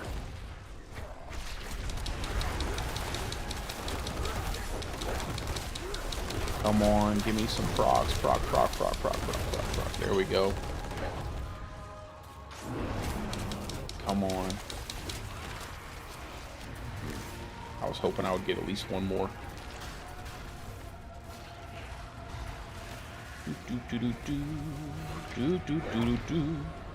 Whoa. And then down. Whoa. Oh, try to get me. Just gonna pull. I try to get out of there. So it's kind of hard without an unstoppable there. I usually do use Earthen Bulwark, but I think I could have got out of there. I think I could have got out of there without that. I think I just didn't focus on getting out. Kind of. One more time. If I die here, I'm just gonna call it. I don't want to be up here. I get up trying to do this with this stupid build the way it is. Okay, we had a pretty good opening there. That was pretty good. Should do the triangles.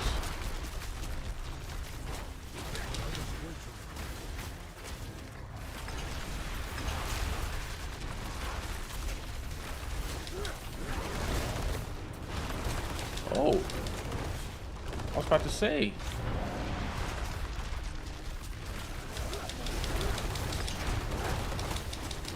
Come on, proc. Come on, yes, okay, I think we got her, okay.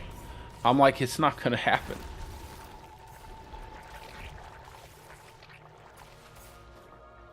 It's all gamble. It's like, you're just hoping for the stupid pack leader to proc.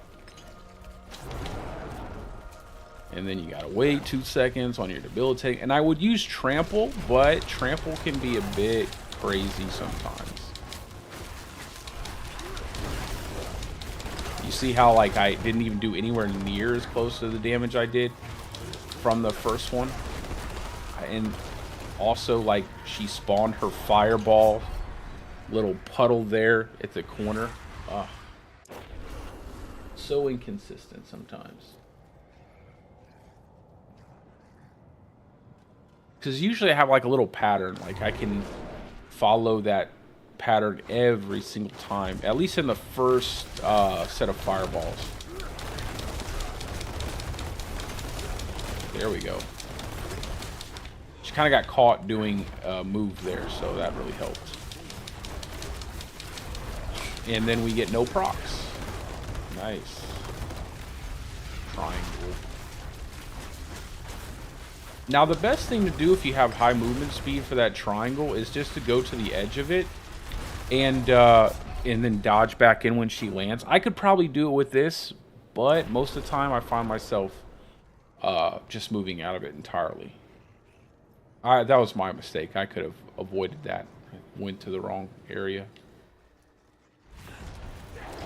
I'll show you what happens if you don't use your debilitating roar. Look at the damage, it's just so low. That extra multiplier is really nice. Hopefully we can get it going here.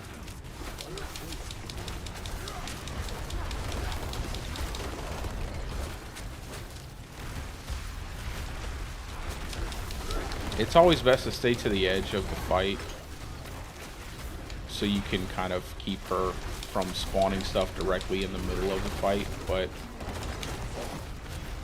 sometimes she'll still do it.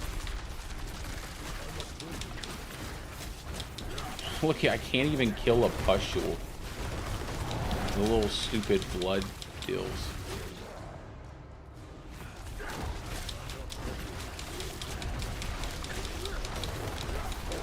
And then she's back up for the triangle of death.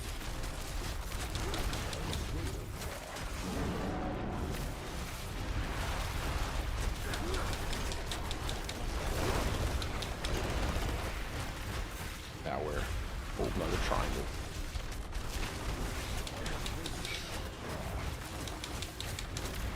I can't get the blister thing to pop, man. Alrighty. That's why, like I said, that's why I always use an elixir on this fight with this build. I always have to. Maybe not Tuesday, though. With all the damage increases, I might be able to... I mean, I could probably do it without an elixir now. It would just be complete RNG. Like, can I get the procs? Or it would take me a long time, and I would just have to not get hit by anything. Which I've done before, but it's just more annoying that way. Godslayer would probably be much better here, by the way. But... I don't know. I really wanted to try out the Harlequin Crest. But anyway, guys, that's all from me for right now. I'm going to try to go to bed, get a couple hours of sleep, and then get back up and work on some stuff. But if I don't see you, I hope you guys are having a great day or a great night, depending on wherever you're from. I appreciate every last one of you guys for stopping by, and I hope you guys have a wonderful day or night. Peace out, guys. I will see you guys later.